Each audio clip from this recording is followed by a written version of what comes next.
The year was 2030. With the explosive rise of AI, more and more factories ran 24 hours a day and darkness lights no longer needed, causing the global unemployment rate to soar. Most schools had gone bankrupt and closed their doors. Young people began flocking toward the path of entertainment. Although Wangchuan stood in the exhaust fumes of this era, blown into a disheveled and wretched state, his parents had at least given him a reasonably handsome face and figure. Through disciplined fitness, he had slowly accumulated more than 5,000 followers over his high school and university years. The shrill early morning alarm for the 8 o'clock grind rang precisely at 6:30. At 7 on the dot, Wangchuan started his live stream and slipped into work mode. Family time to get to work, he greeted his viewers. After a quick wash, his double-door abs began to toil away in earnest. From push-ups to pull-ups, and then to an increasingly smooth moonwalk, this had already become a mandatory check-in routine every morning after he got out of bed. Though the exhaust of the era was choking, every apartment was spacious and luxurious. Indoors, it was easy to turn a corner into a fitness room brimming with a sense of technology, where all kinds of exercises could be carried out freely. Wangchuan spoke very little, and his followers were just as taciturn. After 2 simple hours drenched in sweat, he ended that day's stream. He checked his earnings: 15.8 yuan. Sigh. Only enough for a single chicken drumstick again. Fortunately, the authorities cover half the rent on public housing and utilities are completely free. Otherwise, I really wouldn't know how to keep going, he murmured. Wangchuan felt utterly helpless. With unemployment benefits plus the platform's 1,000 yuan monthly basic subsidy, he could still scrape by. Even so, he had to look for some part-time work. Otherwise, how was he ever going to get a girlfriend? After his shower, Wangchuan changed into a fresh white outfit that made him look like a clean-cut college boy, then put on a mask and headed out. At 180 meters tall, with an athlete's build, a neat and tidy style, and a mask that lent him an air of mystery, this going out look certainly worked in his favor. After all, he was going to look for a part-time job. What if he happened to run into a truly wealthy older woman on the way, a fated true love? As he stepped out, he immediately bumped into a neighbor opening her door. A fair-skinned beauty with long legs and a strappy mini dress stood there, exuding a lazy, drowsy aura. She held a bag of trash in her hand, which seemed to contain the remains of breakfast. This was Tao, who had obviously streamed all night. She was probably a tire streamer with looks around 85 out of 100 and more than 300,000 followers, known for her late-night emotional companionship streams. Tao's eyes lit up when she saw the boy next door stepping out. "Hey, handsome, heading out. Could you help me toss this trash? I'm so sleepy," she said. Sure, he replied. Wangchuan's camera recorded this heartwarming little scene. He was going to throw out his own trash anyway, it was no trouble. Later, he could edit it into a short clip of a beautiful neighbor striking up a conversation to boost his own appeal. His camera captured her words, "Thank you, handsome. You're really nice." The last line he could hide in the edit and replace with subtitles such as, "Want to come in and sit for a while? Come in and enjoy the air conditioning for a bit." Wangchuan curled his lips into a wicked smile. He was really getting the hang of this. A future as a big streamer seemed within reach. When he walked out of the apartment building, the half-past and sun was already blazing. Anyone out on the streets at this hour must still harbor a desire for life. Wangchuan took the city's free electric tram toward a nearby office building. "Good day, sir." The receptionist robot in the shape of a young woman greeted him with a bright smile. Wangchuan glanced around. The first floor of the office building was extremely spacious, with only 12 sweetly smiling robot receptionists standing at the entrance to provide service. "Hello, I have an appointment. I'm here to apply to the Jianghu game studio." That was his main purpose in going out today. "Welcome, Mr. Su. The elevator to the 75th floor is this way. Please follow me," the robot replied. The receptionist robot led Wangchuan inside. Along the way, he couldn't help but marvel. The modern entertainment track was becoming more and more standardized and grand. They were hiring in-game grinders and companions, yet they offered a monthly salary of over 10,000 and even rented a studio in the very heart of this hyper-expensive business district. The world of the rich truly was different. Guided by the robot, Wangchuan reached the 75th floor. A young woman was already waiting by the door. She wore an employee badge over her chest. Her name was Wan. "Oh, a clanswoman," he thought in surprise. Wan was in her early 20s with delicate features and fair skin. A sprinkling of freckles on her face made her look both playful and approachable. "Hello, are you Mr. Wangchuan?" she asked. "I am," he replied. "I'm Wan, HR for Jianghu Game Studio, in charge of your interview. Please come with me." The more he saw, the more Wangchuan felt that this game studio was something else. They even had a dedicated HR. "Oh, all right," he said as Wan led the way ahead. He observed as they walked. It seemed that the entire 75th floor belonged to this game studio. Along the way, numerous workstations had been partitioned off, yet not a single person was there. This appeared to be a company preparing to recruit a vast number of game grinders and companions. The sheer number of workstations suggested it was ready to make a grand move. Unable to hold back, Wangchuan asked, Miss Su, if I may, are we going to be entering some currently popular game, or is there a brand new title about to launch? An entire floor of office space in a prime business district, tens of thousands of square meters, plus a monthly salary in the tens of thousands for large-scale recruitment was no small investment. Suwon glanced back at him with a smile. Mr. Su, only after you pass our interview and sign a confidentiality agreement can we officially disclose the detailed information about our company to you. Oh, Wangchuan was taken aback again. Playing a game actually required signing a non-disclosure agreement. The rich second generation these days were getting more and more professional. By the way, she added, Mr. So you can turn off your camera now. Suwon pointed at the earhook camera he was wearing. Wangchuan hurriedly took it off and slipped it into his pocket. Okay, he said. They entered the interview room. Before he had time to take in his surroundings, a machine at the side spat out a sheet of paper. Suwon picked it up, glanced at it, and smiled at him. According to our interview results, we are very satisfied with your gender, age, physical condition, and work history. The outcome is that you have passed our interview. If you have no objections, you may review our employment contract right now. Huh? Wangchuan stared dumbfounded. He had passed the interview already. Was this what people meant by a mere formality? Taking the employment contract, Wangchuan read every line with meticulous care. He was afraid he might be sold off without knowing it. After all, a healthy kidney was worth quite a bit. The contract laid out every piece of information with crystal clarity. The company could be verified through official channels. It offered full social insurance and a housing fund. The base monthly salary was 10,000, yet with various subsidies, the actual payment exceeded 15,000. In addition, there would be monthly bonuses based on the in-game farming profits, and any temporary overtime tasks would also be compensated. Faced with such benefits, Wangchuan wished he could scrutinize and understand every single word on the page. He could not help thinking, what virtue or ability did he possess to deserve this? At that moment, Suwon solemnly reminded him, once you sign the contract and join our game studio, you must never divulge any game-related information to outsiders. Whether through communication tools or face-to-face conversation, the moment such disclosure occurs, our contract will be automatically terminated. At the same time, we reserve the right to sue you to reclaim all profits and cover all losses incurred. Wangchuan fell silent for a moment, then nodded. His social circle was small, but it was unlikely he would leak anything. As for his parents, they only knew that he was doing live streams. Suwon then laid down the second rule: even if our cooperation ends in the future, you are still forbidden from revealing any information related to the game or the work to outsiders. It was extremely strict, but for a monthly salary of 10,000, Wangchuan chose to endure it. Lastly, Suwon continued her warning: we will assign you a game character and arrange your daily tasks. You must exercise strict self-discipline and refrain from doing anything unrelated to the assigned tasks. If your game character dies because you engaged in irrelevant activities, our cooperation will be terminated immediately. At this point, confusion flickered across Wangchuan's face. Why can't the game character be revived? He could not make sense of this clause. Suwon patiently explained, that's right. The game we are currently entering is extremely difficult, and accounts are as precious as gold.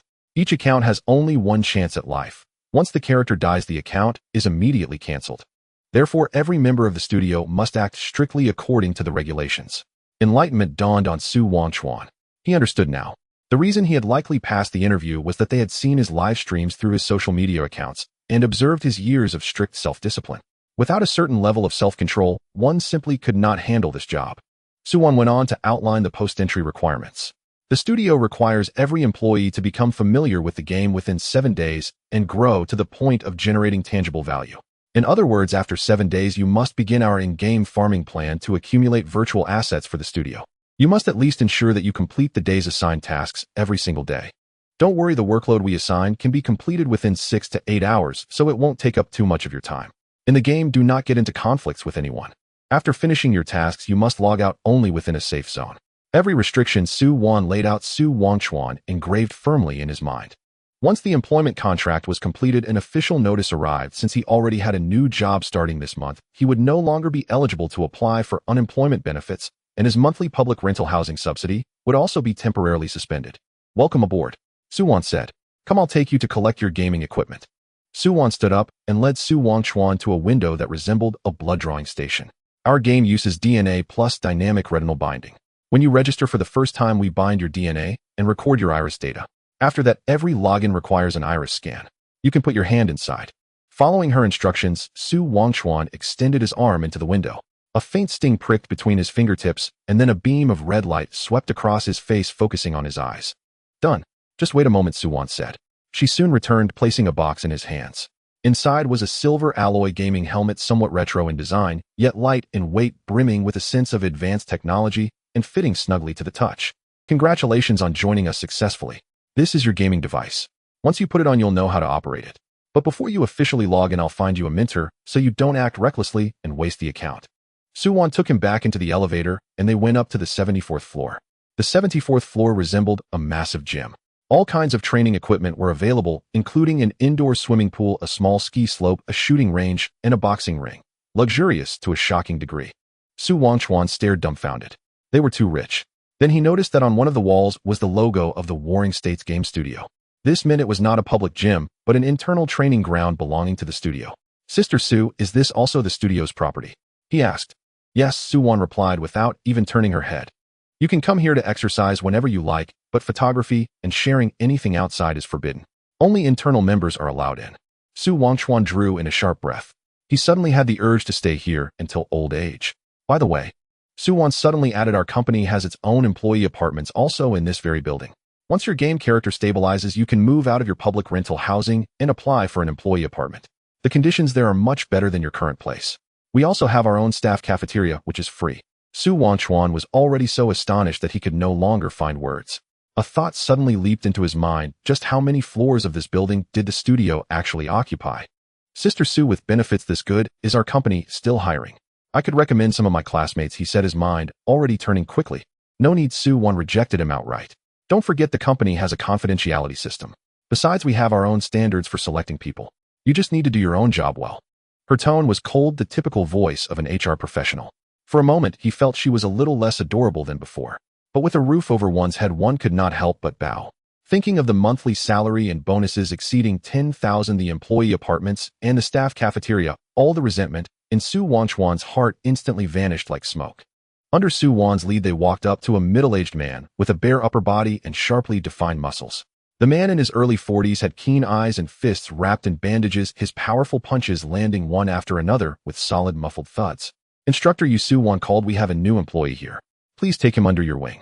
She addressed Instructor Yu with noticeable respect. He stopped training and turned around. Su-won said to Wangchuan, Instructor Yu is your superior. From now on, he'll be responsible for teaching you what to watch out for in the game and assigning you tasks. You'll be following Instructor Yu in the future. Nice to meet you, Instructor Yu. My name is Wangchuan, he said, extending his hand proactively. Instructor Yu's gaze was sharp, carrying a hint of scrutiny as it swept over Wangchuan's hands. His brows knit slightly, and he said in an unhurried tone, your arms have strength and your physique isn't bad. Have you trained before? In front of Coach Yu, Wangchuan felt an immense pressure, as if facing a ferocious beast radiating a powerful aura and possessing deep, penetrating eyes. He nodded involuntarily and replied, I worked as a fitness streamer for 2 years. Coach Yu nodded and said to Su-won, the quality is slightly better than before. Well, I will accept him. All right, then I will leave him in your hands. Wangchuan, good luck. Su-won reverted to her previous charming demeanor, turning to leave. Thank you, Supervisor Su. Wangchuan watched Su-won leave. Coach Yes' voice came. Your physical condition is quite good. You can fully handle this job. Follow me. Wangchuan followed Coach Yu into the elevator holding the game helmet box, and they arrived at the 70th floor. Coach Yu seemed to sense the confusion in his mind and took the initiative to explain, this entire building belongs to our studio. Wangchuan was stunned. Such a large enterprise. What kind of family does this prodigy come from? Coach Yu, unaware of the strange thoughts in Wangchuan's mind, continued his introduction. As long as you perform well and complete your tasks on time, each month your monthly salary and bonuses will add up to at least 20,000. We have 5 departments in our game studio, and the top departments can earn 70 to 80,000 in a day. The premise is that you must be obedient. Many people take risks to plunder more resources in the game only to be expelled by the company. In a game studio, it's not about individual heroism. It requires constructing a precise war machine. Everyone must shine in their respective roles. He continued, when the time is right, you will be promoted to another department, and naturally your salary will rise significantly. Wangchuan couldn't fully comprehend Coach Yes' words, yet categorizing them simply as a grand vision for himself. After all, his salary of 10,000 had not yet been received. Hearing talk of daily earnings of 100,000 felt a bit unreliable. Coach Yu led him into the 70th floor, where the layout was completely different. It seemed to be a series of apartments. Coach Yu casually opened one of the doors and walked in. Inside was a spacious hall structure duplex with a bed and a bathroom along with cameras.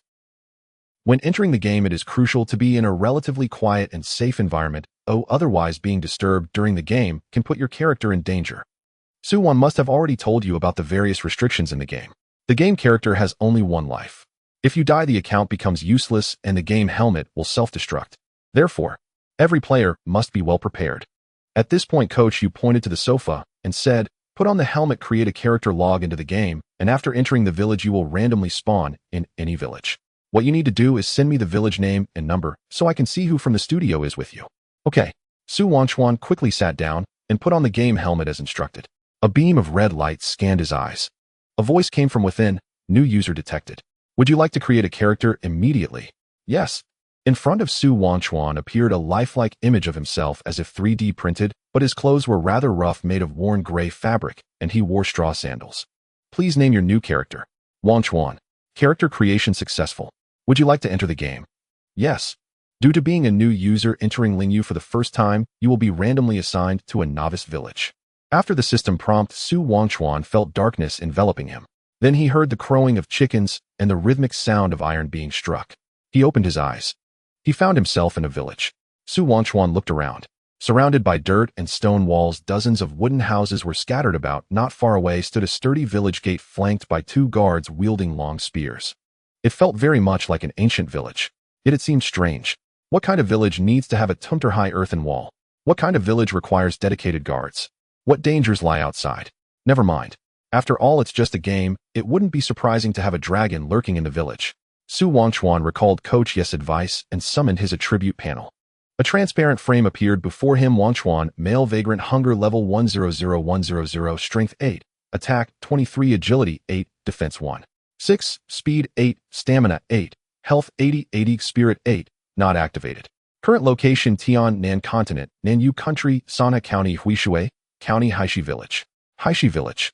Wangchuan quickly memorized his current spawn location and chose to exit the game to inform Coach Yu. The latter nodded and said, "Not bad. Recently, new players are generally arranged in Huishui County. We have people in Haishi Village. I will notify them right away. You should follow them to learn about Haishi Village and the game rules." All right. Wangchuan returned to the game as directed by Coach Yu. After a while, a man dressed in simple clothes walked out of the village, looking about 25 or 26 years old, who greeted him from a distance. "Are you the new employee from the company?" "Hello, my name is Lin Dahai." "Hello, brother Lin and Wangchuan."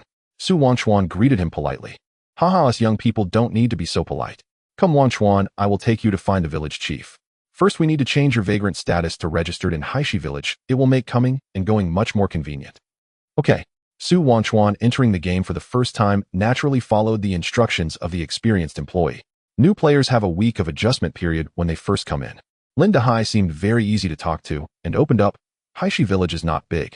As long as you remember the game rules and don't leave the village casually, you can quickly start working with us. Our Haishi Village is close to an iron mine. We wake up at dawn, go into the mountains to mine together, and around noon, a county team comes to collect the or purchasing it by weight. We usually finish by that time and return to the village to rest, log off, and do something else.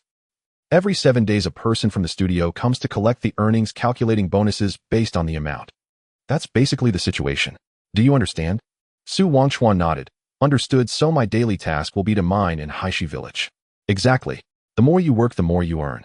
As they spoke, they arrived at the village chief's yard. Lin Dahai instructed, "You go in by yourself and just say you want to settle in Haishi Village. He will provide you with the residency proof, and you don't need to say anything else." Blackstone Village, the village chief's residence. Wangchuan stepped into the courtyard and saw an elderly man with graying hair, a tobacco pipe clenched between his teeth, watering and fertilizing the green vegetables in his yard. Perhaps hearing the footsteps, the old village chief turned around and scrutinized the young man from head to toe with puzzled curiosity. The village guards reported an unidentified wanderer seeking refuge here. "So it must be you. You seem kind-faced, lad. I hope you'll settle well in our village. Working at the iron mine outside the village is arduous, yet if you endure solitude, at least you'll earn your daily sustenance. Here, take this." The chief extended a wooden token. "This is your official household registration certificate as a resident of Blackstone Village. Keep it safe." A chime sounded. System notification: "Congratulations. You have joined Blackstone Village and become a registered villager. The Blackstone Village reputation system has been activated. Current reputation 0. Stage obscurity. Even dogs will bark twice at you."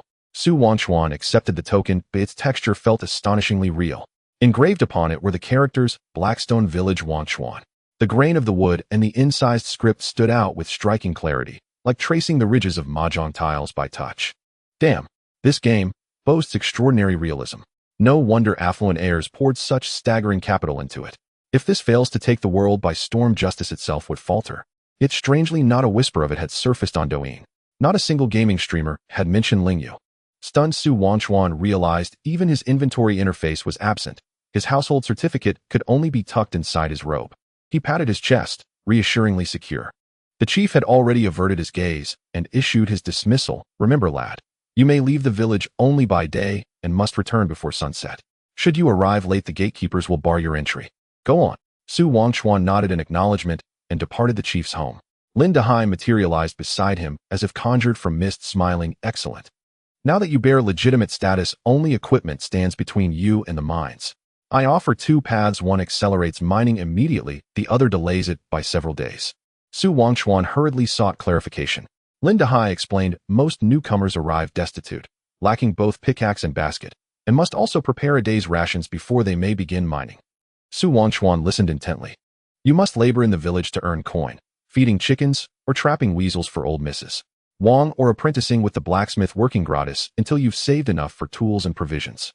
As Lin Dehai spoke, he offered a faint smile. But those affiliated with our company enjoy greater convenience. We'll lend you 150 copper coins to purchase a small iron pickaxe and a sturdy basket. A single day's diligent mining will repay the loan in full.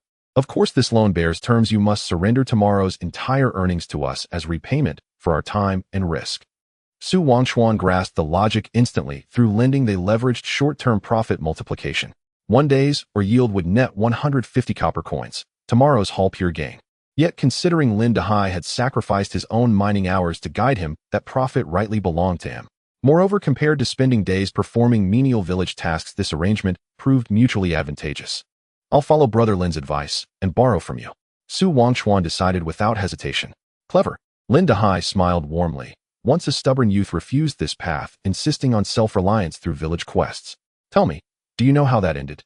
While hunting weasels, he suffered a minor bite, spent half a month bedridden in the village, and ultimately sank 3 months' wages and bonuses, not just into medicine and meals, but also into borrowed tools and mining fees.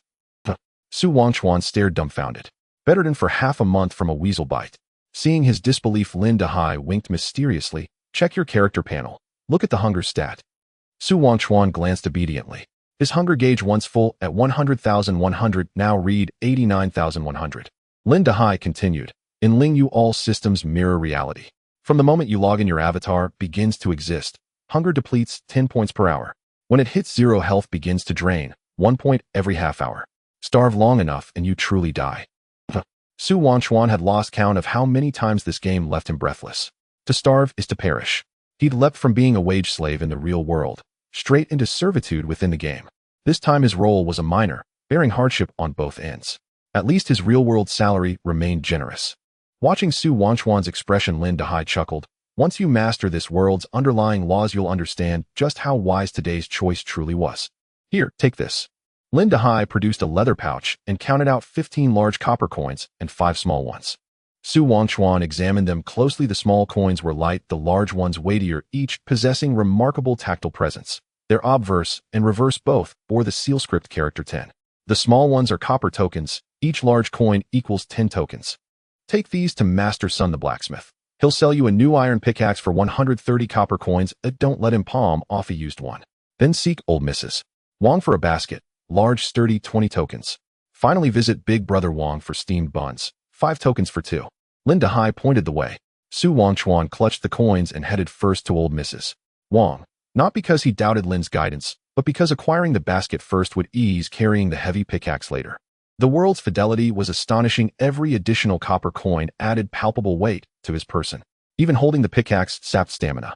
Lin Dehai, watching Su Wangchuan's route from behind, allowed a subtle smile. Not a rigid bookworm after all. He deliberately instructed Su Wangchuan to visit the blacksmith first, to test whether this newcomer possessed independent judgment. For many who became wage laborers did so precisely because their minds operated like draft animals. They obeyed blindly, wasting effort on needless detours. Su Wangchuan was clearly not among them. Old Mrs. Wang stood outside her chicken coop, scattering fresh grass inside. Dozens of hens pecked fiercely, each blink and twitch radiating uncanny vitality, so lifelike it blurred the line between simulation and reality. Spotting Su Wangchuan approaching, she greeted him warmly. "Young man, you're new here. I don't recognize your face. Where do you hail from?" "Greetings, auntie. I'm Wangchuan, newly arrived.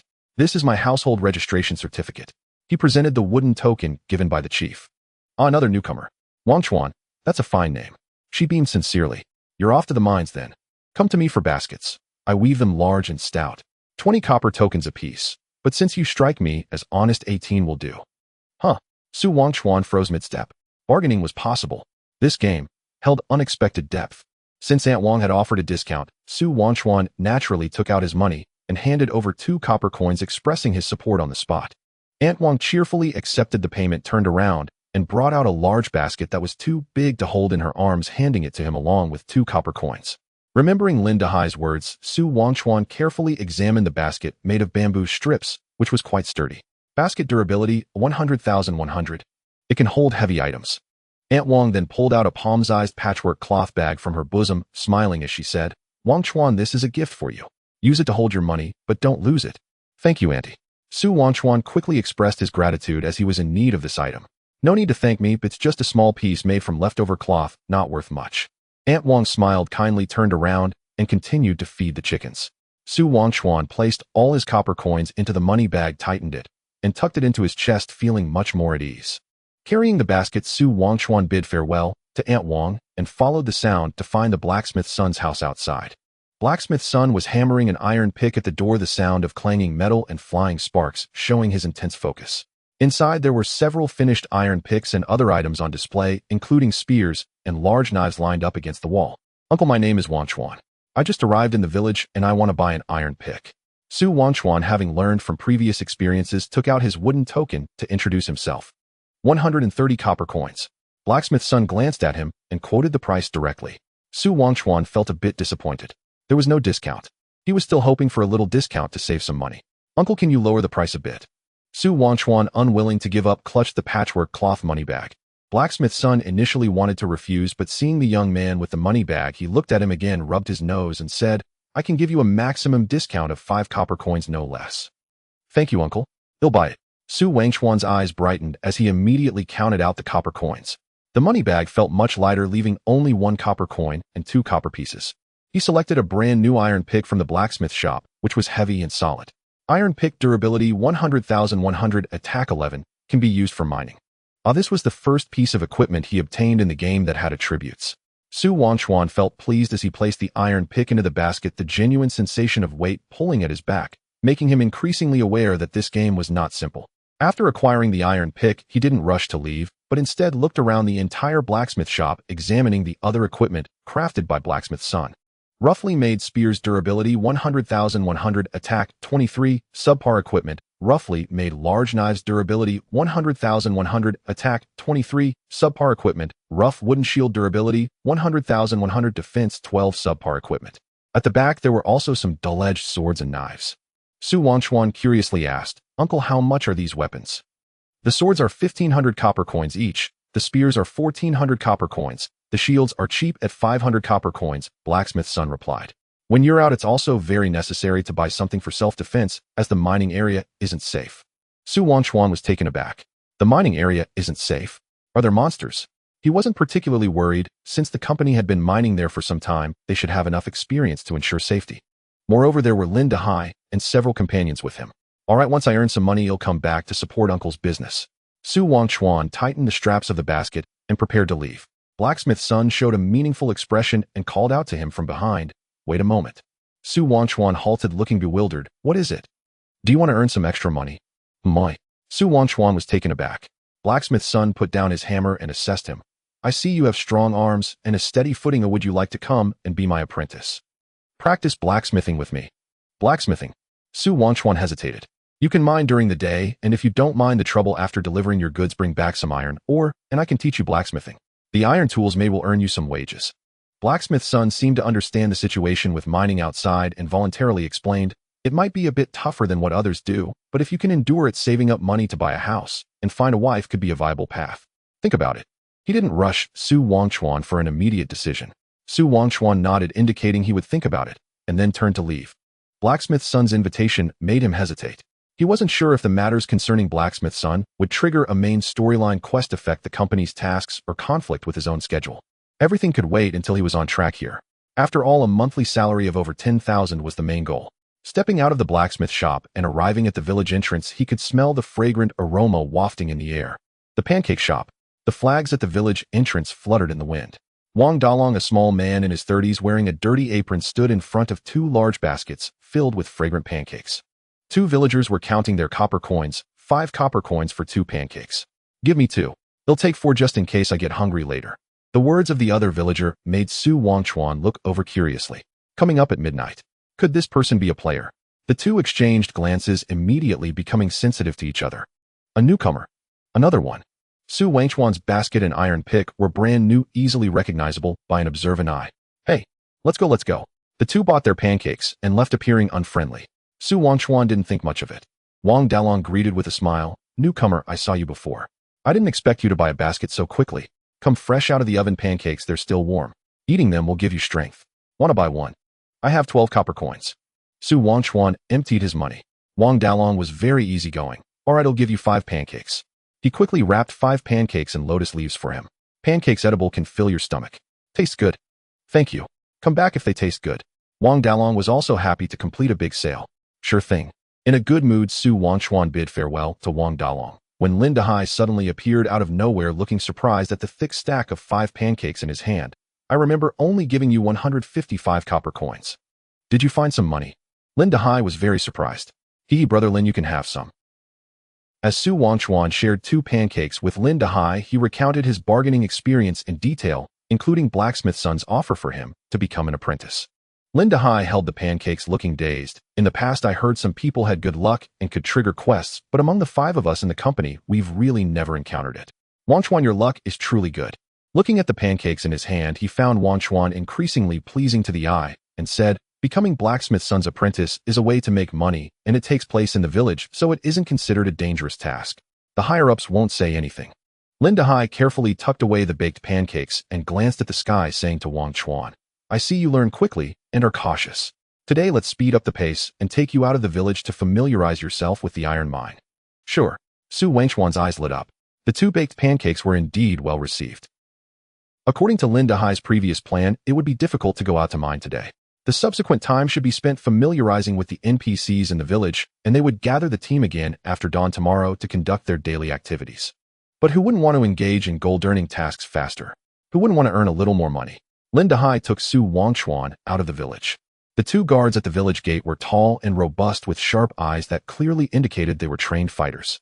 Lin Dahai lowered his voice and warned, "These 2 are hunters trained in the village, possessing the strength close to that of a Kwasa warrior." Kwasa warrior. They have trained in martial arts, and any one of them could easily take down 7 or 8 adults. Lin Dahai's words made Su Wangchuan feel a bit eager to try. Having trained for many years, he had a strong core strength among young people. Wait, why was he having such strange thoughts? Su Wangchuan found it inexplicable. This was just a game world. He had just unconsciously projected his real self into it. "Brother Lin, what exactly is this world like?" Su Wangchuan pressed on. "I'm not too sure about that." Lin Dahai frowned and sighed, saying, "I've been in the game for over a month, but I've never left Haishi village. The company requires mining, and I've spent most of my time in the mining area. When I come back, the village is isolated from information, and I don't dare go out at night. Don't think too much, we are here to make money, not to play games. It's like moving bricks, I understand that.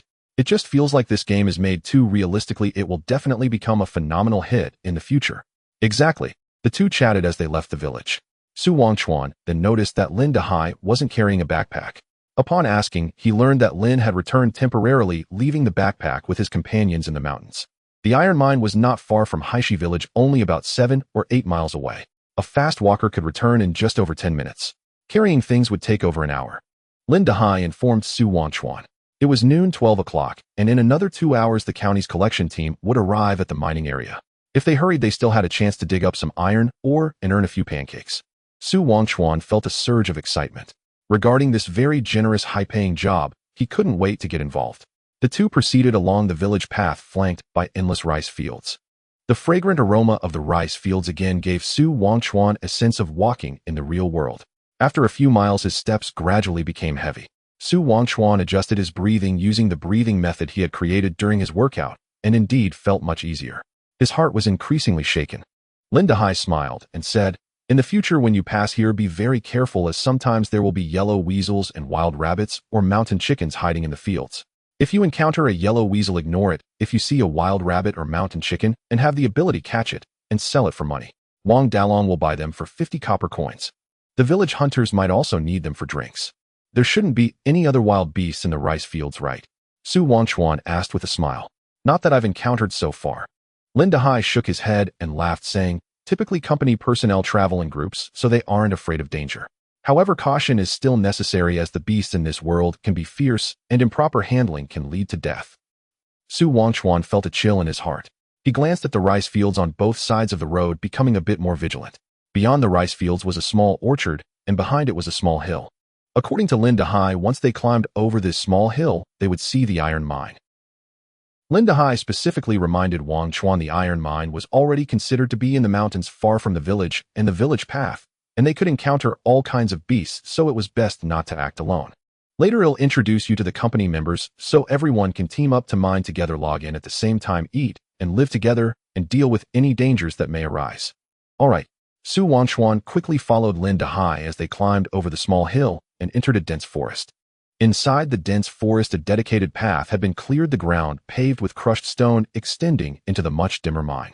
The mine was over 2 meters high, with the sounds of pickaxes ringing out in succession, mixed with the voices of men, creating quite a lively atmosphere. Today's progress is a bit slow. Mining is really tough. In another hour the collection team should arrive. There's nothing we can do. Old Lin is not here, and we lack strength. Old Lin is comfortable. He earns money easily." Hearing this, Lin Dehai's face flushed, and before entering the cave, he shouted loudly, cursing, "What do you mean I earn money easily? Hey Blackskin, you bastard, why not let you go pick up new ones next time? Old Lin, how come you're back? This new guy is sharp and sensible. Oh, and he's quite a handsome lad. Welcome, welcome." Inside the dimly lit mine, several men who had been digging for half the day were so dirty that their features were barely visible. Su Wangchuan, who was originally very clean, seemed to carry a halo as he walked in. Lin Dehai simply introduced, "Wangchuan, this foul-mouthed guy is called Blackskin, and his partner is Old Li, one of the first to arrive in Haishi village. Over there is the tall Zhang Kai and the chubby Wuxia. Let me introduce the new Wangchuan, who will temporarily be in my group." Su Wangchuan quickly greeted everyone. As the newcomer, he needed to be low profile and humble. "Huh. Welcome, Wangchuan. Wangchuan, nice name. Everyone look, his name shows culture." The mine buzzed with excitement. There were still some miners inside, but they only cast a glance and continued to diligently swing their pickaxes against the walls. "Wangchuan, we will work at this spot. Today I'll let you try your hand to get a feel for it. Right? On your first day, get used to it. This damned game world is just like the real world. Mining can make you question your life." The foul-mouthed Blackskin was not likable from the start. Wangchuan followed Lin Dehai to the side of the tunnel. Lin Dehai had already dragged over a backpack, weighed the pickaxe in his hands, raised it high, and struck forcefully against the wall of the iron mine tunnel. Bang! Bang! Sparks flew from the wall. After several strikes, Lin Dehai only made a few holes. Wangchuan watched carefully. These darker-colored ones are iron ore, and the lighter ones are ordinary soil. Our task is to extract these iron ores piece by piece and load them into the backpack. Typically, we need to first clear away the less solid soil around, so that we can concentrate our strength to break the iron ore. Wangchuan observed for a while and quickly understood the technique. However, he found the actual hands-on experience to be extremely challenging. The iron pickaxe struck heavily into the rocky soil, numbing his hands and wrists. Wangchuan was momentarily dazed. This was no game. This was the real deal of mining. The depth of the rock layers and the sensation of sparks hitting his face made him acutely aware of the hardness of the rock in response. Wangchuan was bewildered. A game this realistic? Was it a bit excessive? What kind of company could develop such a real world? Could it truly be state-level technology designed to help unemployed individuals like them find work by creating such a game? Wangchuan fell into silence. Lin Dehai, Hype, and the other seasoned players continued to dig for iron ore at their usual pace while observing. They could understand Wangchuan's feelings and shock. As they tackled a mining task for the first time, their first strike left them just as dazed as Wangchuan. They were waiting for him to process and adapt to it all. Wangchuan did not disappoint them, quickly raising the iron pickaxe to swing a second time. Bang! This time Wangchuan's pickaxe struck directly against the dark iron ore, the sound ringing clearer, and the sparks illuminated the mine as well as Wangchuan's eyes. Lin Dehai noticed that Wangchuan's eyes were bright. There was a stronger recoil. His wrists hurt more. Be careful. Don't injure yourself. Try to clear the surrounding rock layers first, then strike the iron or layer. It will be easier to break. Lin Dahai taught Wangchuan mining techniques. Wangchuan nodded. He had realized that this game was a world with a completely realistic scale. Mastering and utilizing techniques could preserve stamina and speed up mining efficiency. Conversely, neglecting these would lead to wasted effort. This game required strategic thinking. With this understanding, Wangchuan adjusted his breathing. As a fitness enthusiast for many years, he not only had a strong core strength, but also valuable insights into the application of power.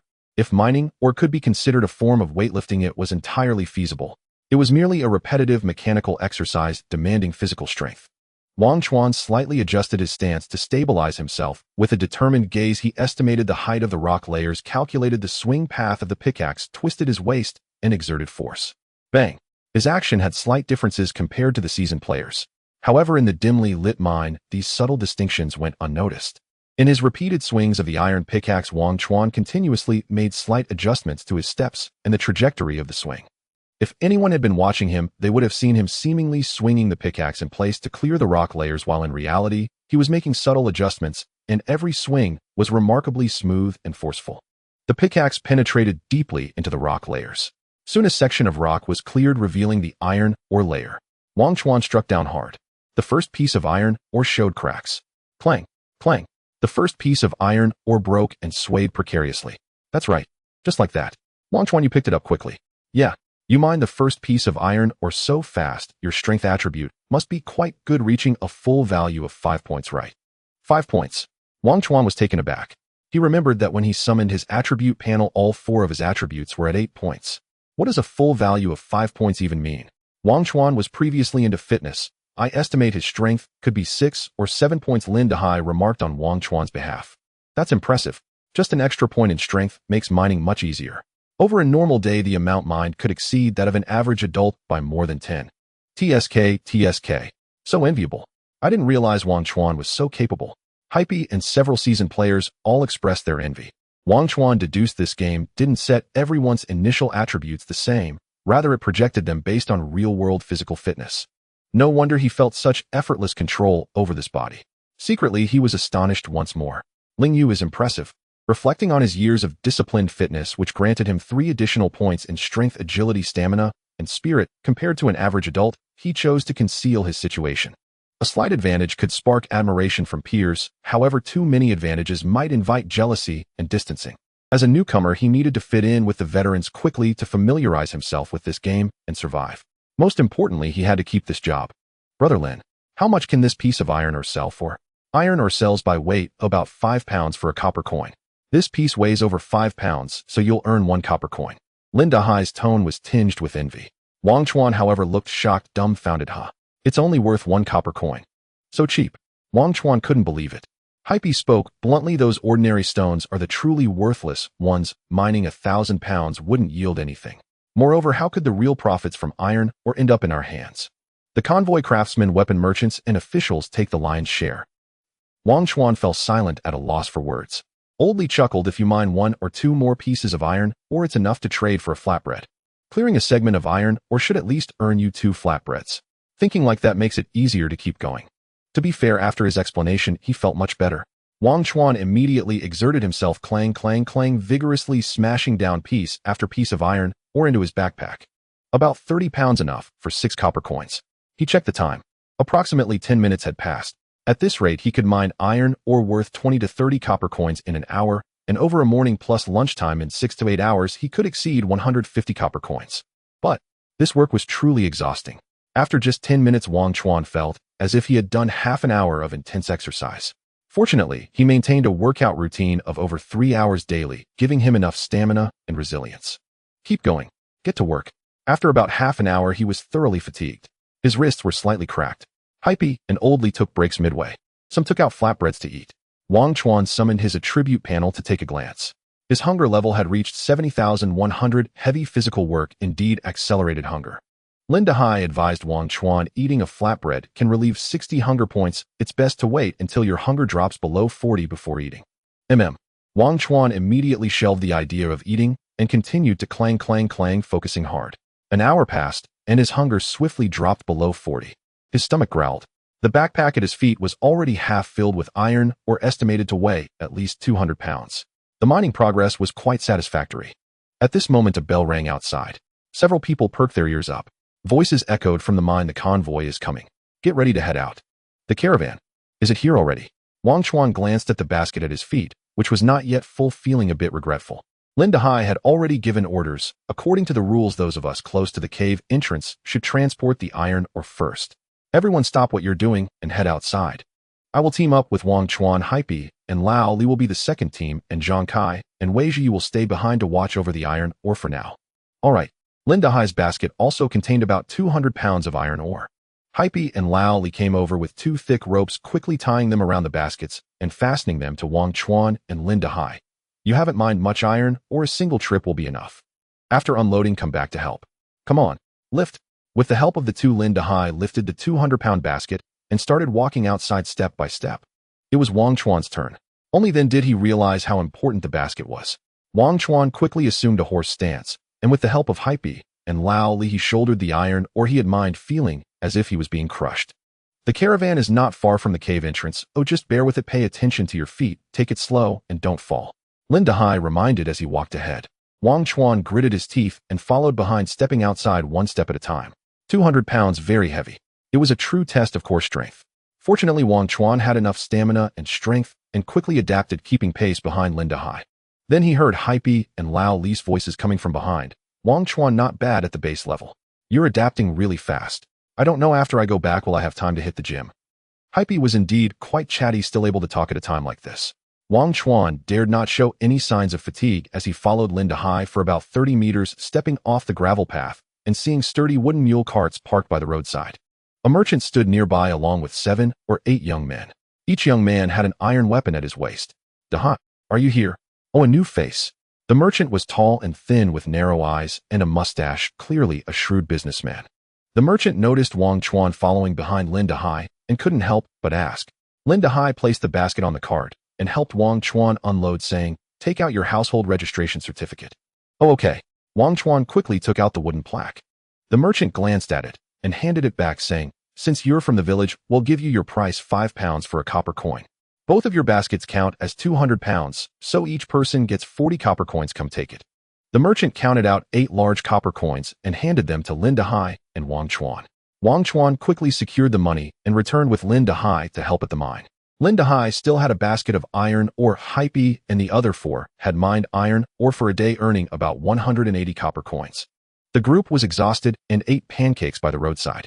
Wangchuan's hunger level had reached 30 points, and he ate with great relish, watching other players transport or while eating. Inside the mine, there were still dozens of people. There were solo players. Some seemed to be part of game studios like Warring States, teaming up in groups. The ore transport continued for over an hour before it ended. Everyone received their respective wages. Let's go. Lin Dahai stood up and said, while there's still time, let's mine for another hour before returning. Everyone had eaten and rested for over an hour, recovering quite a bit, and rose one after another. Wangchuan naturally hoped to earn a little more. Returning to their original workstation, everyone cleared the nearby rocks in the mine and transported them outside, making space to start mining again. While mining, Wangchuan learned from Lin Dahai and the others that the iron ore could be sold to the village chief, but the journey was long, requiring a trek through the mountains, so they couldn't carry too much.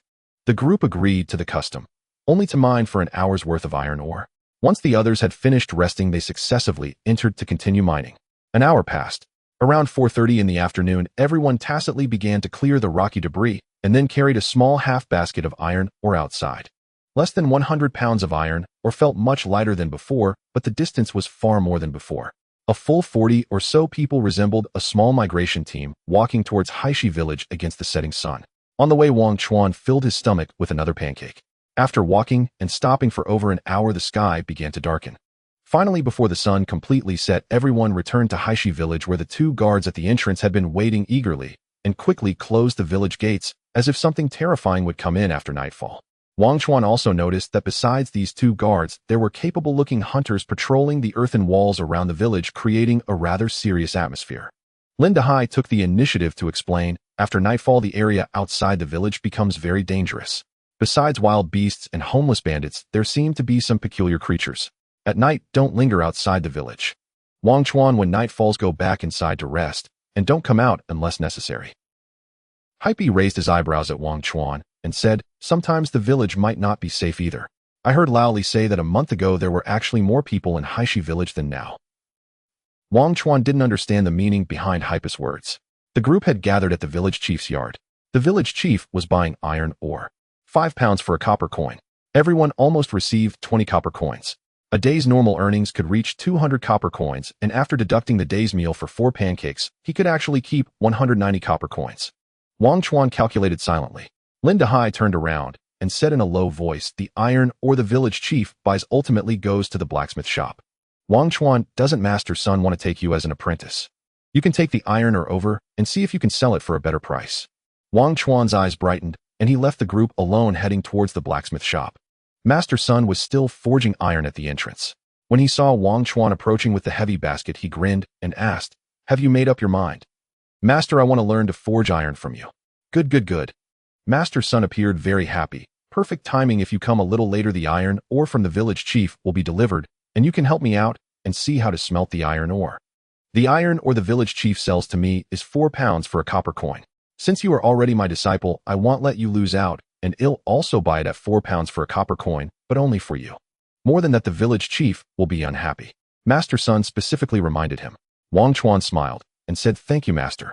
Indeed, those close to you are easier to talk to. He made 25 copper coins from 100 pounds of iron ore at Master Sun's place, enough to buy 2 more pancakes.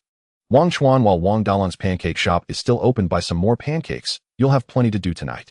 Master Sun instructed. Wangchuan received the order and set out, encountering Lin Dahai, who was waiting at the entrance. However, Hei Pai and the others were nowhere to be seen. Hei Pai and the others logged off to take a break. Lin Dahai asked with great concern, how are you? Have you found a master yet? Wangchuan showed a grateful expression. Thank you, Brother Lin, for your guidance. I've successfully found a master. My master asked me to go to the pastry shop to buy some buns, so I guess I will have to keep working tonight. Lin Dahai was his guide in the game and was quite nice, saving him a lot of detours throughout the day. It's good that you found a master. Having work to do is also a good thing. More work means more income. It seems you will be the first among the 6 of us to earn over 20,000 a month.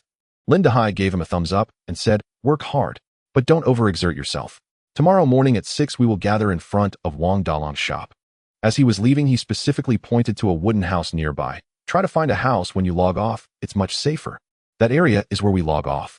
Additionally, characters in the game world also need proper rest, or otherwise they will feel fatigued the next day, which could lead to problems. Okay, I understand. Thank you, Brother Lin. After giving his guidance, Lin Dahai logged off and exited the game. Wangchuan, with 65 copper coins in his pocket, arrived at the pastry shop and bought 10 buns from Wang Dalang in one go, leaving him with 40 copper coins. He returned to the blacksmith shop. The village chief was also there. A group of miners had just sold their iron ore, which had all been moved to the yard behind the blacksmith shop. Blacksmith's son pointed at Wangchuan and said to the village chief, Wangchuan is now my apprentice. Wangchuan, come over and greet the village chief. Hello, village chief. Wangchuan stepped forward and saluted respectfully. The village chief nodded with a smile. The young man looked spirited. It's good to have you helping your master. You can share some of the workload. Work hard. Yes. The village chief finished speaking and left. Blacksmith's son called out, follow me, and led Wangchuan to a nearly tumter-high clay furnace in the backyard, next to which was a stone ladder. At the bottom, there was a blower and a slag discharge outlet. The backyard was piled high with thousands of pounds of iron ore. Nearby were heavy stone vessels and a heavy stone hammer. On the other side was a mountain of firewood and coal balls. 2 other young players were already busy in the backyard, wielding heavy hammers and vigorously smashing the iron ore. Tonight your task is to crush all the iron ore into fine gravel. Each person needs to process 1,000 pounds. Once you're done, you can go rest. Blacksmith's son issued the task. Wangchuan received a system prompt. Do you accept the task assigned by Blacksmith's son? Crush 1,000 pounds of iron ore for a reward of 50 copper coins. Wangchuan took a deep breath. Indeed, it was another physically demanding task. Since he was here, he might as well get to work. Accept. Wangchuan picked up a heavy hammer from the corner, weighing about 50 pounds. It was made of high-density, forged steel capable of easily breaking iron ore. The yard had quite a few stone vessels, surprisingly, with iron bases. The other 2 were evidently also apprentices of Blacksmith's son and had been working here for a while. One was a short-haired, square-faced young man, very spirited. The other had dark skin and bright eyes. Wangchuan observed their movements. Both of them first used the large hammer to crack the stones, applying maximum force to break the iron ore into smaller pieces. Then they adjusted their strength, slightly swinging the hammer several times to crush the smaller pieces into even finer gravel, shaking the handle to dump out the crushed stones. They continued to refill the iron ore and repeat the process. Swinging a 50-pound hammer wasn't easy, but Wangchuan had 8 strength points and could bench press 200 kilograms, so it was manageable. Wangchuan stepped up to his workstation and placed the iron ore. Whoosh! The hammer swung around and struck with force. Bang! The 20-something-pound iron ore structure collapsed, cracking and sinking into many small pieces. The two senior brothers looked over at the same time, eyes wide with surprise. To be able to smash like this on the first try was impressive. The strength and accuracy were spot on. This indicated that the new junior brother had trained his core quite well. Nice work. Strong. Junior brother, you are Wangchuan. The two of them took the initiative to greet him. Wangchuan paused and nodded. What are your names, senior brothers? The square-faced young man introduced himself, Chinfeng. The dark-skinned young man flashed a big smile, showing 2 rows of white teeth. Everyone calls me He Tan. Brother Feng, brother He, Wangchuan greeted. I just started the game today and have many things I don't understand. Please guide me, senior brothers. You just came in on your first day? Junior brother, you're really lucky. Yes. We both struggled for quite a while in Haishi village before we triggered the apprentice task for the blacksmith shop. TSK Tisk. The two exchanged wry smiles. They had encountered a lucky star. How long does this task usually take, senior brothers? Wangchuan changed the topic. Chinfeng casually replied. For a 1,000-pound task, if you're not familiar at first, it might be quite difficult and take about 3 to 4 hours. Once you get the hang of it, you can finish in about 2 hours. Same here. Hayton added, a few days ago, I finished my work and the next day my arms were so sore that it took me several days to recover. Wangchuan nodded, thinking to himself, this happens often at the gym. This is typical of delayed onset muscle soreness caused by excessive exercise, leading to micro tears in muscle fibers, resulting in localized inflammation and soreness. In severe cases, it can lead to capillary rupture and poor local circulation. It often takes 35 days of rest to recover slowly. If one can take care of themselves during exercise or quickly apply ice afterward, it can greatly alleviate these symptoms. If one regularly engages in similar exercises, the body can easily adapt.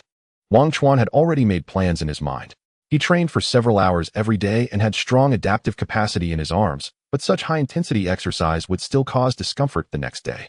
It would be best to stretch the time, work for a while, then rest for a while, giving the muscles some relaxation time so that he wouldn't experience such symptoms the next day.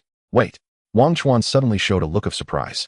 Why would excessive fatigue in the game also lead to delayed onset muscle soreness the next day? Is that reasonable? He expressed his doubts to Chinfeng and He Tan. The two exchanged wry smiles, saying, we don't know about that.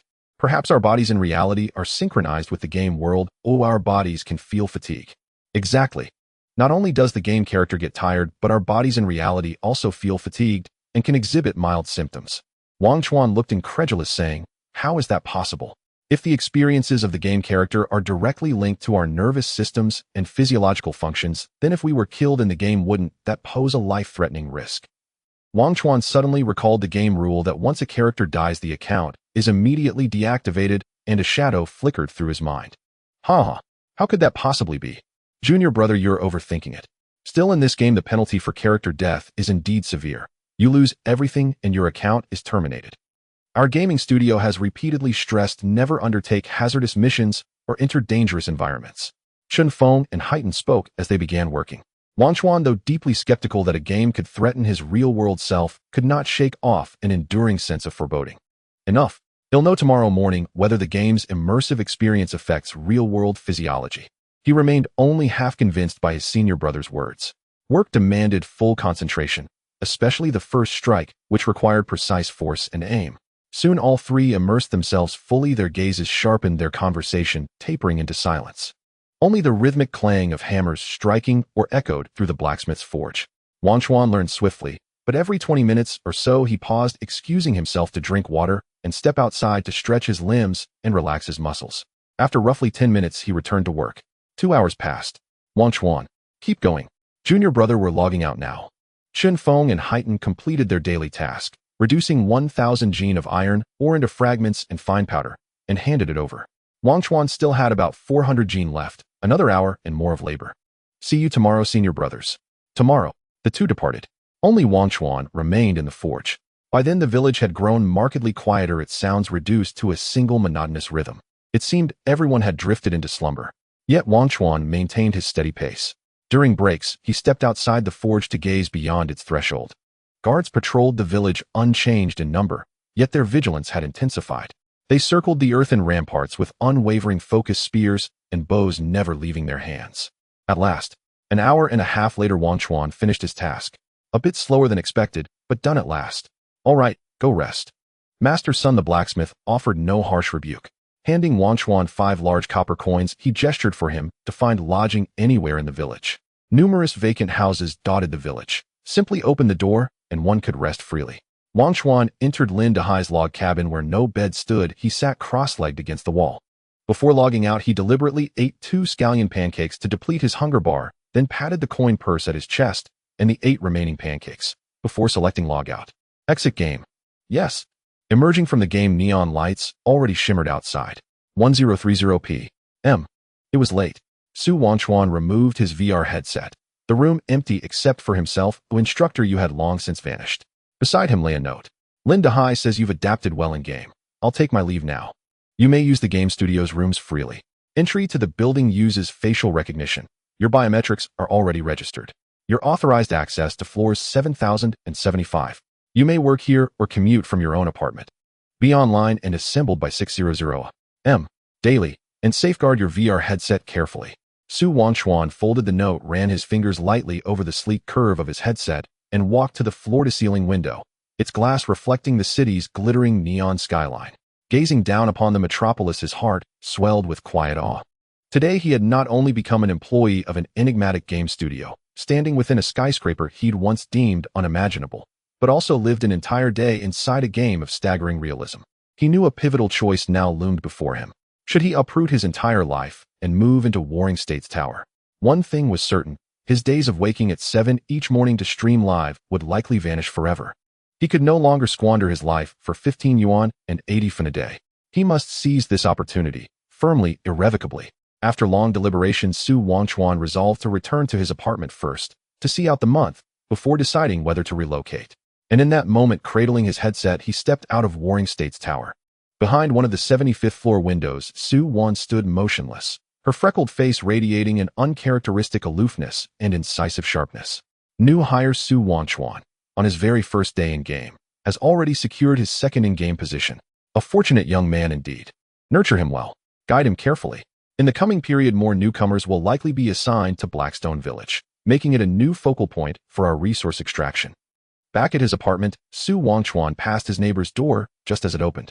A delicate camisole slipped slightly askew, revealing a subtle, elegant décolletage. "Oh, handsome, you're home so late." Tao Tao beamed with genuine delight. "Yeah, out tossing trash again." Su Wangchuan replied politely. "Yep." She laughed shyly, then as if conjuring magic produced a loaf of bread. "Hey, handsome, could you do me one more favor? Here, this is for you." He nearly declined, until his eyes fell on the bread and his stomach betrayed him with a loud, involuntary growl. Suddenly he recalled. He hadn't eaten in 2 meals and his pantry held nothing. Sure. Smiling, he took both the bread and the trash bag and turned toward the elevator. Tao Tao stared dumbfounded. Job interview failed, and he didn't even eat. How pitiful. Then slam. She shut the door. "Tao Tao, you must try harder today." Absolutely not like that handsome neighbor, starving himself. Su Wangchuan descended to discard the trash and bought 2 loaves and some dried rations on the way back. As he ate, the scent of Wang Dalong's scallion pancakes from the game rose vividly in memory, fragrant, warm, haunting. A wave of disorientation washed over him. Game. Reality. For a heartbeat, the boundary blurred. He forcibly suppressed his urge to probe deeper and collapsed into bed. At just past 5, the alarm chimed. Su Wangchuan posted a notice on his Douyin account, pausing live streams indefinitely. It marked a clean severance from his former life. He prepared a bowl of instant noodles and logged in precisely at 6 o'clock, meeting Lin Dahai and the others. Cock-a-doodle-doo. A rooster crowed at dawn. Wang Dalong already had his stall set up at the village gate. Over 30 miners, each with a woven basket strapped to their backs, gathered at the entrance, lining up to buy scallion pancakes. The sight struck Su Wangchuan as absurdly comical. The game world's indentured laborers assembled and ready. He ate 2 freshly baked pancakes, banishing his hunger bar, then joined the procession exiting the village. Among the crowd, he spotted his 2 senior brothers, Chen Feng and Haitan, standing in another studio's team. They winked at him, but did not approach. Wangchuan nodded in acknowledgement. Wangchuan, how much did the blacksmith's commission pay?" Talkative Hype sidled up beside him. "Damn, is it really that hard? Over 3 hours just to smash 1,000 pounds of iron ore." and only earning 40 copper coins. Why work so hard for that little money? Isn't it better to just cuddle with your girlfriend at night? Hype was truly a chatterbox.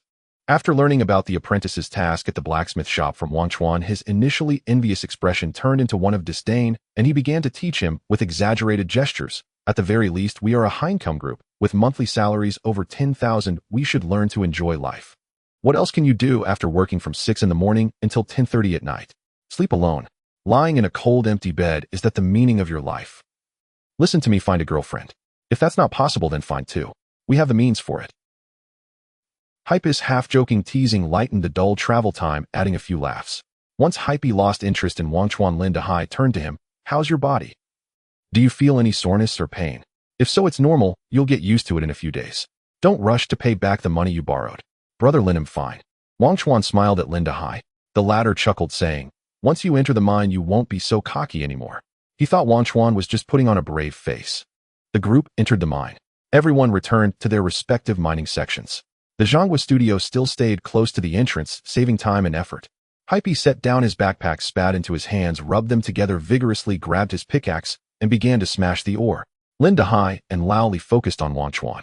Seeing Wangchuan effortlessly getting into the groove, they exchanged incredulous glances. Young man recovering so quickly. No wonder you're into fitness. Inside the mine, everyone started to toil at their stations and entered work mode. The sound of pickaxes striking or resonated, creating a lively atmosphere. Wangchuan completed his first backpack in just 2 hours.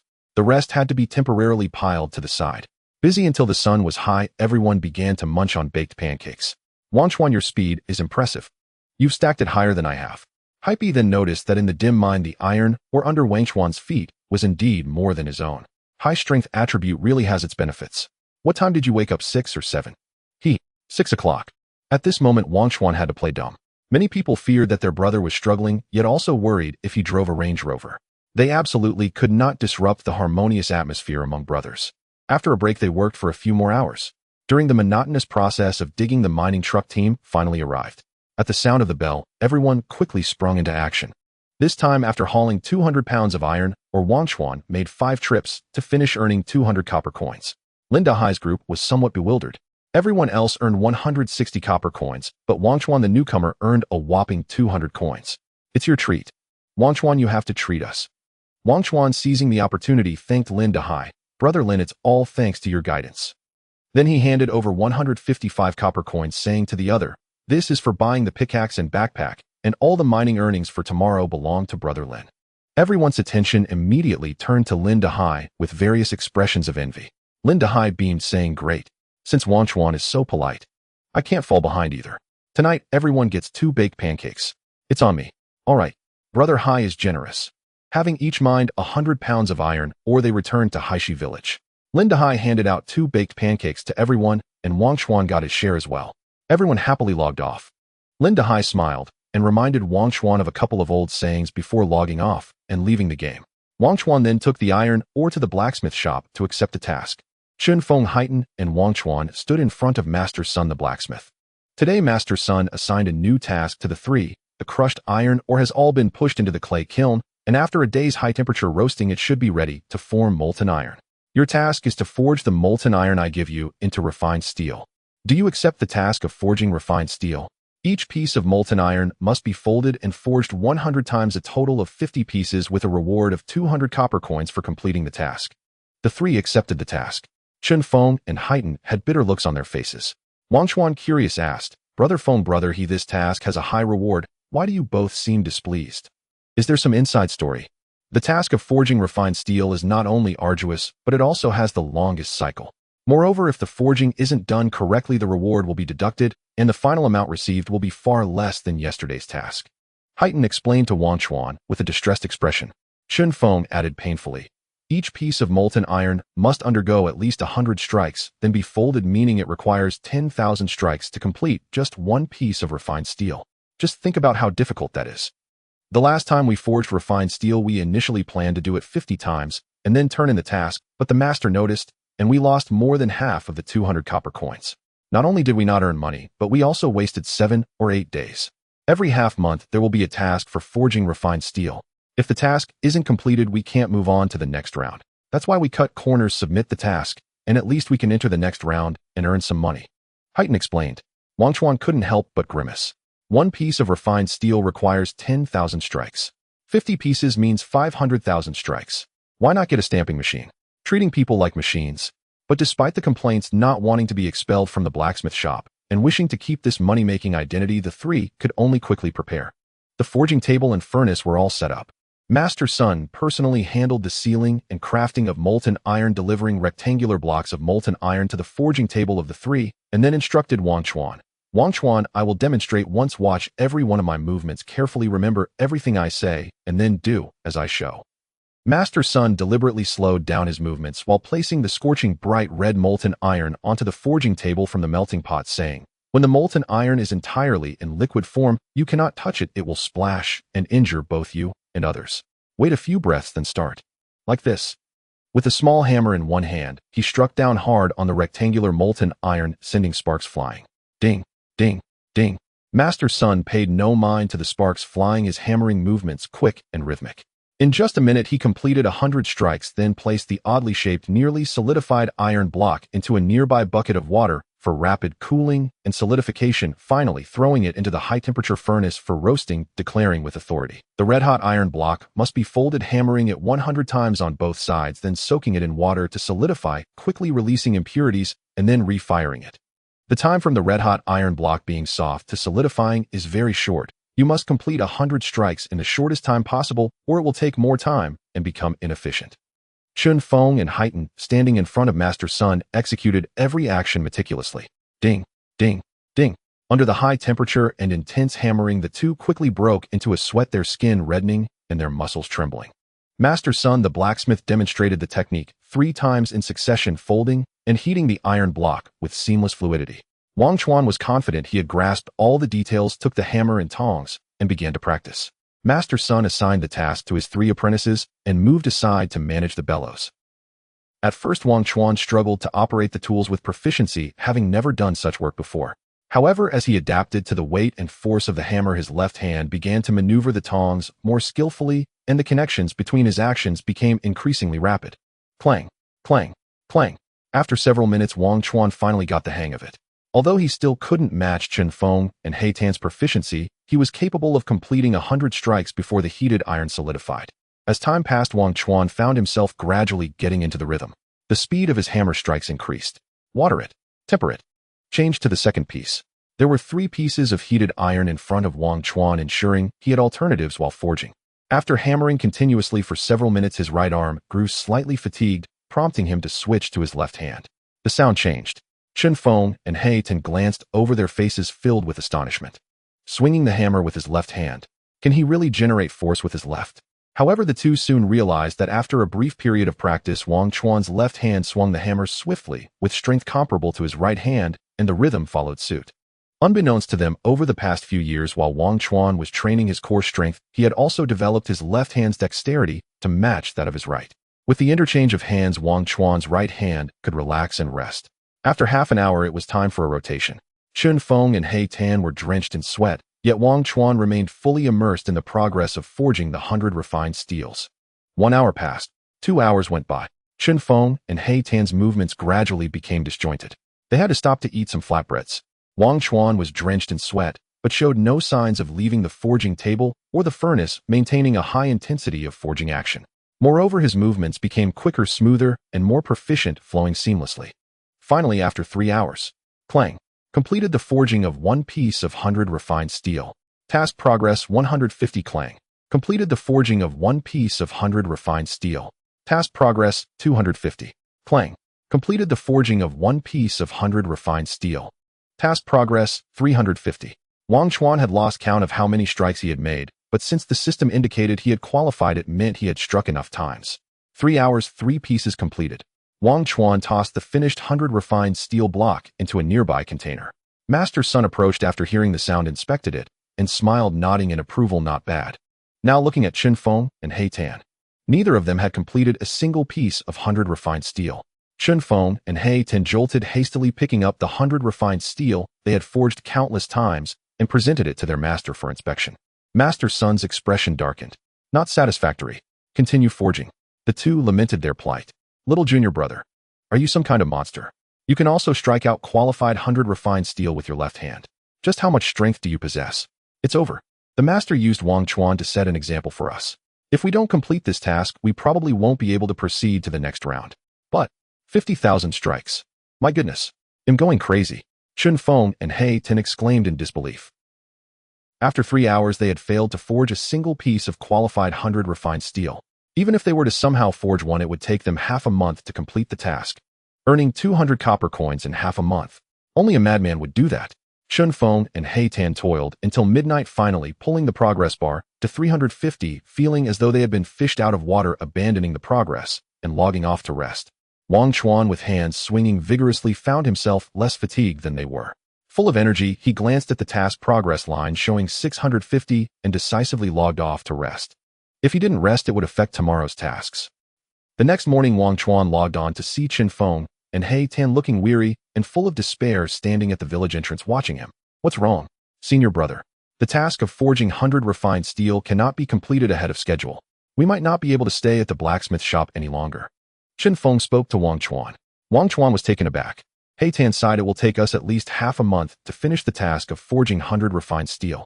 Moreover, today, I can clearly feel my right arm is painfully sore, which may affect our daily mining and earning. I discussed it with Chun Feng, and we've decided to withdraw from the blacksmith shop, lest we can't handle both ends. The two were serious. The task of forging 100 refined steel doesn't earn much money to begin with, and if it also affects the progress of mining during the day, it would not be worth the effort.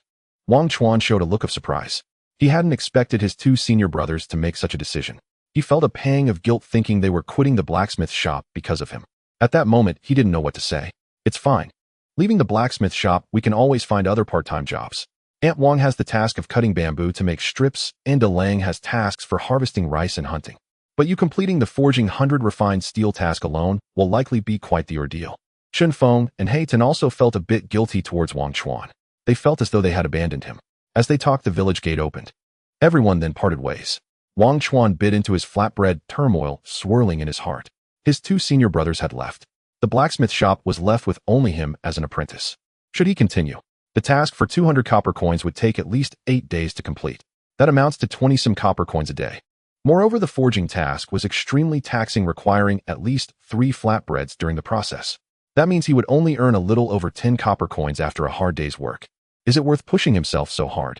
But just thinking about leaving Master Sun all alone, wouldn't that make him more pitiful? Although Wangchuan wasn't at the point of considering a teacher as a father for life, he couldn't bring himself to leave Master Sun. Forget it. If the money is less, then so be it. Compared to Brother Lin and the others, at least I still have an income. By the end of the month, the bonus might be a bit more than theirs. Holding this thought, Wangchuan decided to continue staying at the blacksmith shop. The following days were dreary and arduous. During the day, he had to toil away at mining and transporting, or at night after 6, he continued to push forward the progress of the forging 100 refined steel task. Sometimes he felt like a beast of burden in two worlds, suffering in reality and then facing more hardships in the game world. Day and night, he almost forgot which world was the true one. Fortunately, the monthly salary of 10,000 from the Warring States game studio kept him going, diligently persevering until the 8th day. He finally completed the last few pieces of 100 refined steel. Task progress reached 5,050. Master Sun collected the finished products and showed a satisfied smile. Good. This batch of 100 refined steel was forged quite well. Here's your reward. Clang. System notification: completed the task of forging 100 refined steel, received a reward of 200 copper coins. Open the life profession blacksmith. The forging technique of 100 refined steel has reached the beginner level. Wangchuan male blacksmith, hunger level 57100. Strength 81, attack 33. Agility 8, defense 1. 6, speed 8. Stamina 81, health 90-90. Spirit 8, not activated. Living skill: refining steel technique, beginner level. Next realm, small achievement 0-100. Current location: Tiannan Continent, Nanyu Kingdom, San He County, Hui Shui County, Heisher Village. Wangchuan summoned the character attribute panel and discovered an additional suffix next to his name. His former identity as a villager has now transformed into that of a blacksmith. Focusing on the blacksmith, he received feedback. Job attribute bonus: 1 strength, 1 stamina. He unexpectedly gained 2 attribute points. Wangchuan was overjoyed. After researching this game for many days, he had not seen the traditional game levels, nor could he obtain any information beyond the village. He never expected that due to the task refining steel, he would gain the blacksmith living profession and instantly increase 2 attribute points. With increased strength, his attacks became stronger, greatly aiding in mining, hammering, and other strength-based physical tasks. With increased stamina, his health limit rose, allowing him to endure longer than an ordinary person. Wangchuan was ecstatic. Indeed, staying at the blacksmith shop was the right decision. His hard work of spending 6 hours daily on the refining steel task was not in vain. Wangchuan looked down again. The attribute panel showed the living skill refining steel technique beginner level. The feedback stated, can forge rough, refined steel ingots. Wangchuan immediately thought, does this mean that as long as he has materials, he can independently forge refined steel ingots and sell them? Master Sun the blacksmith smiled broadly and said to him, Wangchuan, among all the apprentices I've taken, you are the only one with the patience and ability to inherit my skills and successfully complete the refining steel task. Master Sun's tone was exuberant. From today on, you are my official disciple. You should rest today. I need to plan carefully to see whether to forge refined spearheads or refined knives. Wangchuan smiled and replied, it's all the result of your careful guidance, master. He was very happy. The increase of 2 attribute points meant that he could mine faster and his monthly bonuses would hopefully increase again. This was a tangible benefit. Before logging off, he specifically counted his assets.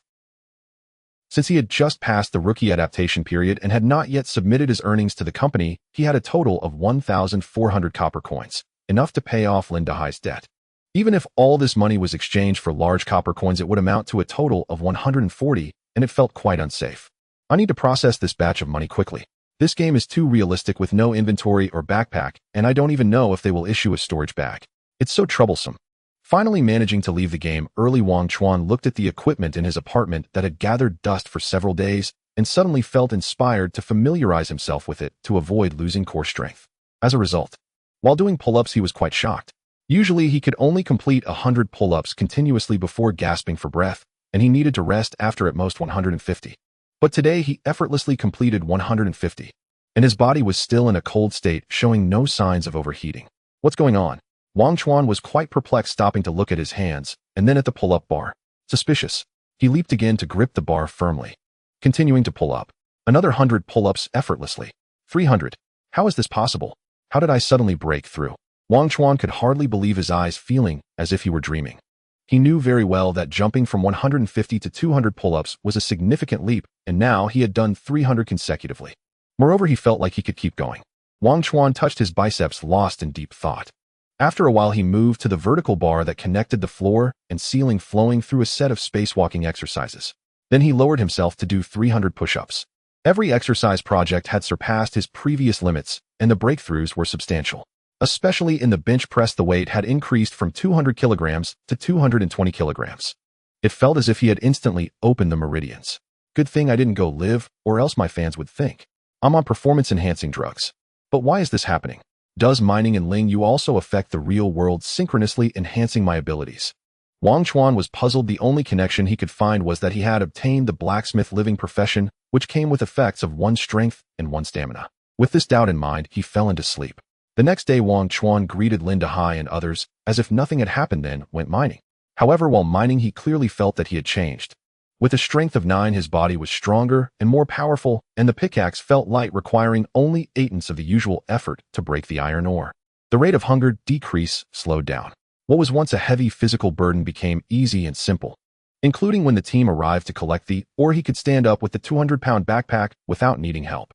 That day, he mined 1,200 pounds of iron, or earning 240 copper coins. Lin Dahai and others looked at him like he was a monster. Wangchuan shrugged and explained, I got lucky, there was a lot of iron ore dropped today. Everyone looked bewildered, as if only this explanation made sense. Back in the village, Wangchuan was met with a new task assigned by Master Sun. As an official disciple, he could now choose from 2 tasks. Task 1. The refining steel task. Continue to forge refined steel ingots. For each successful forging of a qualified refined steel ingot, the reward is 20 copper coins. Task 2. Forge an ordinary long knife with a reward of 100 copper coins. Master Sun reminded him, if you choose to forge an ordinary long knife, the profits from the blacksmith shop can be shared with you, and I can teach you all the forging techniques. Then he indicated that forging a finished weapon requires mastering everything from smelting to quenching pig iron, casting wrought iron, managing the temperature of the bellows and furnace, to mold, crafting, and shaping the blade, which would need to be done independently. The entire process might take a month or even longer. Upon hearing this, Wangchuan chose the former without hesitation. What he needed to do now was to earn money, quickly accumulate wealth, to raise his salary bonuses rather than learning weapon forging, to become a blacksmith, and trigger the main quest. This was not allowed by the company. At the same time, he inferred that continuing with the refining steel task should help advance the living skill refining steel technique. Laying a solid foundation and forging finished weapons would surely yield greater results with less effort. This is akin to building a multi-story building from the ground up. He was just an apprentice blacksmith who could only forge ordinary iron tools. His master was a seasoned blacksmith capable of forging refined weapons, but above that there would surely be higher-level craftsmen, even master-level blacksmiths, who could forge extraordinary items. First, he needed to solidify his foundation. After all, task 2 could be accepted at any time. Ding. Accepting the refining steel task. The next day, Wangchuan restrained himself slightly and did not mind furiously extracting 1,200 pounds of ore that day. However, something happened during this time. The black iron pickaxe broke. The handle snapped at the connection, rendering it useless. Fortunately, this occurred after the ore was collected by the mining team, so it had little impact on the day's earnings. Linda Hai and the others joked, "Hype, you really know how to calculate to the bone. The durability of the pickaxe has dropped to 5 points, and you still refuse to replace it. How many copper coins would it cost to repair it?" "Exactly," Old Lee said. "You could still mine for 2 hours in the afternoon, earning 20 copper coins. Repairing the pickaxe would cost you 10 copper coins, so you would lose 30 this month." TCH. Hype lay lazily at the entrance of the mine, feeling utterly at ease and indifferent. "I'm not like you oxen and horses. To mine for 2 hours, and then have to carry a heavy load for over an hour, just for those 30 copper coins. What am I selling my life for? Isn't it better to rest while lying down and enjoying the breeze?" The others were left speechless. 3 hours of hard labor for 30 copper coins indeed felt like a loss. "Forget it, I can't communicate with a group of you who don't understand the pleasures of life. I'm going back to the village to log off and spend time with my girlfriend." Wangchuan shook his head and smiled. He had long heard Hype mention that he had found a girlfriend logging off every day to rush to the warm embrace. It seemed to be going quite well. However, Linda Hai sternly shouted, "Hype, don't you remember the company's rules?" "That's right, Hype. We all belong to the same studio. When leaving the village or returning, we act together. It's the rule. If you act alone and something happens, you could lose this job." Weizhou also spoke up. "What could possibly happen? You all just love to make a fuss." Hype said this, but his actions came to a halt. He didn't dare to anger the crowd. To be accurate, he valued this job quite a lot, especially since everyone had accumulated a week's worth of copper coins on them. If something went wrong, it would be a big problem. In the end, Hype chose not to run away. Wangchuan then took the opportunity to ask about everyone's salary and bonus from the previous month. Hearing that today was the day for delivering earnings back to the village with company-arranged personnel coming to collect the copper coins, he couldn't help but get excited and casually inquired about everyone's income situation. Linda Hai smiled and said, "I can't say for sure. The amount we submit each month varies. We each submit to the county's representatives.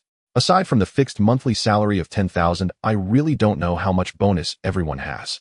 Hype has even gotten a girlfriend, so his bonus must be substantial. He probably has around 20,000. Old Lee joked, but did not imply his own income. Finally, it was Linda Hai who explained, "Actually, we only need to submit 150 copper coins daily. As long as we complete our tasks, we won't miss out on that month's salary of 10,000. Any excess copper coins submitted will be calculated as your bonus at a ratio of 1 to 3. "I see. Wangchuan suddenly understood. He did some mental calculations. Every day, he could earn 225 copper coins from mining, saving at least 75 copper coins daily. Multiplied by 3, that would be 225 coins as a bonus, guaranteeing a minimum bonus of 6,750 yuan by the end of the month. This does not even include the rewards he earned from tasks at the blacksmith shop. Not bad. If he could forge 3 blocks of refined steel daily, he would at least earn 60 copper coins, totaling 180 yuan. A sure monthly income of 20,000. The thought of finally being able to have more than 4 digits in his pocket with 2,000 coming in at the end of the month instantly brightened his mood, and the clinking sound felt like the sweet sound of copper coins. As 4 o'clock in the afternoon approached, everyone finished their work and began to walk out with heavy baskets on their backs. Over 40 miners were bustling about. Recently, a few new refugees had joined. The group grew larger. Upon returning to Blackstone Village, they could see several men in short animal skin clothing with swords and knives at their waists waiting at the village entrance, exuding a formidable presence. Lin Dehai, Chen Feng Haitan, and the others led their respective teams towards one of them. Clearly, these individuals were from different studios coming together to collect debts in the village. Wangchuan naturally followed Lin Dehai and approached a bald man with thick eyebrows and big eyes who had a shallow cut on his face that had not yet scabbed. Good day, Captain Wang. Lin Dehai approached with a serious expression and asked, "What's wrong? Was the journey not smooth?" The man snorted arrogantly from his nose and replied, "We encountered a few refugee bandits and dealt with them already." Wangchuan's heart tightened. The outside world was indeed perilous. This Captain Wang clearly was not a good person.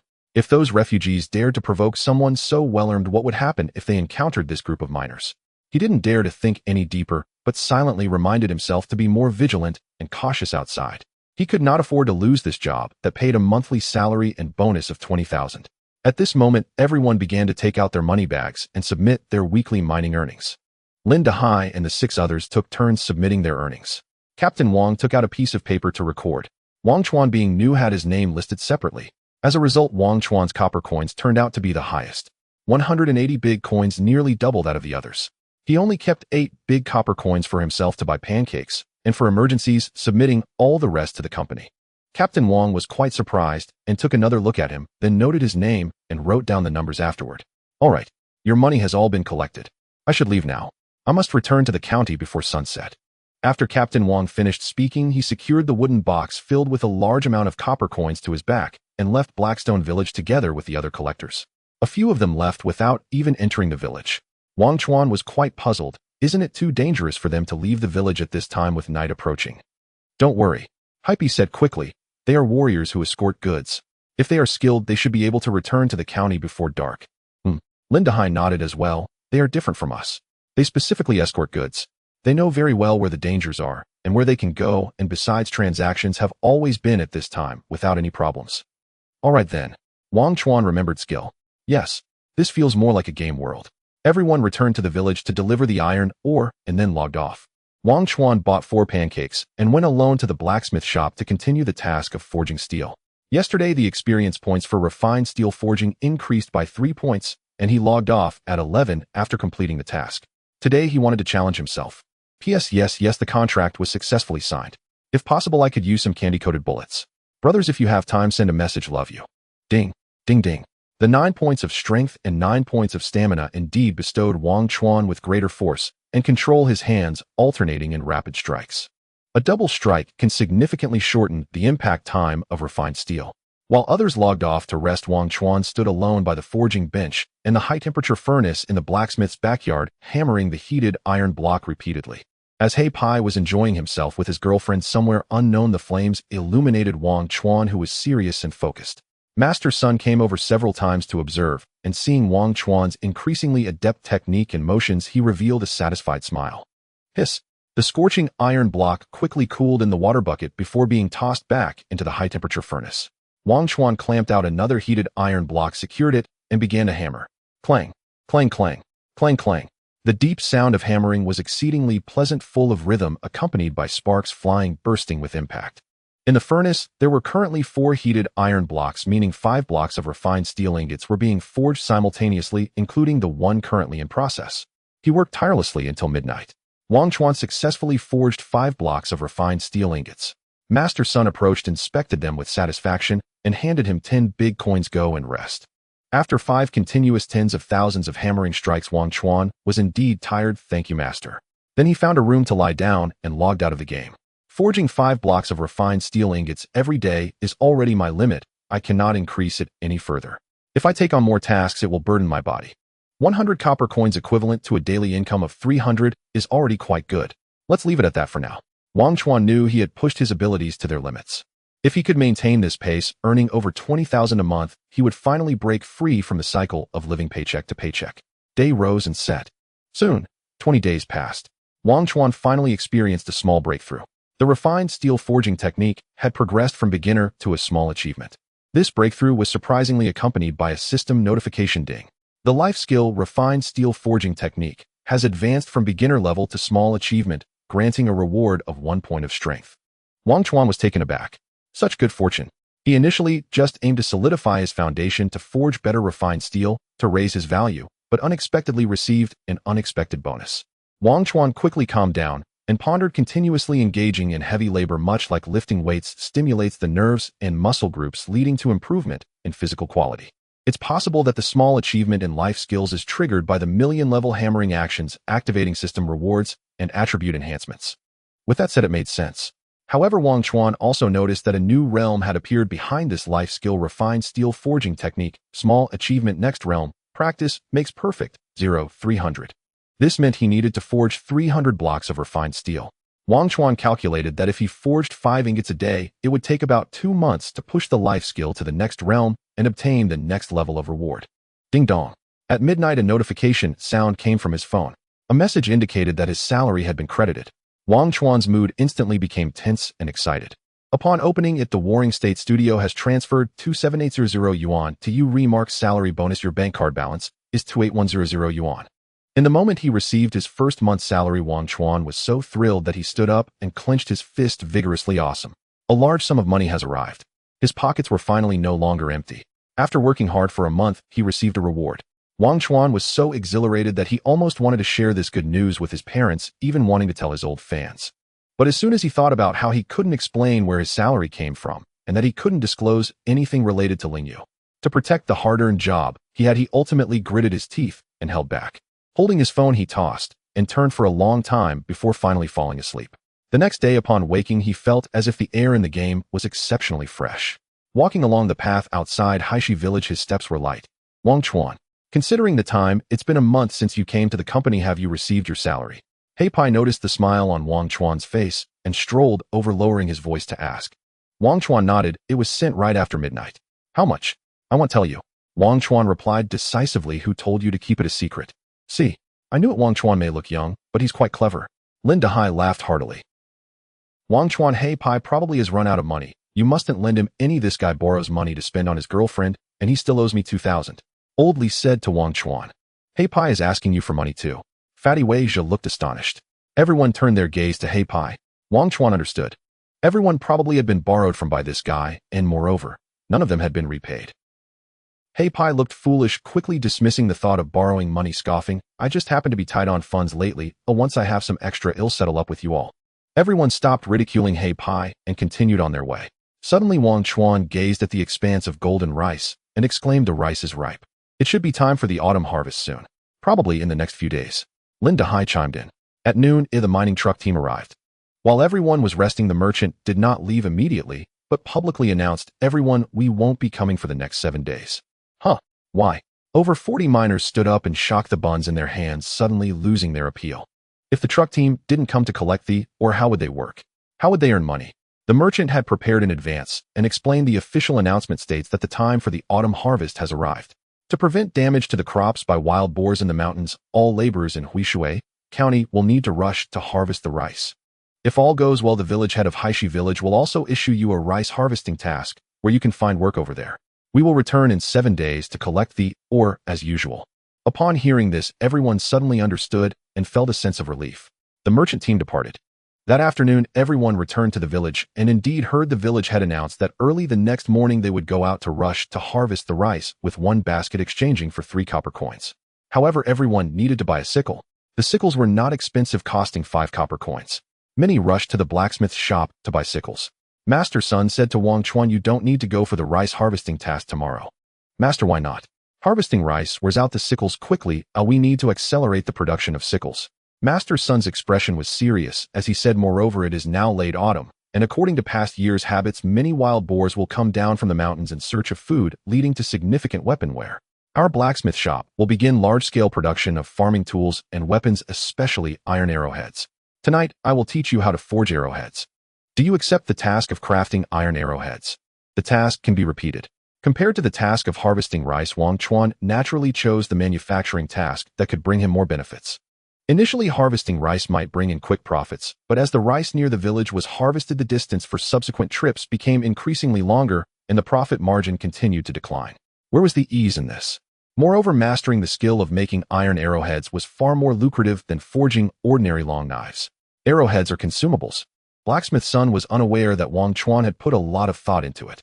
Upon hearing his agreement, he immediately pulled the bellows and began demonstrating at the forge. Crafting arrowheads is different from making other weapons and farming tools. Arrowheads are lightweight and sharp, requiring very little pig iron. You don't need to forge them many times. Repeating the process 3 or 4 dozen times is enough to shape them. The joint needs to be well handled. Blacksmith Sun controlled the force and carefully explained and forged the arrowhead and joint. Under blacksmith's son's skilled hands, the arrowhead transformed, continuously rotating and being struck repeatedly, soon taking on the specific contour of an arrow. This is a rough arrowhead. It will need to be ground and sharpened later. I will arrange for a few hunters to handle those steps. Want to give it a try? Blacksmith's son gestured. Wangchuan immediately approached, skillfully scooping a small amount of molten iron and pouring it into the arrowhead mold, resembling a seasoned blacksmith. Crafting rough arrowheads isn't that complicated. First, you fold and hammer repeatedly to eliminate impurities and enhance toughness.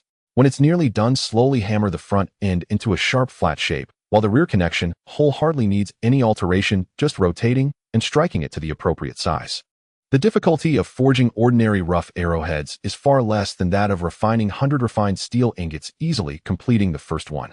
Utilizing the skills for 100 refined steel to create ordinary arrowheads is akin to using a sledgehammer to crack a nut. After inspecting, blacksmith's son nodded in approval.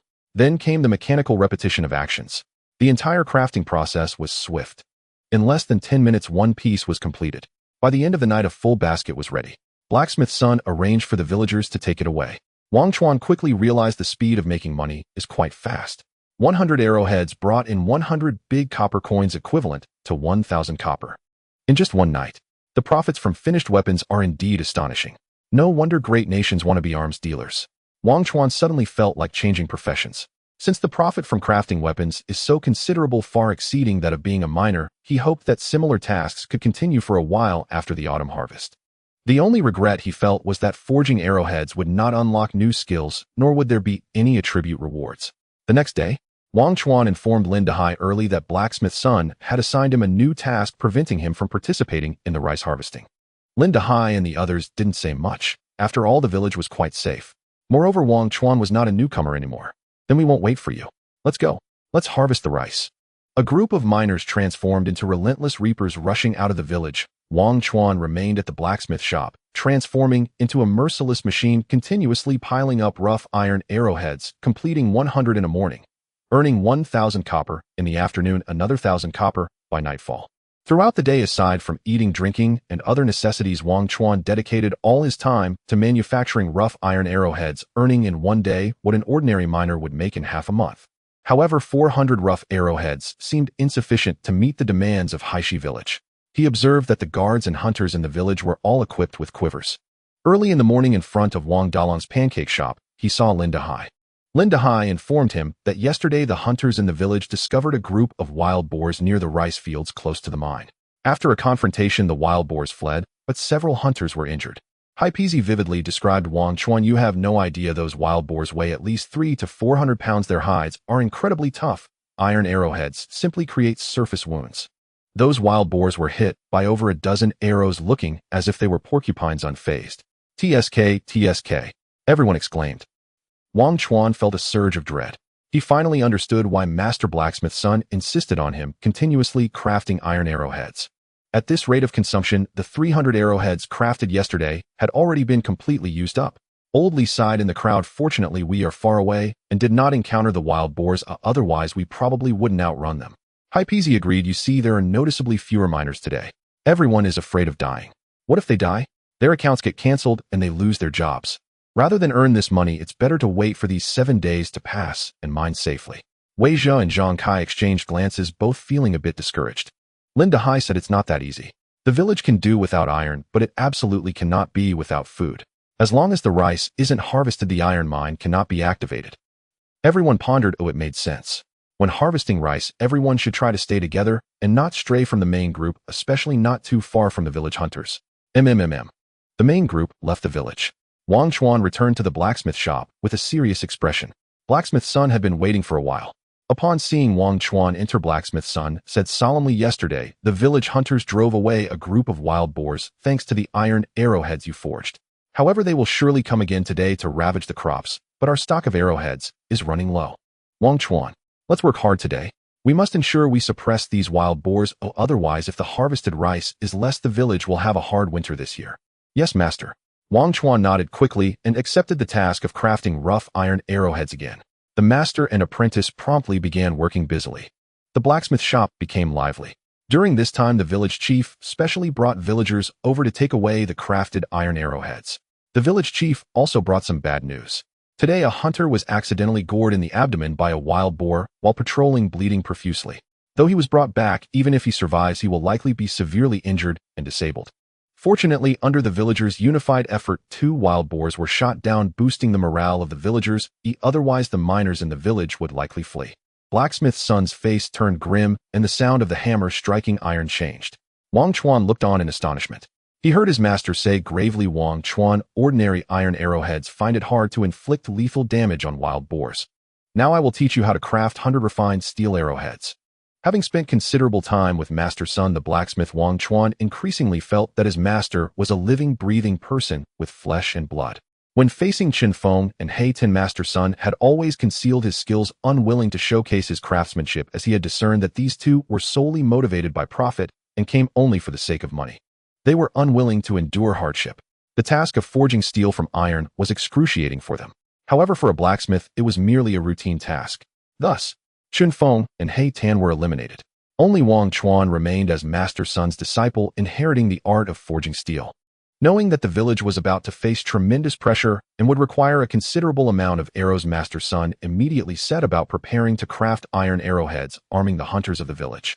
Upon learning that the village's hunters had been injured by wild boars, Master Sun promptly changed his mind, deciding to forge sharper, more lethal steel arrowheads capable of posing a deadly threat to wild boars. Wangchuan could empathize as well. Having spent just over a month in Haishi village, the daily interactions had instilled in him a sense of belonging and pride among the villagers. When the villagers were harmed, he felt anger ignited by a sense of solidarity against the external threat. He earnestly focused on learning the method of forging steel arrowheads taught by Master Sun. To forge the arrowheads to an exceptionally tough and sharp standard, it required a solid 100 folds of forging, hammering the small amount of pig iron into a more compact form, making it easier for finer grinding later on. Only with a tougher structure could it ensure a sharper edge through frequent sharpening. Ding ding, ding ding. Wangchuan learned quickly and adapted even faster. After completing a small ingot of steel, he began to shape it. Compared to ordinary iron arrowheads, it needs to be flatter so that it can shoot farther. While maintaining speed and range, it also possesses immense destructive power and penetration capability. Master Sun periodically offered guidance. When the first steel arrowhead was completed, he personally took charge of the grinding.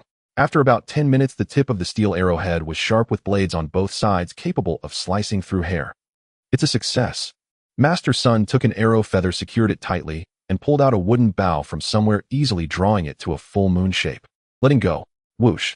The steel arrow flew like a white line, making a spine-chilling sound as it embedded deeply into the beam of the blacksmith's workshop, completely disappearing within. Master Sun smiled. Throwing the wooden bow aside, he said to Wangchuan, "Do you see? This is the power of the steel arrowheads. Their armor-piercing capability is at least twice that of ordinary iron arrowheads. Even a fully grown wild boar king will be seriously injured by a single shot. Let's set this standard. Today, let's forge 10 steel arrowheads to equip the best hunters in our village. Ordinary arrowheads penetrate solid wood by at most an inch, while steel arrowheads can embed 3 inches deep into solid wood. Flesh cannot compare to solid wood and is easily destroyed. With this, it should be easier to inflict harm on wild boars." Wangchuan nodded, his eyes filled with fervor. This was a true weapon of slaughter, a weapon for killing. Moreover, he noticed that while crafting the steel arrowheads, the progress bar for the steel forging technique advanced by 1 point. Forging steel arrowheads also increased the experience for the steel forging technique. Wangchuan became even more excited. He quickly divided the materials into 6 portions and began to hammer away. Master Sun forged alongside him. The harmonious sounds of their work resonated throughout the blacksmith shop. After a lunch of baked cakes, the master and apprentice showed no signs of stopping, continuing their work until afternoon, when the villagers who had hurried to harvest the rice returned.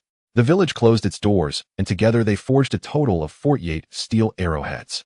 Wangchuan independently forged 24 steel arrowheads, bringing the experience bar for the steel forging technique to 25,300. The reward for the steel arrowheads was 50 copper coins each. The profits were faster than crafting ordinary iron arrowheads. While everyone in the village calculated their earnings, Wangchuan left the blacksmith shop to find Lin Dahai. A few people were gathered discussing how to hastily harvest the rice tomorrow. Today, a hunter in the village was severely injured, and 2 unfortunate miners were bitten by wild boars.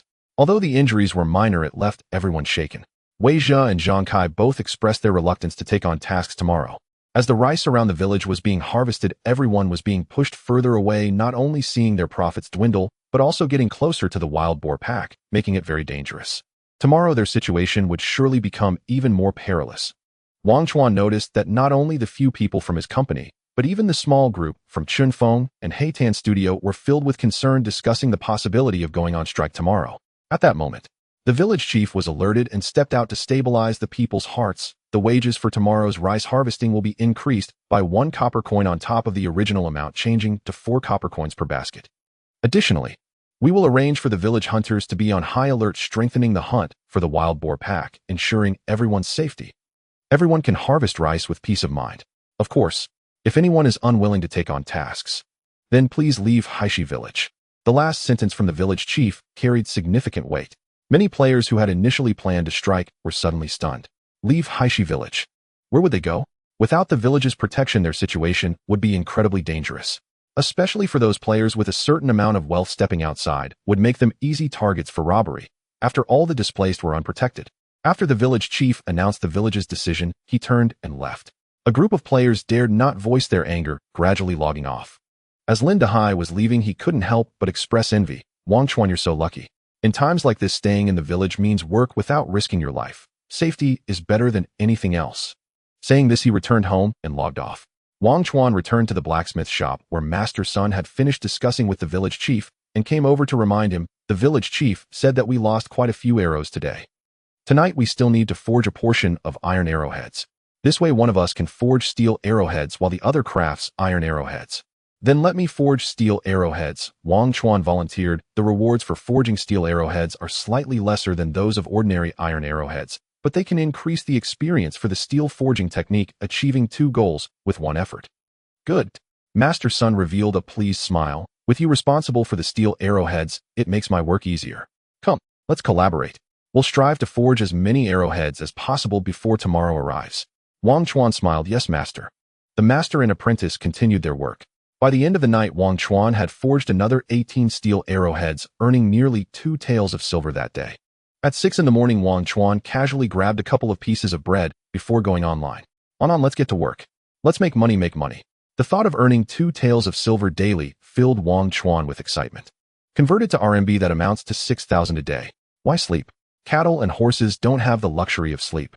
Upon returning to the blacksmith shop, he surprisingly found his master was missing. Stepping outside, he discovered his master's son, the blacksmith, with bloodshot eyes, standing with the village chief and several hunters. The quivers of the 4 hunters were filled with arrows tipped with tempered steel, their cold glints radiating sharpness. Wangchuan immediately understood his master had likely been awake all night sharpening the arrowheads.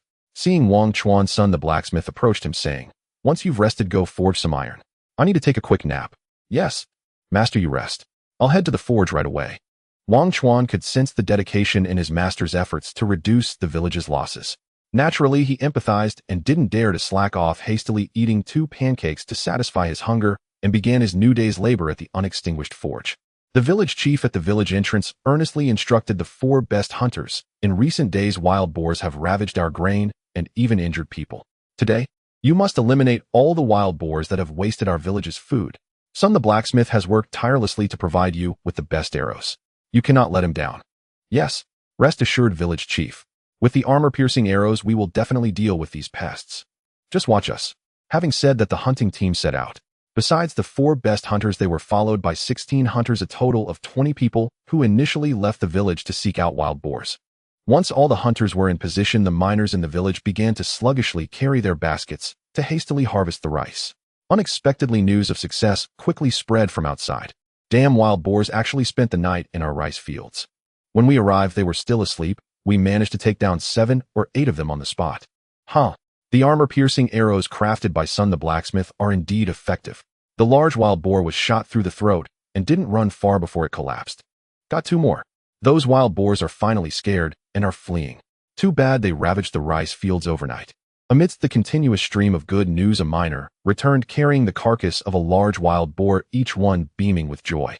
By the end of the morning, the village had laid out over a dozen wild boar carcasses of varying sizes. Wang Dalong was busy with boiling water and gutting them.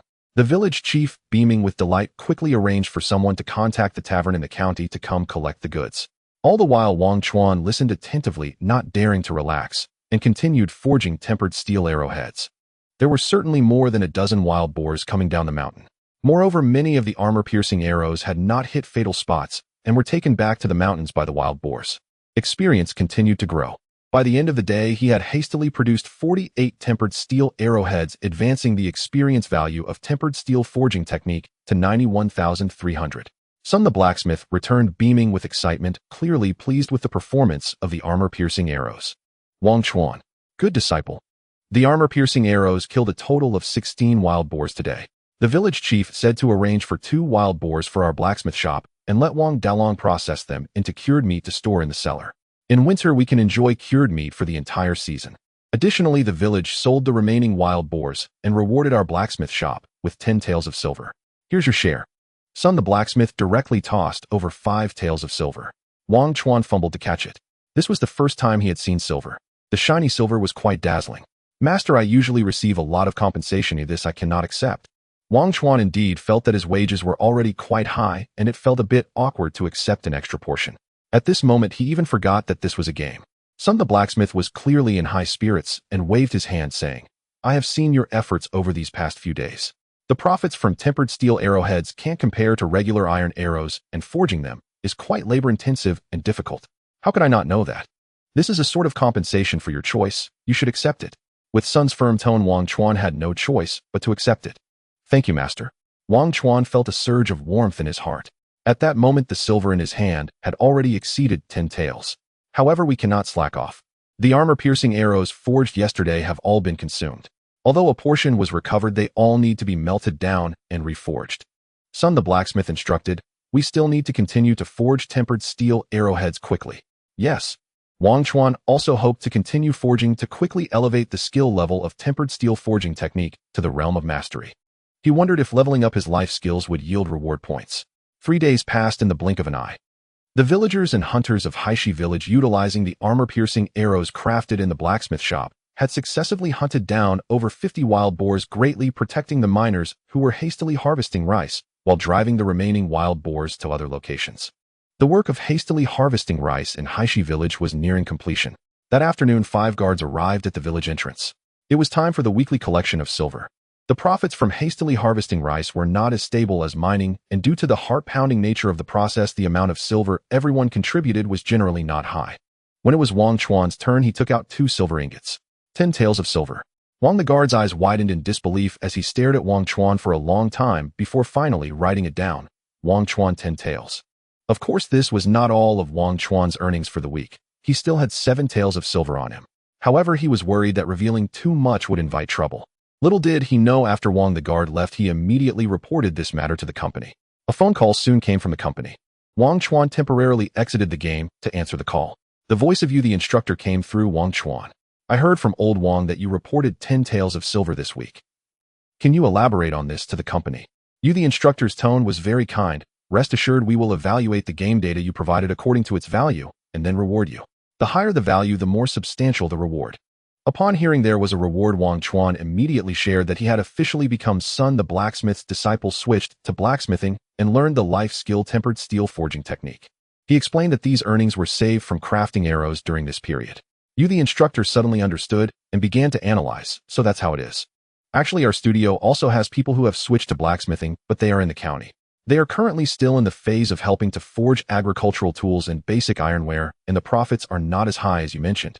It seems you triggered an urgent task for arrow forging due to this autumn harvest. Haishi village has a significant geographical advantage close to iron or with abundant resources, unlike the city where the value of iron ore and pig iron is artificially inflated, thus the profit is naturally diluted greatly. Regardless, this information you provided is still very valuable and will at least provide us with better mining strategies. The company should offer you a nice bonus. Thank you, the instructor. Wangchuan was overjoyed. Another bonus, who wouldn't like that? P.S. Thanks to Hui for the God certification. Just commemorating the first God certification for this book.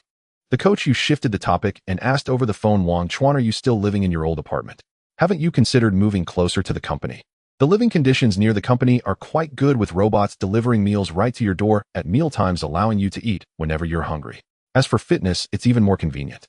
Wangchuan had indeed thought about relocating to the company to enjoy better living conditions and reduce some expenses. However, he had not had a moment to spare lately.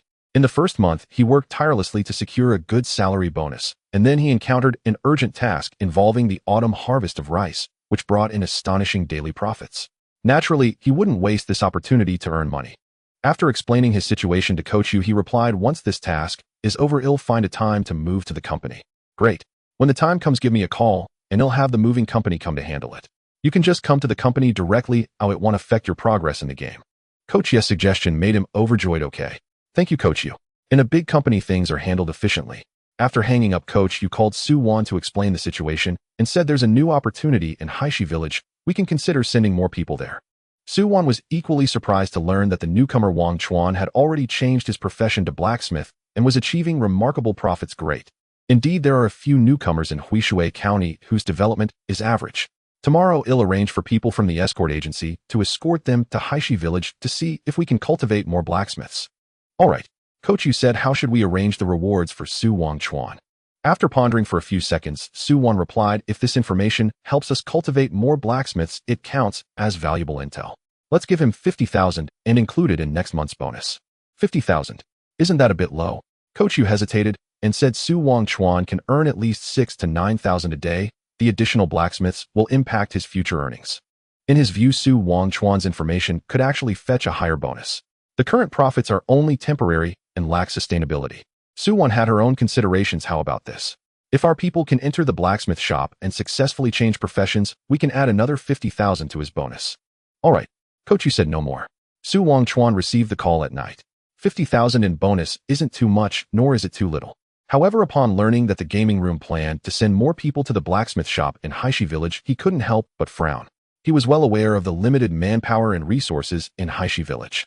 Once there are more blacksmiths, it would squeeze his opportunities for growth while also diminishing his profits.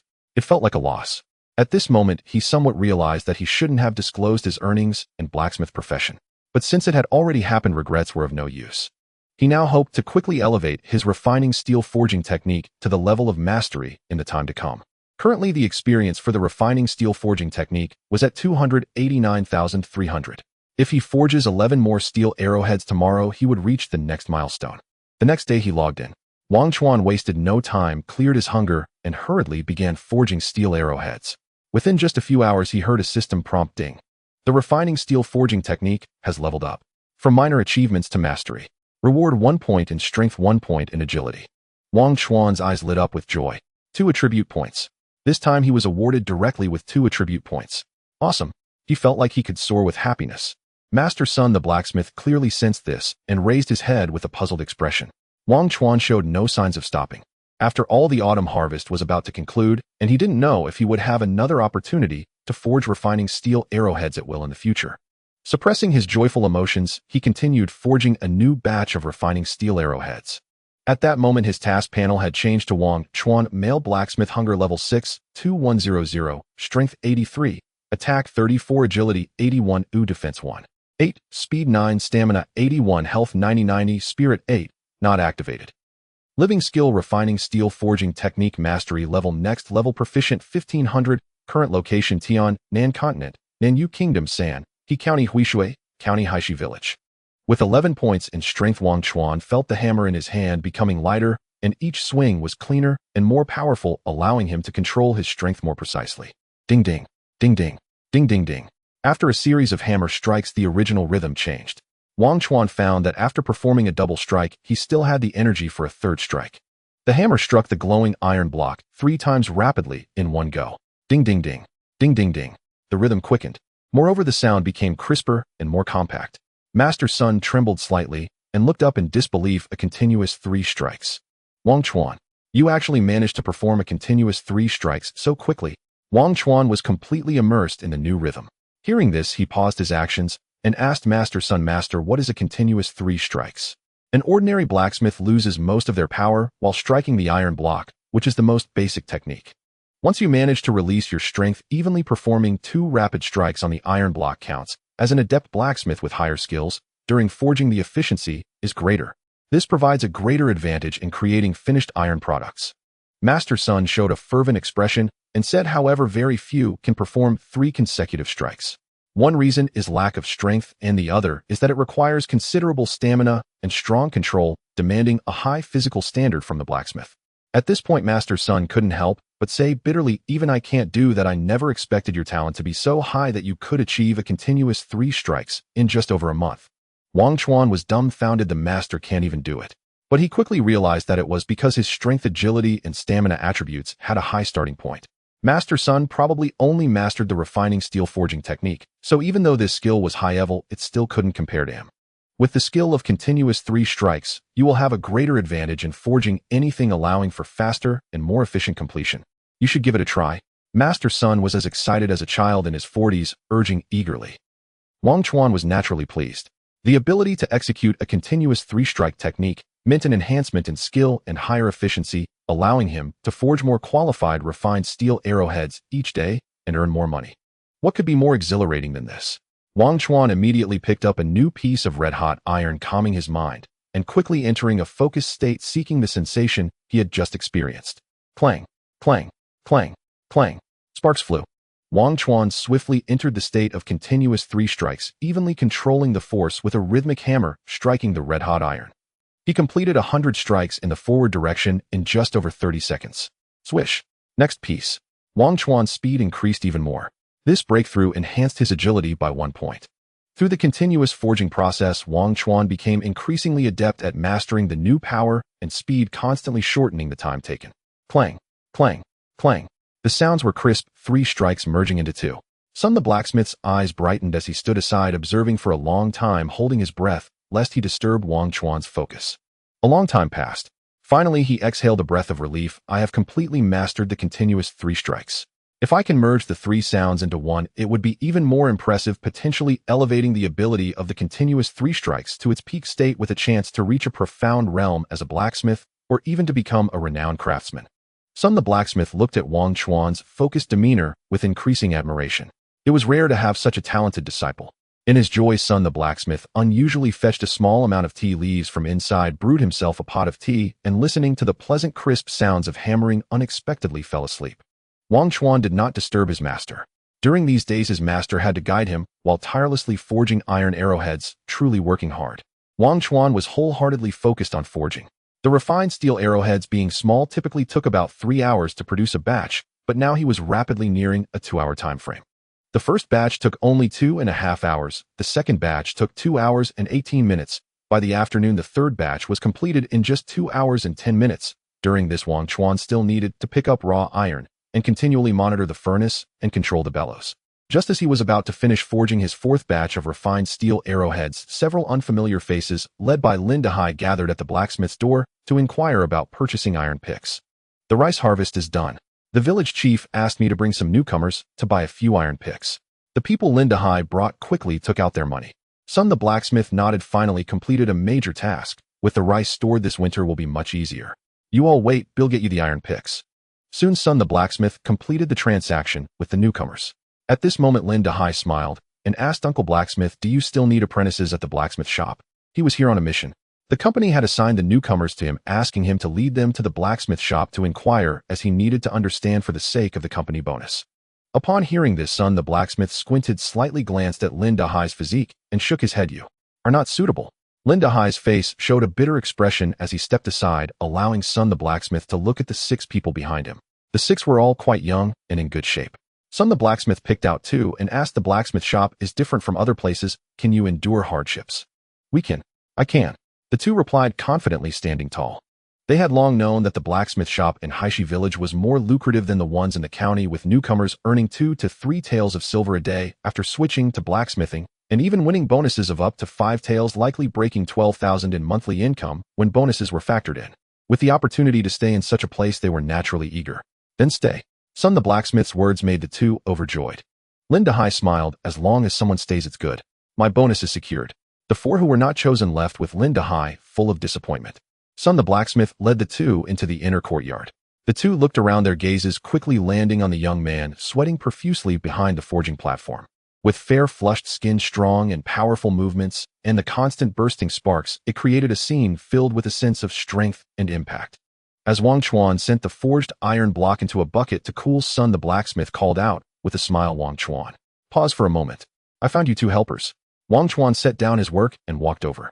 Sun the blacksmith pointed at the 2, saying, Bai Yuhui and Hong Kai Bao will be our apprentices at the blacksmith shop, temporarily helping you out. This is your senior brother, Wangchuan. Yes, senior brother. We've met, senior brother. The two naturally knew Wangchuan, smiling and greeting him respectfully. Wangchuan roughly guessed the identity of the two and nodded, "Hello, junior brothers. With your addition, master won't have to work so hard anymore. Wangchuan, you continue forging. I will guide them in smelting iron ore and controlling the furnace temperature," said Sun the blacksmith, leaving by Yu Hui and Hong Kaibao slightly surprised. Such trivial matters were usually for the disciples to handle right. The two didn't mind and followed Sun the blacksmith closely to learn carefully. Wangchuan returned to the forging station thinking he didn't expect the company-arranged people to arrive so quickly. However, judging by his master's demeanor, he was preparing to have them help out, essentially serving as apprentices at the blacksmith shop. In the future, tasks such as smashing iron ore and controlling the bellows would likely be handled by them. This would likely not affect him. He knew this was related to his recent breakthrough in mastering the continuous three strikes technique. His master would not expend effort training a second successor. With this thought, Wangchuan's worries diminished significantly, and he quickly set aside distractions to focus on forging. Clang, clang. Hong Kaibao and Bai Yuhui adapted, quickly mastering the miscellaneous tasks of the blacksmith shop in just one day. The next day, they began to take on some of the more tedious tasks from Wangchuan. Seizing this opportunity, Wangchuan compressed the forging time for a batch of refined steel arrowheads from 2 hours and 10 minutes to under 2 hours, with his daily earnings increasing dramatically. His experience points surged rapidly, allowing him to produce 54 refined steel arrowheads in a day. Sun the blacksmith was both pleased and worried. He was happy that his successor had strong talent, worried that as the village no longer bought excess refined steel arrowheads, he couldn't convert this batch of products into silver, quickly exhausting his small savings, forcing him to pause the forging of refined steel arrowheads. With over 200 arrowheads unsold, he also had to buy a batch of bamboo from Wangdama to make arrow shafts. It was too much to bear. After all, Sun the blacksmith was just an ordinary blacksmith in the village, managing the wages of 3 people. Yet he couldn't keep up with Wangchuan's fierce production pace. Wangchuan felt an overwhelming discomfort. The forging of the tempered steel arrowheads was halted, not only meaning the cessation of his high income, but also that his experience in the tempered steel forging technique would stagnate. Helplessly, he had to return to the days of mining. Having grown accustomed to earning 2 to 3 taels of silver a day, equivalent to 6 or 7,000, suddenly going back to making just over 100 coins a day was indeed a tough pill to swallow. Fortunately, this gave him time to move from his apartment to the company, where he secured a duplex apartment of nearly 200 square meters. All the necessary appliances and furniture were provided, and meals were delivered right to his door by company robots. In his leisure time, he could also hit the gym in the company, reinforcing his core strength. While lifting weights, he discovered that his strength had indeed increased. He could easily perform 500 pull-ups in one go, with both rhythm and speed improved. He suspected that he had genuinely increased his strength and agility attributes. Then he attempted the bench press. The weight increased from 220 kilograms to 240 kilograms. Seeing the increase in his game attributes directly reflecting in his physical abilities, he felt an urge to elevate the tempered steel forging technique to the next level as soon as possible. Although he didn't know how this game managed to achieve that, who wouldn't want to become stronger? After 10 days of back and forth between the mine and the blacksmith shop, the money he turned in plummeted to 2 taels of silver. Unable to hold back any longer, he proactively asked his master if he could continue forging tempered steel arrowheads to enhance his forging skills. Master Sun knew he was anxious and pondered. "Actually, if we manage to sell this batch of armor-piercing arrows for silver, our blacksmith shop could start operating again, allowing us to continue helping you improve your forging skills. But our blacksmith shop indeed has very little money left. How much are the armor-piercing arrows worth?" Wangchuan inquired. Unexpectedly, Master Sun lowered his voice and reprimanded him. "Do you really want to sell them? The court forbids the private sale of iron. If caught, it's a death sentence. Especially these weapons, they are too sensitive. If discovered, it could lead to significant trouble." Wangchuan felt a chill down his spine. It seemed to be true. Ironware was considered strategic reserves in ancient times. Armor-piercing arrows were even more so. If an ordinary blacksmith in a village sold armor-piercing arrows, wouldn't that be considered treason? Selling the goods was not feasible, it was too dangerous. Wangchuan's mind raced as he continued to ask, is it okay for hunters to carry armor-piercing arrows? In mountainous villages which are often attacked by wild beasts, a small number of armor-piercing arrows used to hunt large beasts are typically overlooked by the county office, which usually turns a blind eye. Master Sun replied, but the quantity cannot exceed 1 quiver. Furthermore, armor-piercing arrows must not approach the county town, or if discovered, one could face fines at best or imprisonment at worst. Wangchuan wore a worried expression. The path to wealth he had just found was now completely blocked. He picked up an armor-piercing arrow.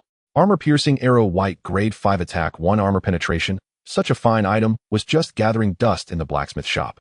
Out of boredom, Wangchuan asked many questions about the armor-piercing arrows, such as how much they were worth. Master Sun answered them all. The price of armor-piercing arrows fluctuated greatly due to their rarity.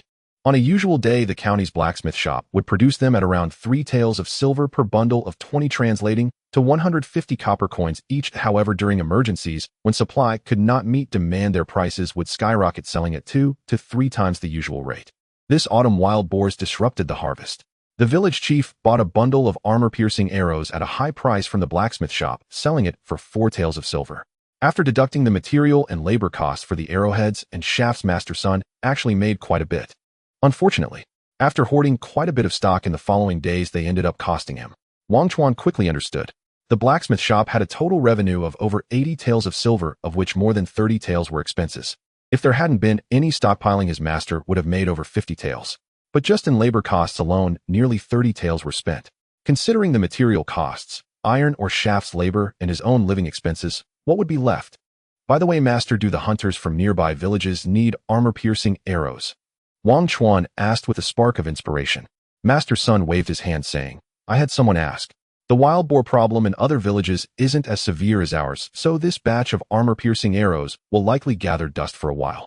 We'll wait for winter to see if any beasts come down from the mountains to forage. Perhaps we can sell a batch, then to circulate some funds.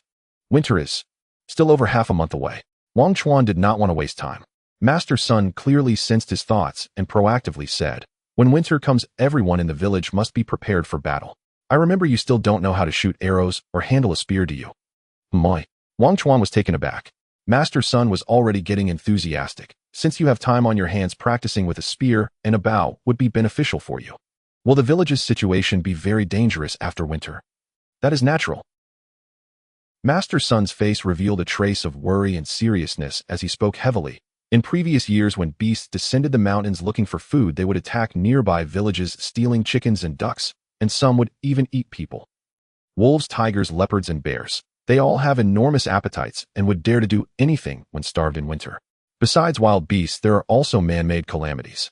Refugees gathering into a disaster becomes a bandit. Mountain bandits emerge, rallying at a call. Whichever village encounters them will be doomed. As Master Sun said this, his expression turned furious. Last year, a gang of bandits attacked our Haishi village. Our village fought valiantly to repel them, but many lives were lost in the process. Looking at the empty houses in the village, that's how they came to be. Wangchuan felt goosebumps rise on his skin. Wild beasts descending the mountain was one thing, but there were also bandits outside. He couldn't help but blurt out, doesn't the government do anything about it? How many people does the government have? They would dare to attack even the county city. Those wealthy people in the county would never send their guards to assist the common folk outside. So usually during winter, everyone stays indoors. All able-bodied men must receive training practicing with weapons to be prepared for any eventuality. Master Sun specifically told Wangchuan, winter hasn't come yet, but it won't be long before the village chief announces a halt to outside mining tasks, and everyone must prepare for winter. Since you have nothing to do anyway, I'll find you a master to teach you archery and spear techniques, so you'll be prepared if something happens. All right. Wangchuan readily agreed. Since staying in the village would also become unsafe, earning money was no longer the priority. The most important thing now was to learn some skills for self-preservation and defense. Sun the blacksmith holds a certain reputation and connections in the village. Seeing Wangchuan agree, he immediately took Wangchuan to find the captain of the village guard. Wangchuan, come, this is the captain of the militia in the village, also our village's most outstanding hunter, Captain Zhao Heinyo. Captain Zhao, this is my disciple Wangchuan, very capable. Wangchuan greeted him. Captain Zhao was well-proportioned with sharp eyes and a body full of explosive power. He held a spear, carried a wooden bow, and had a quiver of arrows, fully armed. Captain Zhao. Zhao Heinyo scrutinized Wangchuan, nodded, and smiled, saying, I know most of the armor-piercing arrows we use are made by him. He has some skills. But I must ask, old son, why are you not at the blacksmith shop at this hour bringing your disciple to find me? What's the matter? It's just that the blacksmith shop is overwhelmed and my disciple is idle, so I wanted to ask you to teach him about spears and bows. Sure, Zhao Heinyo readily agreed. Your disciple works hard at the forge until midnight. Once he picks up a spear and a bow, he'll surely be a good hand. Then it's settled. Starting today, he'll follow you. Son the blacksmith grinned. Zhao Heinyo said to Wangchuan, there's usually not much going on in the village. You can patrol and stand guard with us. It's definitely not as hard as working the forge. Then I'll entrust him to you. Son the blacksmith seemed to unload a heavy burden from his heart. and turned to remind Wangchuan. Wangchuan, make sure to learn well from Captain Zhao. Oh, it will be beneficial. Yes. Wangchuan nodded, watching Sun the blacksmith leave. Zhao Hainyo led him to a corner of the village. There were a few guards warming themselves by the fire. It was still quite chilly at the end of autumn. Captain, why did you bring old Sun's treasure out? The guards naturally recognized Wangchuan and joked among themselves. Zhao Hainyo ignored them, stood firm, pointed to a scarecrow stake set up in the distance, and commanded, since you've become a blacksmith, your arm strength and stamina must be fine. Using a spear isn't difficult. Let's start with archery. Let's see your accuracy. Zhao Hainyo tossed him a wooden bow and a quiver of arrows. Wangchuan had some experience with archery in the gym. Although he had used a compound bow, the differences weren't significant. After receiving the wooden bow, he smoothly nocked an arrow, drew the bowstring, and completed the aiming motion. The guards fell silent, quietly watching. The scarecrow was about 20 paces away. The wooden bow was easily pulled back to full draw. Releasing his fingers, the arrow pierced through the scarecrow's head. Not bad. Zhao Hainyo clapped his hands and praised, smiling. Good accuracy, strong arms. Maintaining accuracy in the dim light at night, you surely won't be lacking during the day. No wonder he is old Sun's disciple. But in actual combat, you must be careful not to stay still. It's easy to become a target. It's best to do it this way. Zhao Hainyo drew his bow and arrows from behind, striding like a dragon and tiger, while quickly nocking an arrow and drawing the bow. Almost as soon as the bow was fully drawn, the arrow was released. Whoosh. Immediately after shooting one arrow, he nocked another. The actions looked slow, yet they were both precise and powerful. Whoosh. Whoosh. 3 consecutive arrows all hit the scarecrow's head from 20 paces away. Wangchuan stared in awe. Amazing. He could draw and shoot, while moving, demonstrating astonishing accuracy. No wonder the master said he was the best hunter in the village. Truly impressive. Captain Zhao is amazing. Wangchuan clapped enthusiastically. Someone nearby remarked, hitting a stationary target is nothing. Wait until you see the captain shoot down those swift beasts, then you'll know what real skill is. Right. The crowd erupted in excitement. Zhao Hainyo smiled and said, shooting at a stationary target is just the first step of our training. Then, just like I just did, we'll move on to shooting at fixed targets while moving. You can maintain your own pace, further enhance your shooting speed and accuracy while ensuring your safety. The third step is shooting at moving targets, quickly shooting arrows at targets while they move, finally shooting and hitting moving targets while on the move. Only then can you truly master archery. The methods have been told to you. Go practice now. Each drill requires 10,000 repetitions, and only those that hit the target count before moving on to the next item. After saying this, he reminded him, by the way, in the beginning, don't use arrowheads, try to use bare shafts. Alright. Wangchuan followed his advice, removing all arrowheads from the quiver, and began shooting one arrow at a time. After shooting, he retrieved the shafts himself. Continue. The next day, after returning from mining, he continued practicing archery. Wangchuan was very serious. Although many hunters and villagers nearby didn't understand why he insisted on shooting 10,000 times. Clearly, Wangchuan's accuracy was quite good. Zhao Hainyo offered no explanation. Wangchuan understood. This was to develop muscle memory. As a fitness enthusiast, he knew that accuracy was one thing, but only through 10,000 repetitions could muscle memory be formed, allowing for quick execution of repetitive motions in the shortest time. This is akin to the steel forging technique. After enough practice, one could hammer iron blocks with their eyes closed. The 10,000 repetitions of stationary shooting engraved the actions of drawing the bow and shooting arrows deep into his bones and muscles. Indeed, he found that his arrow speed was increasing.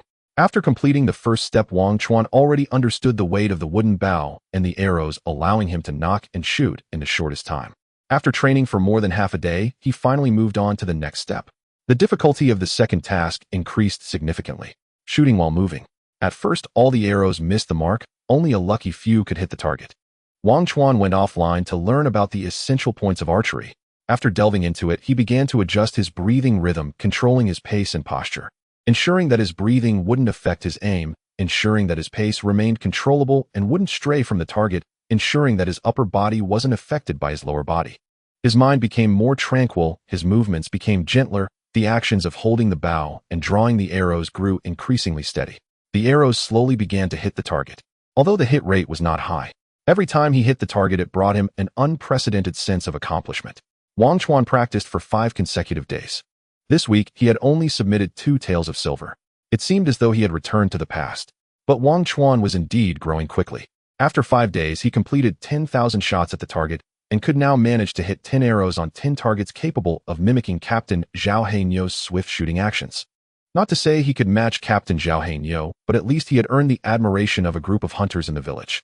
That day, he went to the iron mine to mine as usual. But one person was missing from the team. Brother Lin, why hasn't Hei Pai come? Did he take leave? The company's team had grown to 12 members, but today Lao Li had no partner, and the mine seemed a bit less lively. Lin Dahai sighed and said, "You don't know yet, right? That guy Hei Pai tried to recommend his girlfriend to join the company, but was rejected, and then he let his girlfriend search for spiritual realm online, violating the contract, and has already been dismissed by the company." Lao Li and the others shook their heads and sighed as if they had long known this news. Hei Pai usually spoiled his girlfriend and borrowed a lot of money. He was chased for debts and could only seek help from the company. Wangchuan wore a speechless expression. He understood that Black Skin's lavish spending and his obedience to his girlfriend were well known. However, he could not comprehend how one could go into debt and lose their job for the sake of a girlfriend. Therefore, everyone must remember to avoid extravagant spending and not to destroy their careers for a woman. It is simply not worth it. Look closely, Black Skin has now lost his job, and his girlfriend certainly won't stick around for long. She will leave. Wei's words were not meant to be harsh. A woman who spends extravagantly driving her high-salary boyfriend into debt and ultimately ruining his job is certainly not a good person. As everyone voiced their condemnation, Wangchuan felt a deep sense of injustice for Black Skin. He knew how difficult it was to find a job in the current societal environment. The salary level and benefits at the Warring State studio were already top-notch. Losing such a job meant Black Skin would likely never have a second chance in his life. Unfortunately, there is no medicine for regret. During the afternoon break, Hong Kai Bao and Bai Yuhui approached Brother Chuan. Should we continue practicing archery tonight or return to complete tasks? During this period, we have cast a considerable amount of raw iron. The two knew that their senior brother Wangchuan had been practicing archery with the village militia every day and had not earned any money for several days. However, they still held Wangchuan in high regard. In their eyes, their senior brother was giving up the opportunity to earn money for them. Wangchuan is practicing archery recently. Brother Lin, who had been listening nearby, couldn't help but interject, "Is there some insider information?" Lin Dahai looked very curious.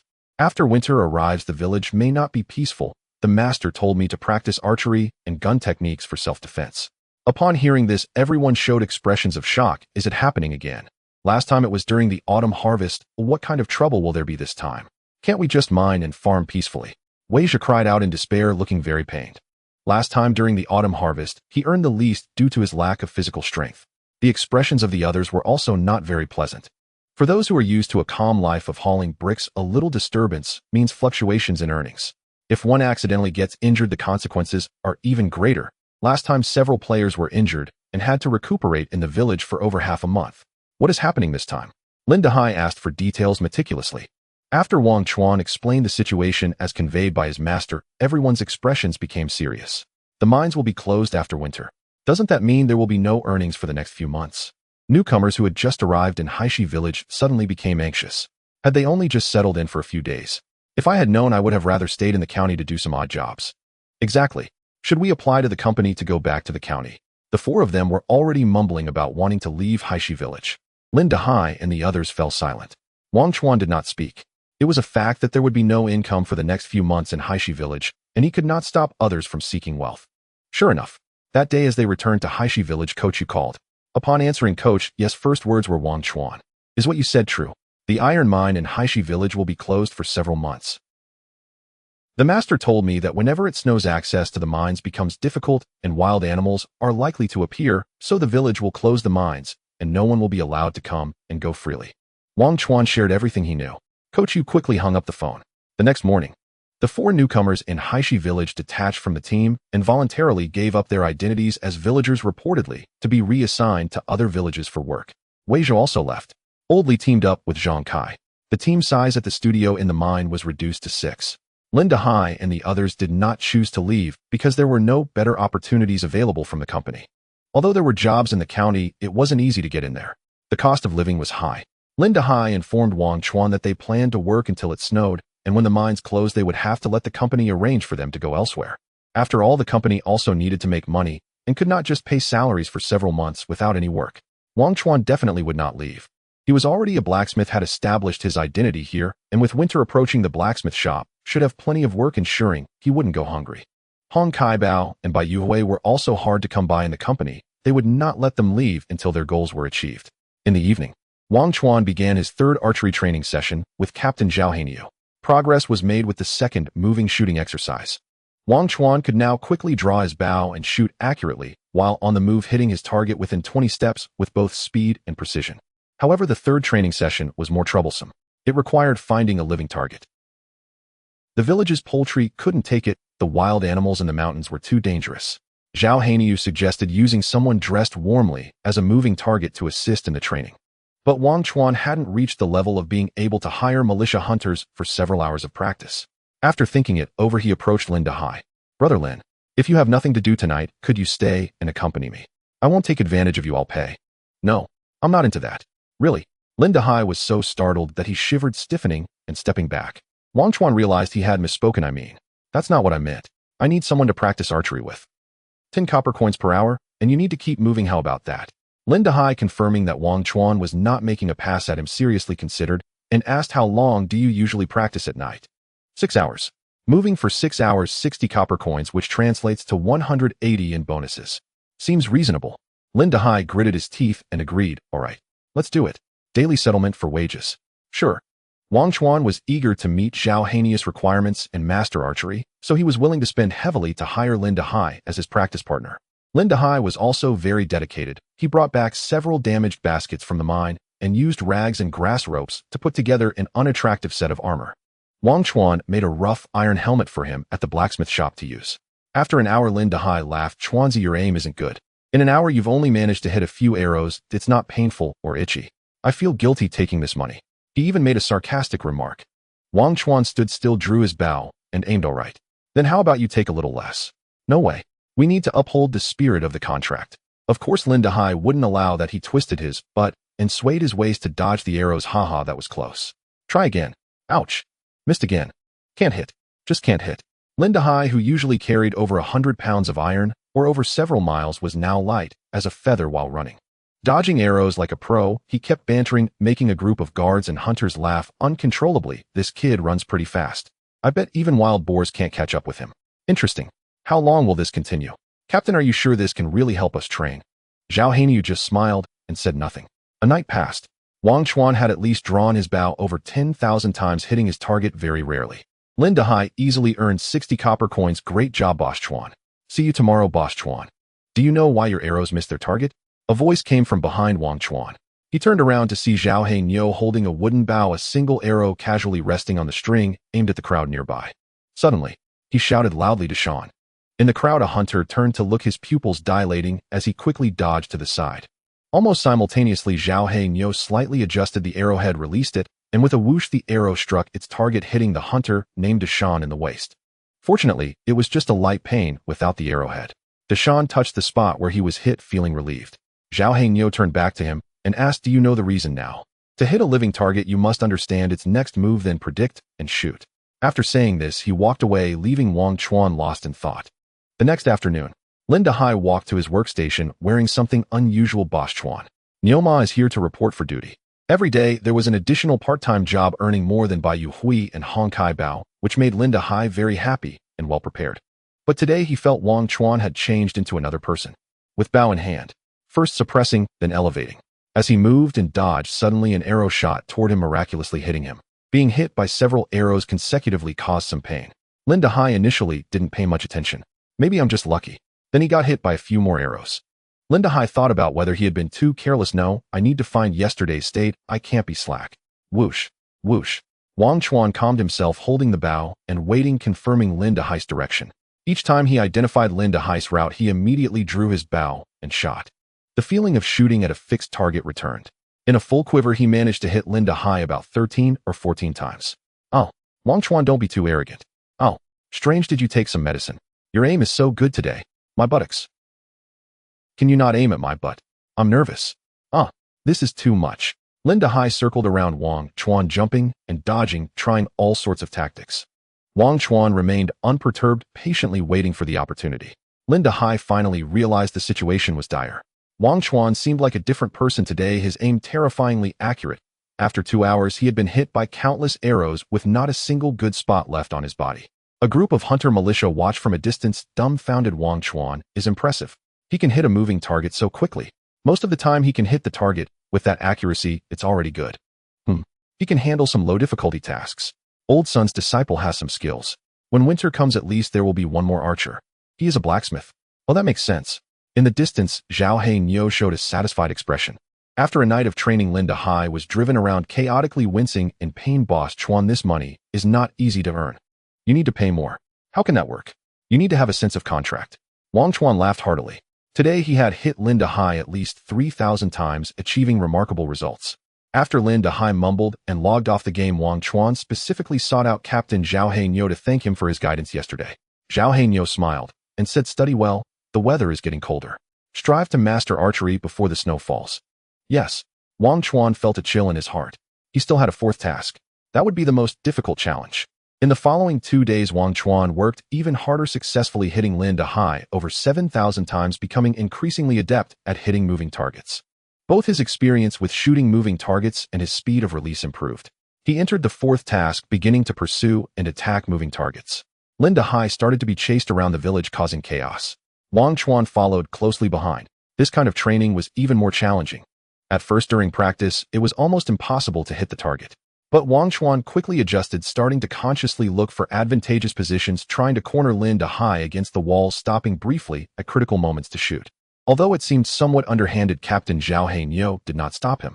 This meant that such a method was permitted.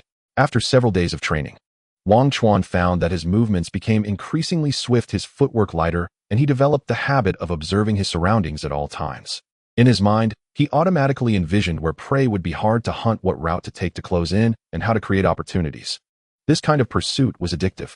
Not only was Wangchuan completely immersed, but even Lin Dahai was becoming increasingly serious, racking his brains daily on how to avoid arrows, how to use the obstacles in the village to minimize the number of hits he took, so he wouldn't be covered in wounds. In the chase and escape competition, the weather grew colder. That day, after training ended, Lin Dahai logged off the game, panting heavily. Zhao Heinyo approached. "Wangchuan, Captain." Wangchuan was momentarily stunned. Zhao Heinyo smiled warmly, his expression one of appreciation. "Your 4 training tasks are complete. You can go back now. I don't have time to teach you gun skills for now. Just learn with the others." "Oh." Wangchuan looked confused. "Isn't Captain going to teach me the real archery skills? You already know." Zhao Heinyo maintained his smile, stating, "Astonishingly, everything I needed to teach you has been taught. From now on, what you need to do is attach arrowheads to your arrows. Lastly, remember this: bows and arrows were created for hunting, for survival. If anything threatens your existence, aim for its head or heart or neck." This was Zhao Heinyo's final lesson for Wangchuan. Ding! A system prompt sounded in his ears. "Mastered beginner archery. Please work hard to train and advance to the next level. Minor achievement." Hearing this sound, Wangchuan's mood suddenly became excited, and he hurriedly summoned his attribute panel. Wangchuan, male blacksmith, hunger level 60100, strength 83, attack 34, agility 81, defense 1.8, speed 9, stamina 81, health 90, spirit 8, not activated. Living skill, refined steel forging practice, makes perfect, next level 158,500, combat skill, archery, beginner level, next level 0-100, current location Tiannan Continent, Nanyu Nation, San He County, Huishui County, Heisher Village. Wangchuan smiled. He had indeed mastered his second skill. I wonder if leveling up the archery skill will also increase my attribute points. Wangchuan eagerly returned to the blacksmith shop, embedding iron arrowheads onto his arrows. Then he aimed at a self-made target. Bang! The arrow hit the target. The archery experience did not budge. After emptying a quiver of arrows, the experience points for archery still showed no change. How to improve experience in archery? Wangchuan thought for 2 days, but couldn't figure it out. He tried many times, whether it was shooting in the open a fixed straw man or increasing the distance and difficulty of shooting arrows. He couldn't raise his experience points by even 1. Just when he was about to despair, it started to snow. The temperature in Haishi village suddenly dropped. Everyone ran to buy clothes from Wangdama in the village to keep warm. The blacksmith shop was fine. Seeing the snow coming in winter, blacksmith's son immediately lit the blast furnace and the stove to maintain high temperatures, stating that there would be a large number of iron arrowheads available for sale. For Wangchuan, it was a time to make quick money, just as blacksmith's son said. As soon as it started snowing, the village chief immediately came out to announce the mountains are closed. No one is allowed to approach the mountains or the iron mine. The reason is that after the snow, many wild beasts will come down from the mountains to forage and gather food. The hunters and militia in the village took their bows and arrows and long spears, closed the village gates, lit fire braziers, and increased the patrol teams. Everyone could feel that the atmosphere in the village was becoming tense. The sound of the blacksmith's forge began to clang throughout the night. Indeed, that night howls of wolves echoed outside the village.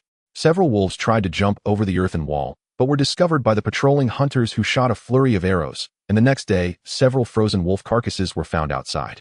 Each wolf was quite large. Everyone originally thought the threat had passed, but the next day more commotion came from outside the village. Wangchuan was crafting rough iron arrowheads at the blacksmith shop when he suddenly heard a series of clang, clang, clang, clang from within the village. An urgent sound of gongs. All the villagers get up quickly. Wolf pack. The wolves are coming. Grab your weapons. Defend against the enemy. On the earthen wall, the sound of hunters drawing their bows and shooting arrows rose and fell, accompanied by the howls of wolves and the sound of the wall being clawed at the village chief and blacksmith's son were all awakened. Wangchuan's face turned pale. The wolf pack arrived so late at night. Most of the players online during the day had logged off by this moment. There were only about 30 or 40 able-bodied men in the village. Hong Kai-bao and Bai Yuhui were also startled. The two reacted quickly. Run. We can't let the wolves bite us to death. Senior brother, let's go. While they spoke, the two rushed towards a nearby wooden house. Wangchuan was worried about the safety of his master blacksmith's son and his half-master Zhao Hanyu, grabbing his bow and arrows preparing to help.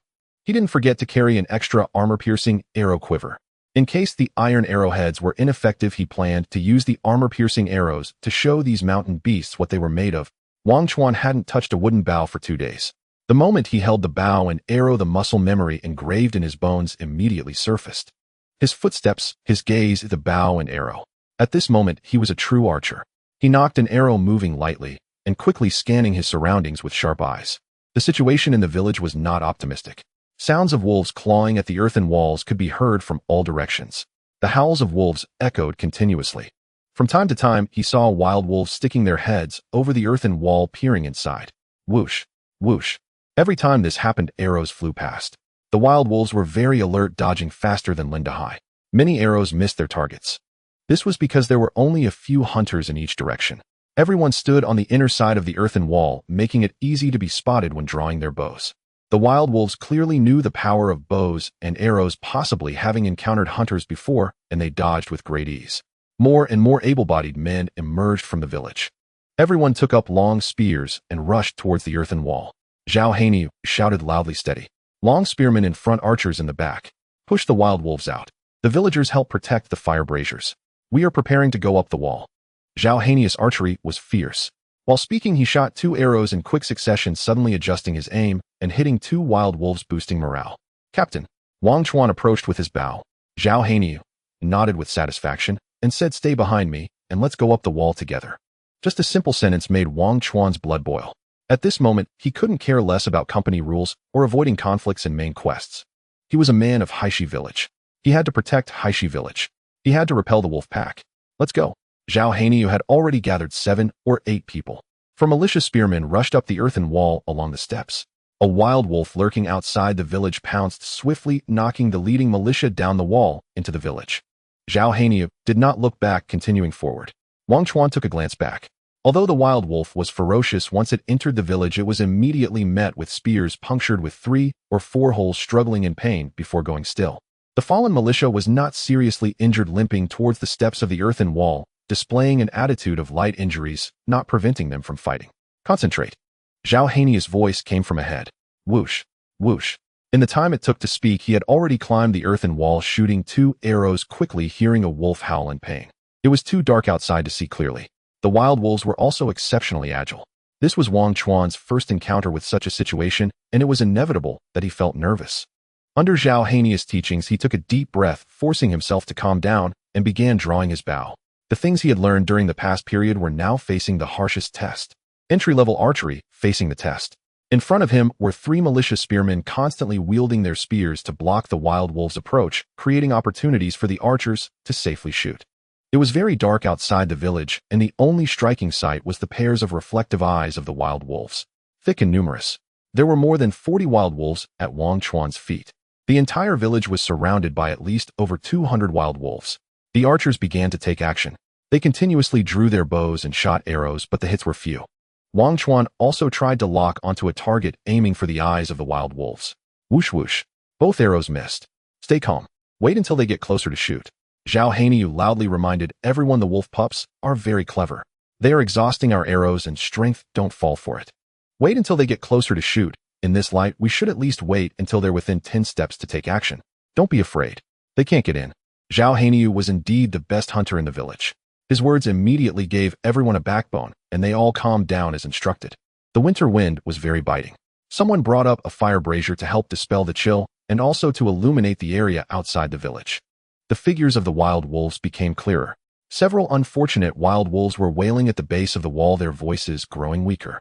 The wild wolves were running in the snow 10 steps away, looking for opportunities. On the earthen wall, shadows moved.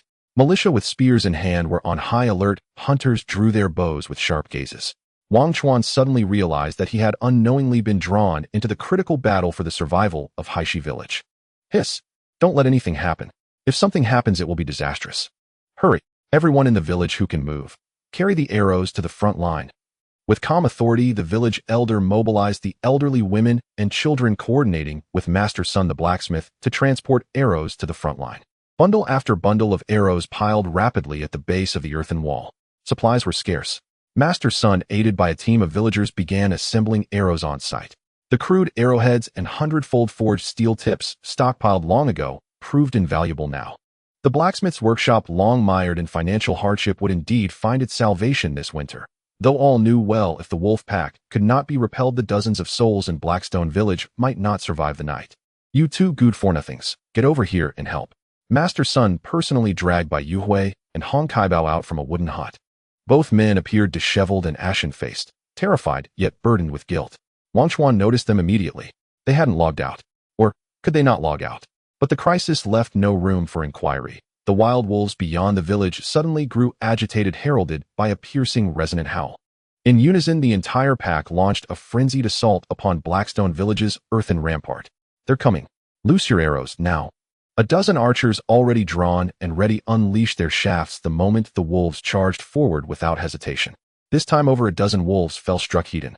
Though their pelts were thick, they offered no defense against the brutal penetration of iron-tipped arrows. Unlike wild boars, they lacked dense layers of hide and blubber, making each arrow strike devastatingly lethal. Dozens collapsed, instantly shrieking in agony, stripped of momentum and the ability to scale the wall. Wangchuan too landed his first kill. A wolf pierced through the chest, crimson blood bloomed across its fur before it stiffened and dropped lifelessly to the ground. Yet this was no moment for reflection on his debut shot. Like the others, Wangchuan swiftly drew a second arrow, aimed and loosed it, without pause. Thud! Two wolves scrambled up the earthen wall, claws scrabbling desperately against its rough surface. One was impaled mid-climb by a spear and hurled down. The other took an arrow straight through the eye, delivered by Zhao Haniu. Blood erupted violently from its eye socket, a sight both visceral and arresting. Remarkably precise, stunningly swift. Wangchuan had just released his second arrow, while the captain had already claimed 3 kills. With Zhao Haniu holding the line, the 4 archers quickly felled over a dozen wolves. Nearby wolves recoiled, instinctively veering away from this deadly sector towards safer ground. Alarms rang out from 3 other directions. Captain, we're about to break here. Help us, now. Simultaneous cries for aid echoed across the perimeter. Zhao Haniu's face darkened. He emptied his quiver in rapid succession, then tossed over his shoulder. Wangchuan, you and the spearmen hold this section. Not a single wolf gets through. The rest, follow me. Zhao Haniu led 3 hunters off to reinforce the flanks. Only Wangchuan and 3 spearmen remained behind, vastly outnumbered and dangerously exposed. Wangchuan drew a sharp, icy breath, tension coiling within him. Yet he possessed that rare composure that deepens under pressure. Calmly, deliberately, he repeated to himself, 10 paces. Kill only within 10 paces. No wolf will breach the wall. Don't fear. Zhao Haniu's earlier instruction. He had memorized it word for word. As he steadied his nerves and refilled his quiver, the wolves hiding below the wall sensed the thinning of defenders above, and with renewed confidence began howling, gathering allies, and cautiously advancing toward this newly vulnerable flank. Wangchuan held his breath, gaze steady, tracking 7 or 8 wolves closing in together, bow drawn, arrow nocked. From the corner of his eye, he caught one slipping silently toward the wall's base, but withheld his shot. 3 wolves surged ahead, accelerating up the wall. The spearmen tensed and rushed to intercept. Behind them, the rest pressed forward with renewed urgency. Wangchuan moved. Whip, whip, 2 clean lightning-fast shots. The rear wolf took the first arrow square in the chest, dropped like stone. The second arrow punched through the next wolf's flank, spilling crimson across the snow. Meanwhile, the 3 wolves scrambling up the wall were driven back by the spearmen, now circling helplessly at the base. Wangchuan ignored them. They couldn't climb. Seeing their comrades safe atop the wall, the remaining wolves redoubled their calls, swarming toward this very spot. Wangchuan had already claimed 2 more kills, his draw growing smoother, his aim surer, his confidence unshaken. Whip! A wolf sprinting toward the wall suddenly crumpled, an arrow jutting grotesquely from its thigh. Wangchuan didn't flinch, drew again. Several wolves circled leftward, attempting a flanking maneuver. Whip! No need for deliberate aiming. Each arrow found its mark as if guided by instinct. 3 more arrows flew, 3 more wolves fell. Then from close range a wolf lunged, leaping claws scraping earth, jaws snapping open mere inches from Wangchuan's straw sandals. Its fetid tongue nearly brushed his skin, hot rancid breath prickled his flesh into goose flesh. Wangchuan remained unruffled. His arrow pierced the beast's eye. It let out a choked whimper, limbs slackening, and crashed heavily to the ground. Brilliant! A militiaman nearby couldn't help but murmur in awe. In mere moments Wangchuan had struck down 7 wolves. Accuracy alone was remarkable, but to maintain such icy composure, such unwavering rhythm amid chaos was a rarity, even among seasoned hunters and veteran militia. Whip! Whip whip! Wangchuan had entered a seamless flow. Within 10 paces, every opportunity, seized every arrow true. 3 wolves lay dead outright. The rest, though not instantly slain, bled profusely into the snow, rapid heat loss sealing their fate within minutes.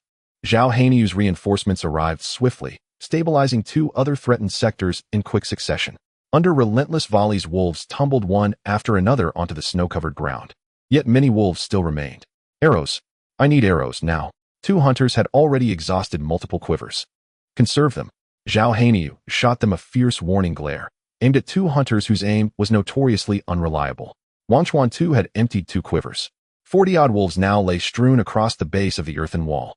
Cunning creatures that they were seeing only a single archer defending this stretch they'd assumed it the weakest point, only to discover Wangchuan not only unshaken, but lethally precise and mercilessly efficient.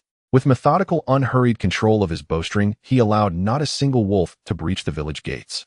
Jianghu had been watching closely all along, prepared to rush back at any moment, yet found instead a scene of serene mastery, Wangchuan moving with the unhurried grace of a veteran hunter, dispatching wolves one by one, holding an entire flank alone.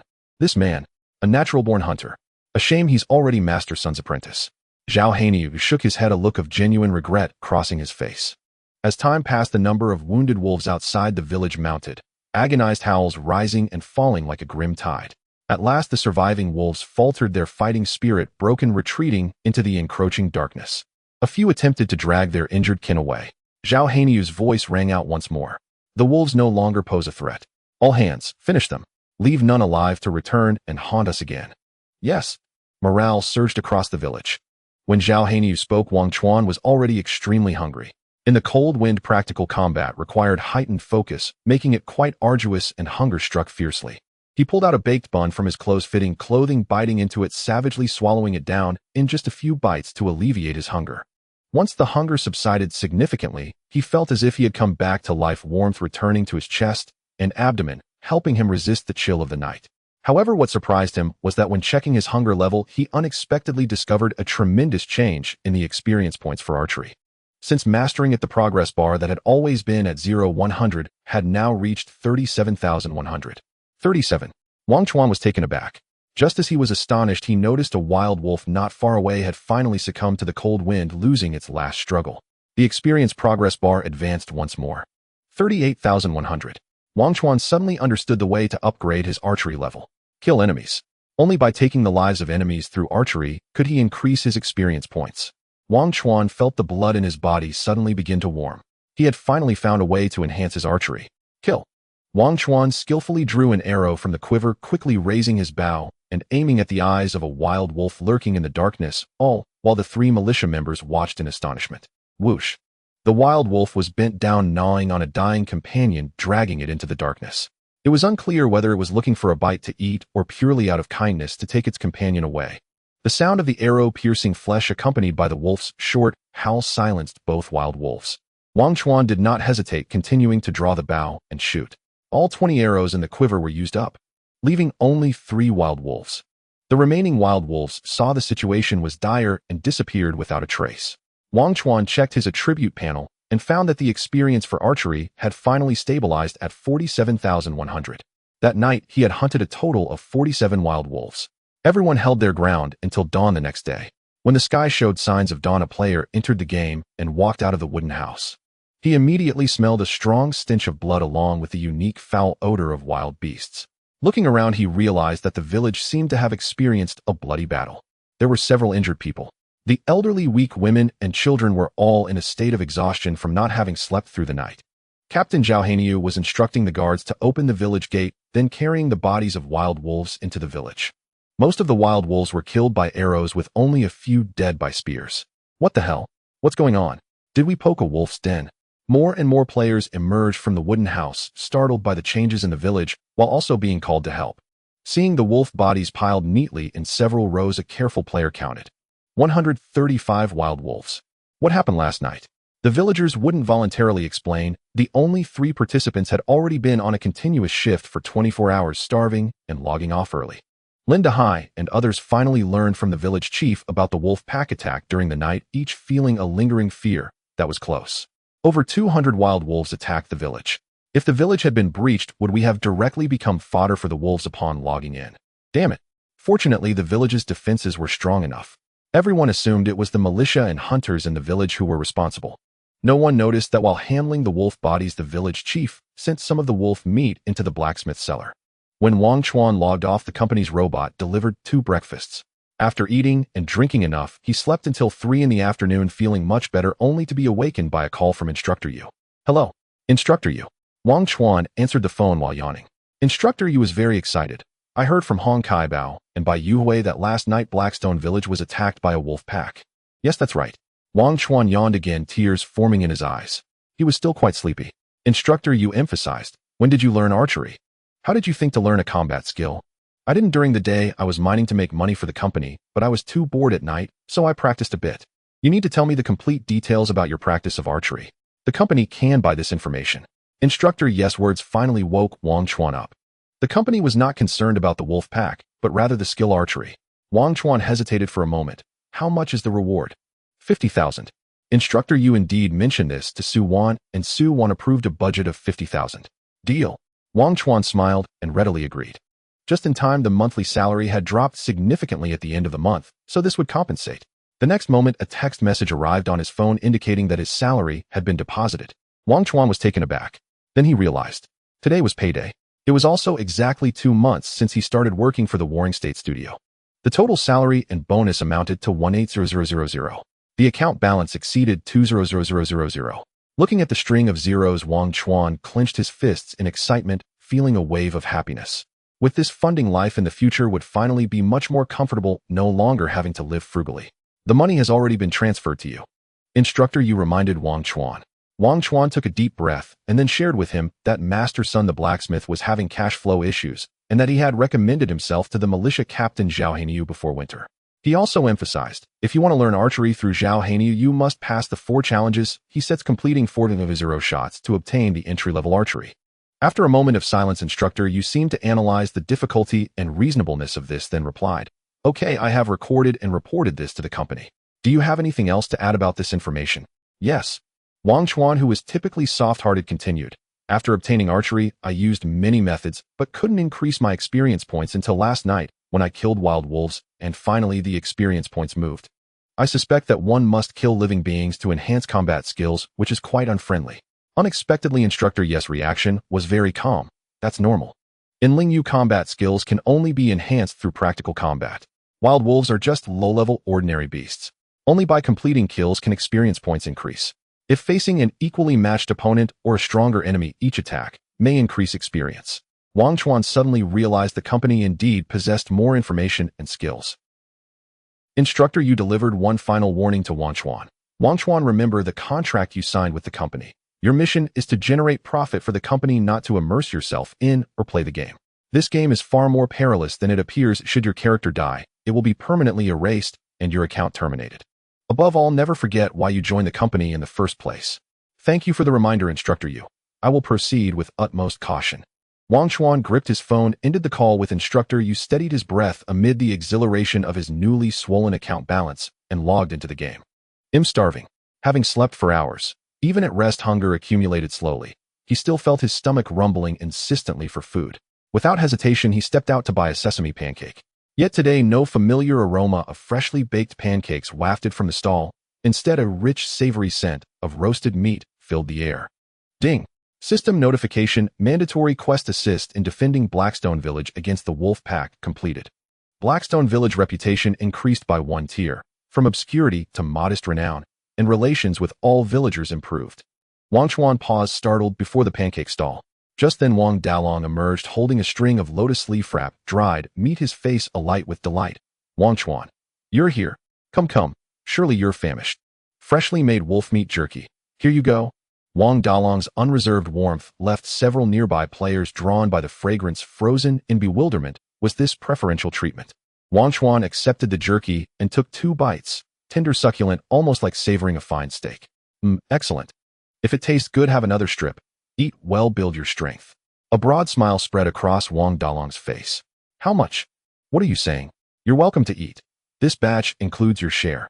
Turning instantly to another player eager to purchase jerky, Wang Dalong declared 5 copper coins per piece. It wasn't exorbitant, but the stark contrast in attitude was deeply grating to the players. Yet mindful that Wang Dalong was the village's sole provider of food and lodging, the players reluctantly endured it. Brother Wang, no pancake stall today. No time these days. I'm busy making jerky and dried meat. Pancakes will resume in a few days. Understood. Give me one too. Wangchuan. At that moment, Chen Feng discreetly drew Wangchuan aside. What's going on? Why is Wang Dalong treating you so warmly? Tell us, brother, come on. Having once trained alongside Wangchuan as fellow disciples, Chen Feng spoke easily, and secretly hoped to earn similar privileges, free meals, effortless hospitality, right under Wang Dalong's roof. After all, 20 copper coins daily added up to a considerable expense. Wangchuan understood his intent perfectly, and saw no reason to conceal it. I didn't do much. Just slew several wild wolves during last night's defense against the pack. Chen Feng's eyes lit up. You killed wolves, eh? He thrust his thumb skyward with fierce admiration. Incredible. Chen Feng knew Wangchuan had remained logged in longest at the blacksmith's forge. Surely he'd encountered the village's guardian quest. Such fortune was truly unparalleled. I wish I'd stayed with you till nightfall. Weren't you training with the militia, practicing spear drills? How's it going? Wangchuan asked. Chen Feng grimaced. Don't ask. The captain made us hold spear stances all day, morning until dusk, like wooden posts. Not exhausting exactly, just unbearably dull. A thought stirred in Wangchuan's mind. Once he'd forged enough iron arrowheads, he'd join them, master the foundational spear techniques himself. Though leveling remained arduous, even foundational martial arts held formidable power. Having witnessed the devastating efficacy of the entry-level archery skill on the battlefield, Wangchuan now held Captain Jianghu in profound respect, and told Chen Feng, Brother Feng, Captain Zhao possesses extraordinary mastery. Learn well from him. That was all he intended to say. Whether Chen Feng heeded it was entirely his own affair. Back at the forge, he found Master Sun, the blacksmith, rushing to craft iron arrowheads while Hong Kai-bao and Bai Yuhui assisted nearby. Master, let me take over. Wangchuan hurried forward to relieve him. Master Sun was genuinely exhausted. Without hesitation, he handed over the hammer. I'll rest a while. Brothers work swiftly. Though we repelled the wolves last night, the mountains harbor more than one den. Tigers, leopards, others too. We must stockpile sufficient arrows for the village. Ding. Accept quest, craft rudimentary iron arrowheads. Reward 100 copper coins per 100 units. Accepted. Wangchuan accepted the quest then, with Hong Kai-bao and Bai Yuhui's aid, launched into forging with relentless intensity. Clang, clang, clang, clang. Sparks erupted like crimson rain. Employing the 3-strike breath continuum technique, he forged arrowheads with astonishing speed, 12 molds blazing simultaneously. Bai Yuhui managed the bellows furnace and pouring of molten iron. Hong Kai-bao handled cooling and swapping the red-hot billets. Wangchuan wielded only the hammer, striking without pause. With practiced mastery, his force and rhythm were flawlessly calibrated.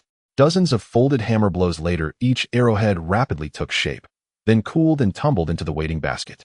As time passed, the pile of arrowheads grew ever higher. Hunters bearing bows entered frequently, lifting armfuls to assemble full-fledged arrows. Wangchuan, thank you for your hard work. Keep it up. Compared to their usual aloofness, villagers now greeted him with newfound warmth and genuine recognition. Over the course of that single night, only Captain Jianghu had slain more wolves than Wangchuan, making him the village's greatest contributor. Such was the tangible benefit of elevated reputation. Wangchuan acknowledged each greeting with a quiet nod, then bent back to the anvil, sweat streaming, hammer rising and falling without cease. Bai Yuhui and Hong Kai-bao watched envious. Senior brother, when might we too learn blacksmithing from master? Yes, exactly. Every day's just menial tasks, so tedious. We heard Chen Feng and Haitan once even got to handle hammers, So why after nearly a month haven't we touched one? Their daily wage, 40 copper coins, paled beside Wangchuan's winter earnings 2 to 3 taels of silver per day. Naturally, their thoughts churned with quiet ambition. Each time Wangchuan deflected them with the vague excuse, it's a special period. He knew full well that Master Sun would never take another formal disciple. So long as Wangchuan remained in Blackstone Village, they would remain apprentices consigned forever to menial labor. But he could not speak that truth. He was no saint. There was no other reason, only practicality. New hands would slow him down and impede his earnings. Fortunately, Bai Yuhui and Hong Kaibao possessed the wisdom to digest such realities themselves. After all, compared to others in the village, who'd been forcibly drafted into endless spear stance drills receiving only 2 daily meals and nothing else, they at least earned steady coin. Not quite top tier, but certainly above average. On the first night of encountering the wolf pack, the iron arrowheads hoarded in the village were nearly exhausted. The blacksmith shop was working at full capacity to produce more iron arrowheads. With the funds from the blacksmith shop returning, Wangchuan found himself back in a state of soaring income. The first day's earnings were only 1800 copper coins, but by the second day, they skyrocketed to 3600 copper coins, fulfilling the basic needs for a month within just 2 days. After 3 consecutive days, over 10,000 iron arrows were produced, and the blacksmith's furnace finally cooled down. Wangchuan returned to his original state. The arrows of Haishi village had once again reached saturation. Wangchuan remained undaunted. In fact, with a balance of 200,000 as a foundation, the wages and bonuses for this month would not be less than 30,000. He was quite calm, now putting down his hammer and immediately running to report to Captain Jianghu, joining everyone to practice standing with a spear and learn the basics of spear techniques. Captain Jianghu emphasized the requirements to him once more. Standing with the spear required steady footing, a low center of gravity, and an upright stance, all with utmost seriousness. When everyone could stand still for an hour without moving, they would have passed the first trial. There were 3 more trials to learn spear techniques. The second trial was thrusting with the spear. One needed to practice 1,000 thrusts. The third trial involved holding the spear with one hand, hanging a piece of iron ingot from the spear's tip, and maintaining it steady for the duration of an incense stick. The final trial was thrusting with one hand. 1,000 times. Many people were still stuck at the first trial. Standing still for an hour was actually not difficult. This skill, which placed stringent demands on both arm strength and mental focus, was relatively easy for the generally capable miners. However, many players clearly did not take Captain Jianghu's words to heart and executed them with diligence. Just like Qin Feng and Heighten back then, because they did not strictly follow the requirements set by Blacksmith Sun, when forging tempered steel, they failed to advance to the blacksmith profession and did not master the tempered steel forging technique. These players were similar. Most of them came for profit. Their companies did not wish for them to engage with combat skills to avoid triggering unnecessary main quests, so they did not receive guidance in this area. After joining Wangchuan, he firmly planted his stance, as per Captain Jianghu's instructions, standing still for a whole day. Given his physical attributes and core strength, he quickly met the requirement, standing still for an hour before directly moving on to the second training. However, Wangchuan understood that behind these 4 training exercises lay the necessity of muscle memory. Only by training muscle memory and leaving traces in the body would combat instincts manifest in action, unleashing true combat power. After standing for 2 consecutive days, everyone found it quite boring. By 6 in the evening, they collectively disappeared to log out and rest. Only Wangchuan ate 2 pieces of wolf jerky and continued to train. At 9 o'clock in the evening, Captain Jianghu walked over with a smile. Wangchuan, you can stop now. With your physical fitness, you have completed the stance with the spear. Now practice thrusting with me. Captain Jianghu had a thorough understanding of his needs. Wangchuan gladly agreed. I will follow the captain's lead. Under Jianghu's guidance, he quickly grasped the essential points of spear thrusting. The main attack method of the spear is thrusting. The hands are aligned, the legs are firmly planted, and the body is like a bow. The spear is like an arrow. Set your stance, gather your strength, unify your waist and legs, and concentrate all your power at the spear's tip. Under a sudden burst of energy, even ordinary living beings cannot escape the fate of being pierced. Try it out. Wangchuan's eyes brightened as he approached the scarecrow stake. Following Captain Jianghu's instructions, he spread his legs apart and held the spear horizontally. His legs opened and closed, forming a bow-like stance with the ground. He concentrated his chi in his dantian. With both hands tightly gripping the spear, he aligned them. The core strength amassed in his waist was indeed palpable, and he could feel that once unleashed, the explosive power would be astonishing. Thud. However, at the moment of the actual strike, he felt that his strength seemed to dissipate, failing to unleash the imagined power, lightly piercing into the scarecrow's body. Again, Wangchuan adjusted his stance and thrust again. Thud. After multiple consecutive thrusts, he still couldn't find the feeling. He could feel that his attack was far from the deadly strike of the militia on the earthen wall. If it were him, he might not even pierce through a wolf's body. With a calm heart, he began to reflect on that night when the militia thrust at the wolves. Every movement of the foe flashed before him like a film replay. As Wangchuan recalled, he began to mimic the actions. Thud, thud. He continued thrusting repeatedly. Still he couldn't find the feeling. Captain, I can't find the feeling. Could you demonstrate it for me? Wangchuan requested. Sure. Captain Jianghu did not refuse, walking over, taking the spear and setting it in the position where Wangchuan stood. He pulled back a step and the spear immediately displayed a subtle yet fierce aura. Wangchuan's attention was completely on Jianghu. The movements of Jianghu appeared ordinary and casual. However, at the moment he set his stance, Wangchuan's pupils trembled. Like a gun pulling the trigger, the spear emitted a sharp, fierce sound as it pierced the scarecrow, penetrating through its chest and back. Did you understand? Jianghu retrieved the spear, smiling at Wangchuan. Actually, I am better at archery than spear techniques. My explanations about spear thrusting may not be very precise. You need to comprehend it yourself and practice on your own. Thank you, Captain. I will practice more. He indeed seemed to have grasped something from that strike. Following Captain Jianghu's stance, he fully immersed himself in it, replicating every step, the stride, and the grip with precision. Casual movements, focused gaze, the spear tip aligned with the target. Wangchuan felt a slight stirring, as if he had grasped something. The spear suddenly thrust out. A slight sound of piercing cut through the air. Jianghu, who had not left, immediately revealed a look of surprise at this moment. He was beginning to feel it. Wangchuan's eyes sparkled with fiery light as he continued to thrust according to the feeling he had just experienced. Another piercing sound echoed. This thrust carried substantial force. Jianghu smiled, nodding slowly. This Wangchuan has a bit of talent. Watching as Wangchuan diligently replicated that action, making subtle adjustments as he mimicked his thrusting technique, Jianghu's smile grew wider. After observing for a while, Jianghu left. Wangchuan stood before the scarecrow stake, continuing to practice thrusting. Once, twice, many times. His clothes gradually became soaked. Only when the clock struck 12 did he put down the spear, clear his hunger, and log out to rest. A new day dawns, and the weather is even colder. As soon as he logs in, Wangchuan feels the air he breathes out turning whiter, his hands and feet trembling slightly from the chill. Stepping out of the wooden cabin, he sees heavy snow swirling outside the village ground and rooftops blanketed in thick snow piled up to knee-deep. Wangchuan, have you woken up? Good morning, Brother Lin. Wangchuan exchanges greetings with Lin Dehai at the door before becoming completely captivated by the snowy scenery in the game world. The snow is pristine. Everything looks like it's straight out of a fairy tale, and it is pleasing to behold. So beautiful. If my wife were to see this, it would be something else. Lin Dehai smiles.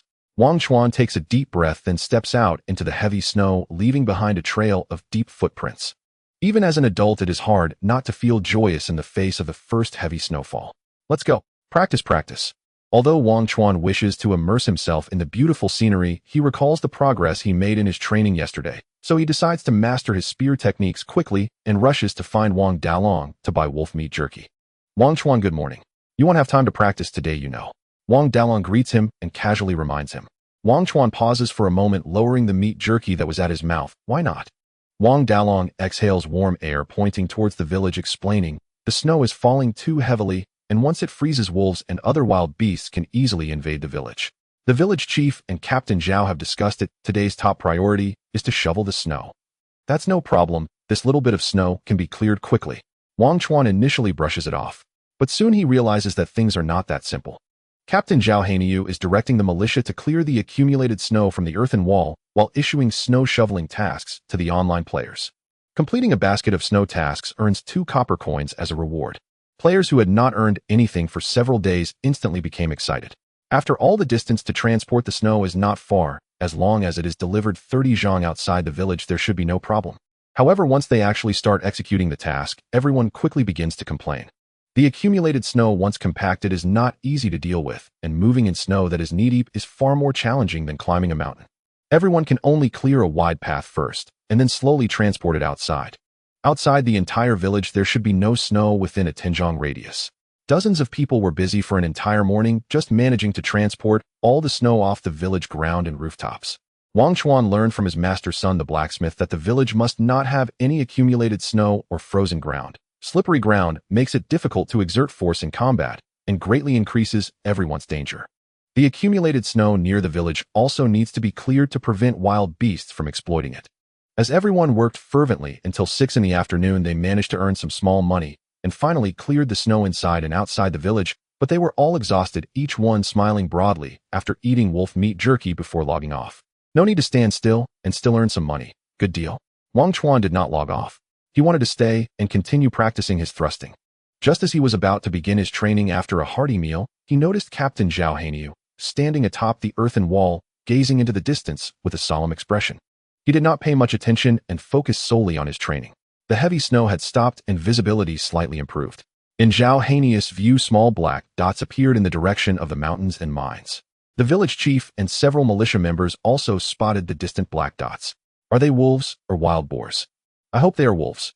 Jianghu spoke, gravely saying, the wolf pack has suffered losses before and should not attack the village again. Wild boars, however, would be a problem. Fortunately, we have already cleared the snow in advance, so there should be no immediate issues. He glanced at the sky and added, as long as it doesn't snow again, we should be able to fend off the wild boar pack. Everyone should take advantage of the time to rest well. Jianghu instructed there might be a fierce battle tonight.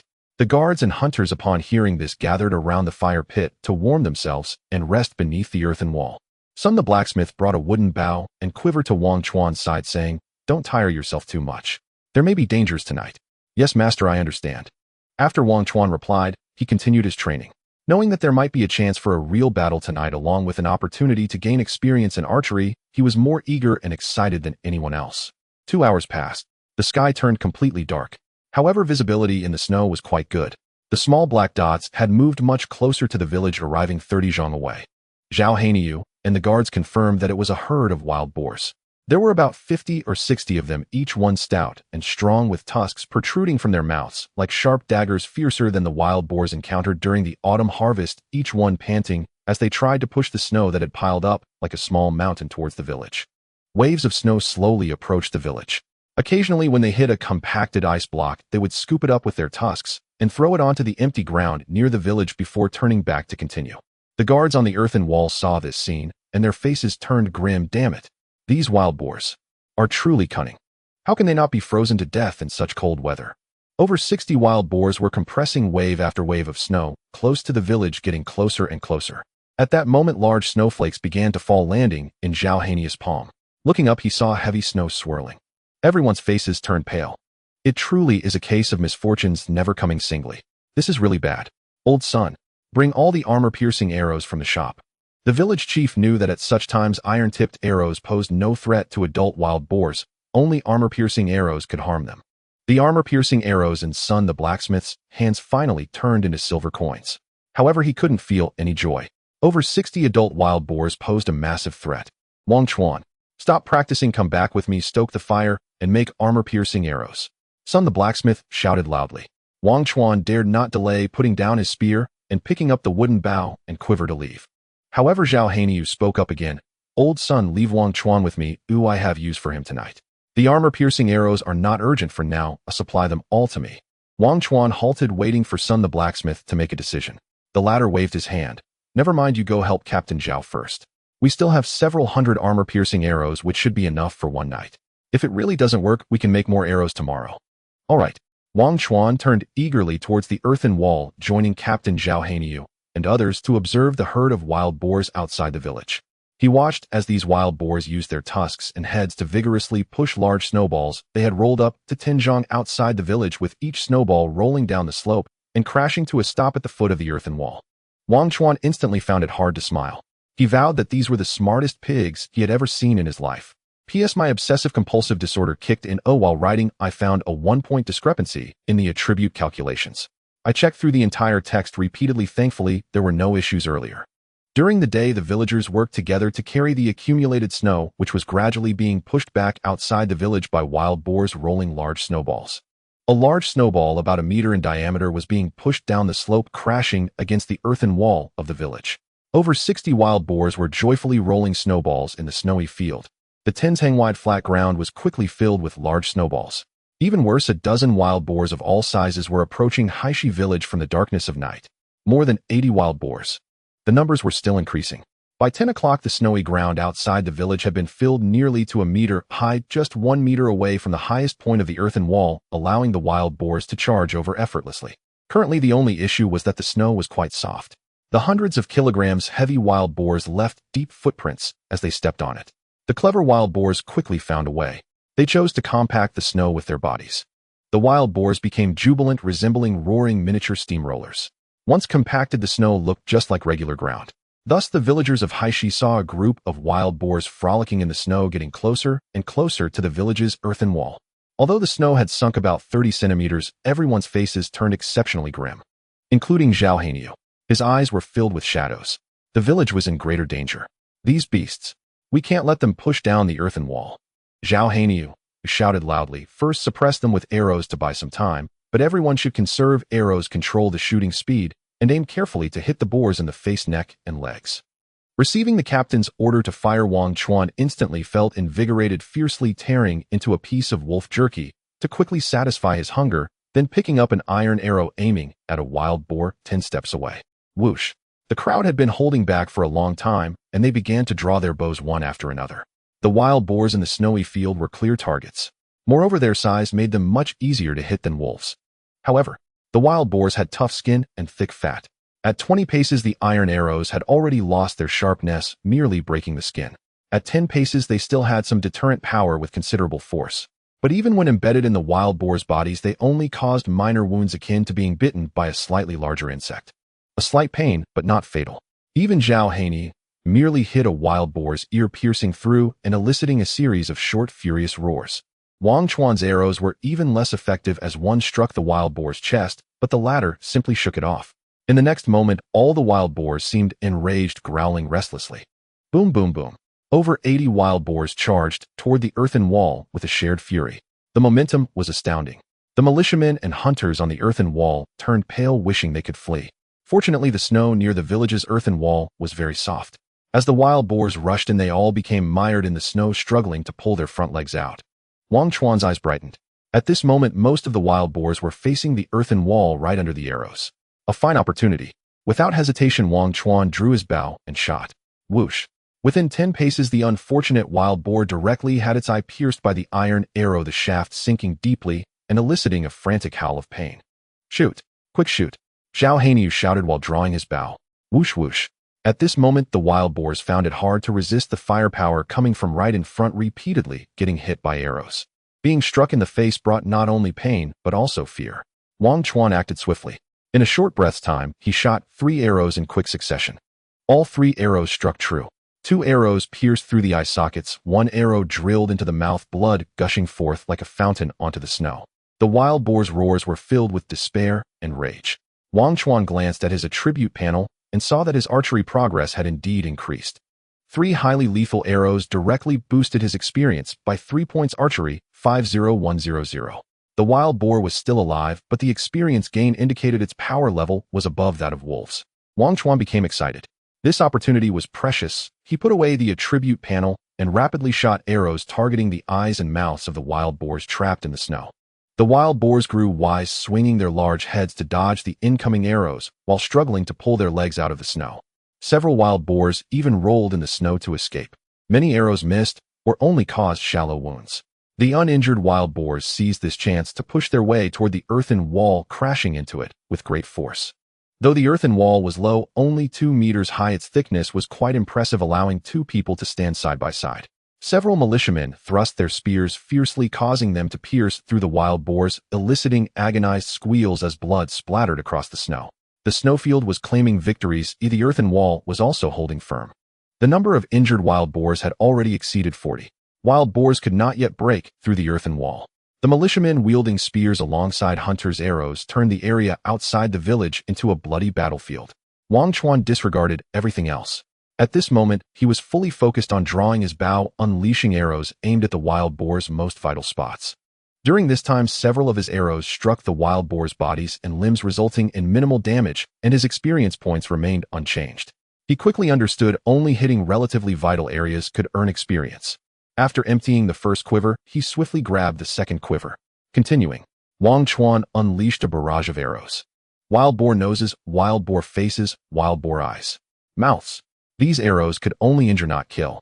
Only Captain Ling switched to armor-piercing arrows when the wild boars charged within 10 paces, ensuring that even a hit to the torso would penetrate 3 inches. As more and more wild boars were stirred into a ferocious frenzy, they charged recklessly at the earthen wall, crashing and colliding, causing dirt and stones to fall continuously. A militiaman wielding a bloodied spear thrust down with all his might, but as soon as it pierced into the wild boar's body, he lost his balance and fell from the wall. Old Lu. In the midst of the exclamations, everyone rushed to try to rescue him. However, a wild boar charged in fiercely, directly pinning the flustered militiaman Old Lu against the earthen wall.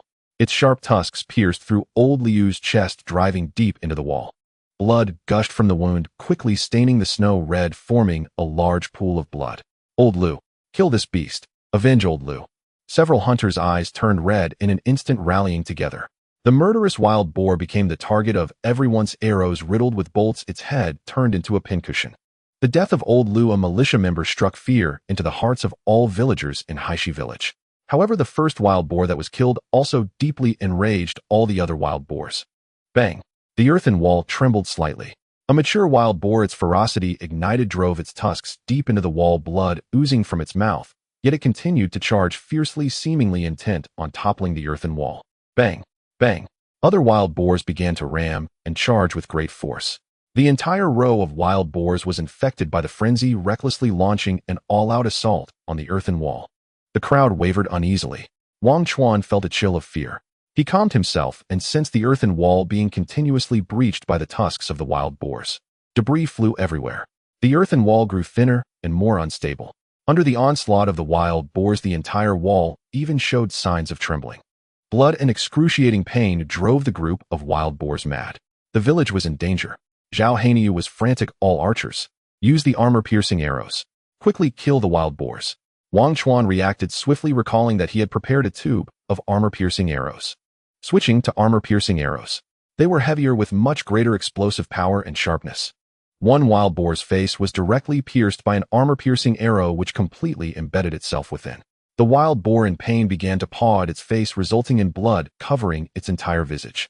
Everyone hurriedly switched to armor-piercing arrows. At close range, aiming at the face, meant a shot was deep and lethal. Whoosh! The armor-piercing arrow shot through its mouth and fully penetrated the wild boar's body. Whoosh! The arrow pierced through its eye. Its brain shot through. Whoosh!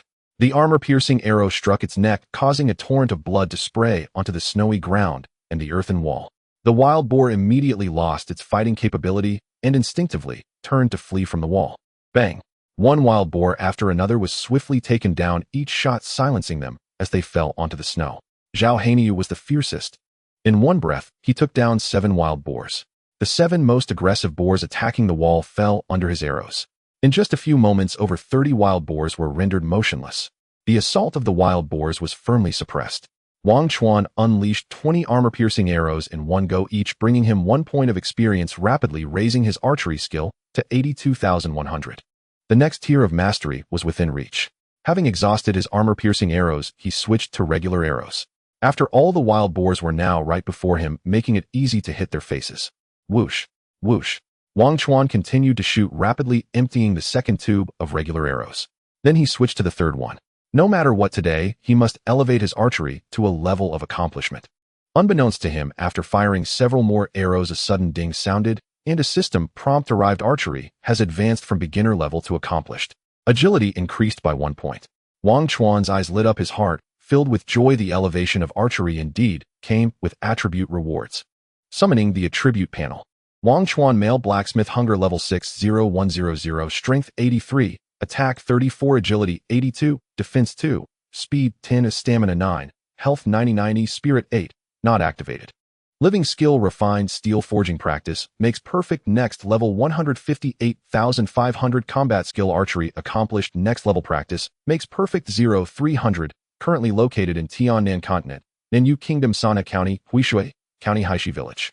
It felt as if a surge of power was rapidly flowing into his body, his muscles tightening further, the action of drawing the bow becoming smoother, aiming faster, and the rhythm of releasing arrows changing. Whoosh! Whoosh! Wangchuan did not linger in the joy of his archery level up. On one hand, the village's crisis had not yet been averted. On the other hand, he had to race against time to continue earning experience points. Whoosh! Whoosh! Wangchuan's frequency of drawing the bow increased. He quickly realized the benefits brought by the increase in agility. It wasn't just about speed. As his shooting rate improved, it also meant that the enemy's reaction time was shortened. Often when he quickly drew and shot arrows, the wild boars hadn't even had time to react before they were struck in the eyes or had their noses brutally pierced. The experience points for archery increased by 1 point at a time. Unbeknownst to him, the nearby wild boars had already been struck by numerous arrows looking utterly pitiful. An excellent archer is very sensitive to the frequency of shooting speed. Jianghu quickly noticed Wangchuan's abnormality.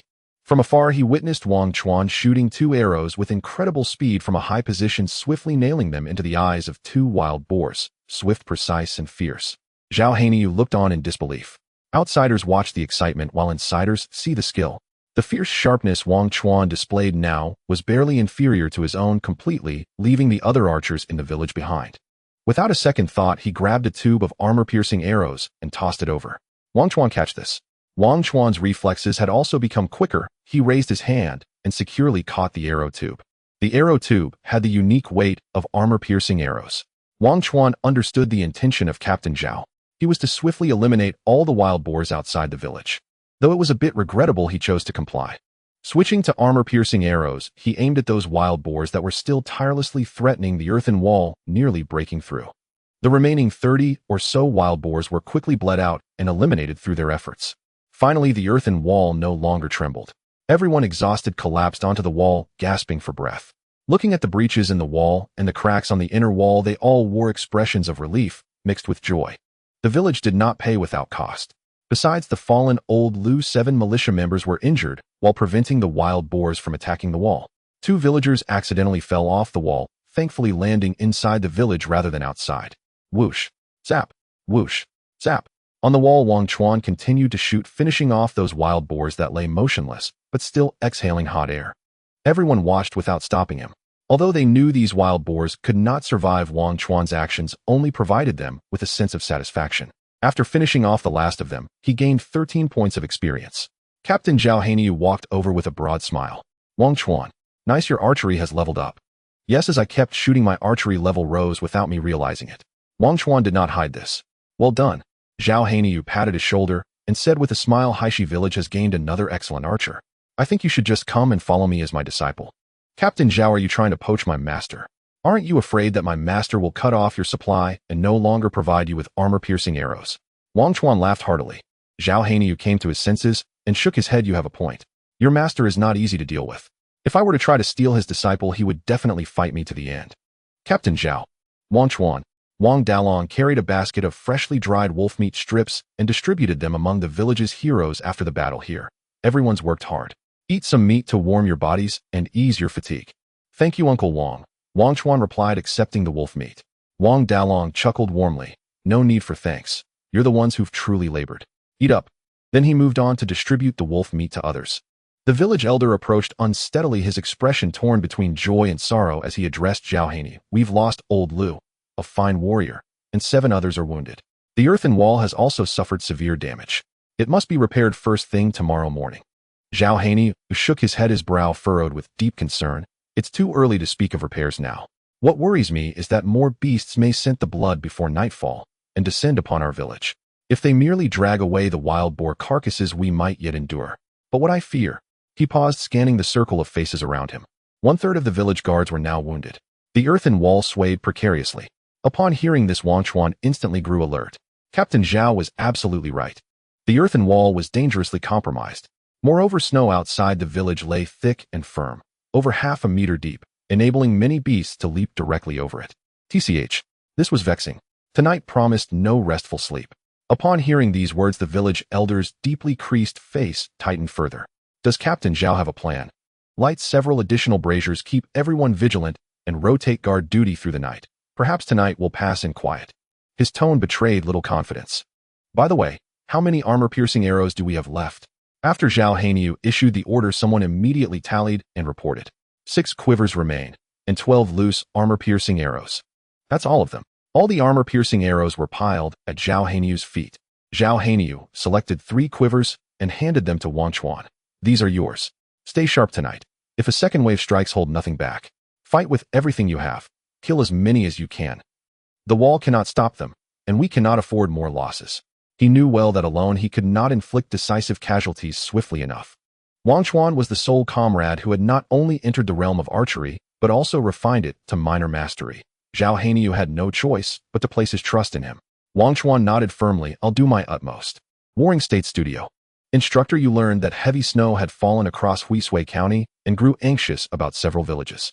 He called each one in turn, then on impulse dialed Su Wangchuan. When no one answered, a chill of foreboding rose within him.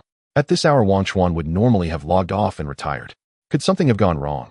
After repeated unanswered calls, instructor, you finally reached Lin Dahai. Lin Dahai answered groggily, his voice thick with irritation. Who is it? It's the middle of the night. It's me. Hearing instructor Yu's voice, Lin Dahai jolted, fully awake, his gaze clearing, his tone softening. Chief Yu, what's the matter? Something urgent. Log into the game immediately. Blackstone Village may be in danger. Huh. Oh yes. Right away. Lin Dahai was now utterly wide awake. Blackstone Village had recently endured a nocturnal wolf assault, during which Wangchuan earned a reputation boost and forged close ties with every NPC in the village, earning widespread envy among players. Acting on instructor Yu's warning, Lin Dahai hastily dressed, retrieved his VR headset, and logged in. As he opened his door, biting cold struck him, so fierce he shivered uncontrollably. Before he could curse the wretched weather, he caught the pungent metallic tang of blood thick in the air, and sensed an oppressive, unnerving stillness settling over the village. Damn! Holy hell! It's real. Something's actually happened. Lin Dahai rushed to log out and alert instructor Yu, only to receive a system prompt. Entering a temporary mandatory event, defend the village's safety. This state cannot be lifted before dawn. He could not log out. Trapped inside the game. How could he inform instructor Yu? How contact the company? Just as panic seized him, a voice rang out. Brother Lin. Wangchuan, fully armed, was rushing from one section of the earthen wall to reinforce another, when his sharp eyes spotted Lin Dahai standing dazed and motionless at the doorway. Wangchuan. Lin Dahai's eyes lit up. He hurried over, urgently asking what had transpired. Wangchuan recounted the full truth without omission. Lin Dahai stared dumbfounded. First wolves, now wild boars. What kind of luck is this? Were the boars repelled? All dead. The entire boar herd wiped out. Holy hell, I missed it again. Lin Dahai threw his head back, clutching it in despair, as if he'd just watched a fortune slip through his fingers. Wangchuan, ever earnest, explained. It's not over yet. Captain Zhao fears the boar's blood will draw other beasts. Everyone in the village must remain on high alert tonight, prepared for battle. Since you're already here, Brother Lin, join us. You'll likely earn reputation points upon mission completion tomorrow. Sounds good. Reasoning he couldn't leave the game anyway, Lin Dahai followed Wangchuan's advice, hurrying to Captain Zhao to accept a quest, and was duly assigned the task of retrieving spent arrows outside the village. The snow had ceased. Visibility remained decent, and with fellow guards keeping watch, the mission posed little immediate danger. Around 2 o'clock in the morning, however, a new group of intruders stealthily approached the village perimeter. Wolves, a pack drawn by the scent of blood, had arrived beyond Blackstone Village's borders. Their cunning, vicious eyes glinted in the distance as they studied the settlement, then began advancing slowly, deliberately. Alerted, Wangchuan rushed back from his post to join Captain Zhao, each taking position on opposite sides of the wall, bows drawn, gazes locked on the dark, creeping silhouettes. Armor-piercing arrows possess formidable lethality, capable of deterring wolves even beyond 30 paces, Zhao Hanyu reminded Wangchuan. Wangchuan understood his meaning instantly. They must not allow the wolves to reach the earthen wall. If the wolves discovered its weaknesses, the village would fall.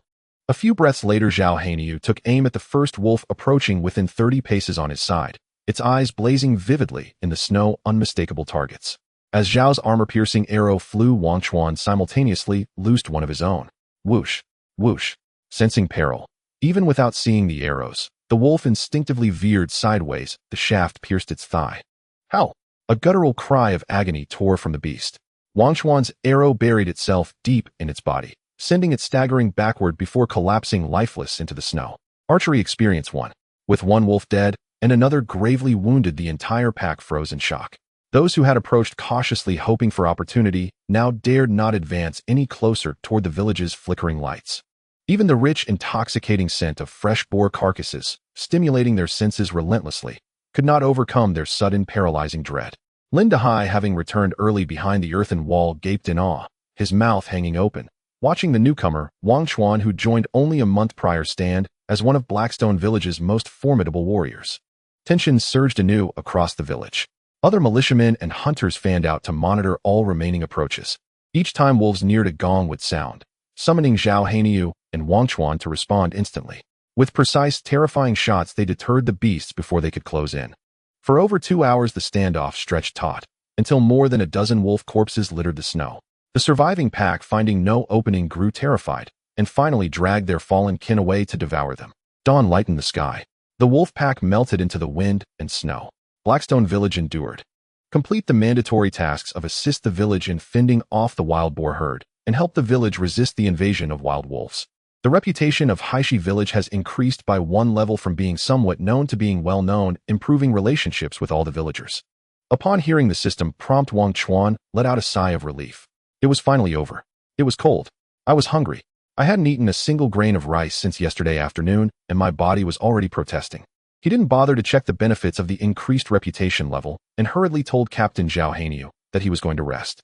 After receiving consent, he immediately entered the wooden house and logged out of the game. Outside, his phone had almost started to smoke from the numerous calls. Coach Yu even arranged for a robot to wait at the door, holding his favorite wide noodles, fried eggs, and rice rolls. Wow, Coach Yu is so thoughtful. I'm starving. Wangchuan eagerly took the food into his hands and began to feast. Coach Yu walked in with a booming voice. Is everything all right? What happened in Haishi Village? Hurry, tell me about it. While eating, Wangchuan recounted everything that had happened in Haishi Village overnight. Upon hearing that Haishi Village had nearly been breached in the heavy snow, Coach Yu's expression grew serious. Wangchuan comforted him, saying, "Don't worry, Coach Yu, the wild boar herd and the pack of wolves have already been repelled. Everything is fine now." Coach Yu shook his head, his expression showing no signs of thawing. Instead, it became even gloomier. "What I'm worried about is not just you and Linda Hai. Since you both have come down, it means this crisis has passed." Wangchuan paused, holding his chopsticks, looking confused. "What are you worried about, Coach Yu?" The latter sighed and said, "We have people in 6 villages in Wuxia County. Last night, I arranged for more than one person to return to the game, and these individuals are all facing the same situation. Once they entered the game, they completely lost contact, and they haven't come out yet." Wangchuan gasped in shock. "Their village is also in danger." "Yes." Coach Yu nodded. "If nothing goes wrong, there has been an incident, I just don't know if they can repel the invading beasts like Haishi Village did." Wangchuan checked the time. It was just past 5. By now, everyone should be starting to get up and work. He tentatively asked, "What about the others? Is it safe to log in, or should we hold off for now?" "It's pointless."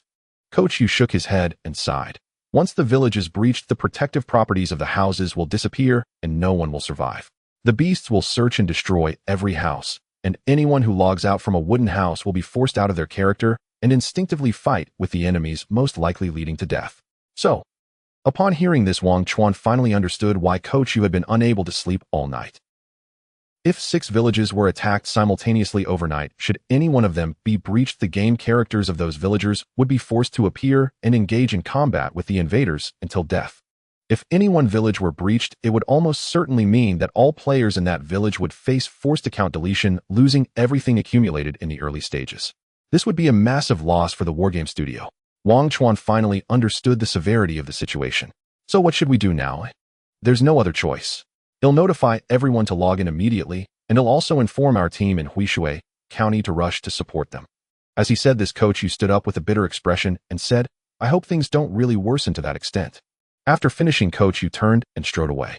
Wangchuan felt that the breakfast in his hands had suddenly lost its appeal.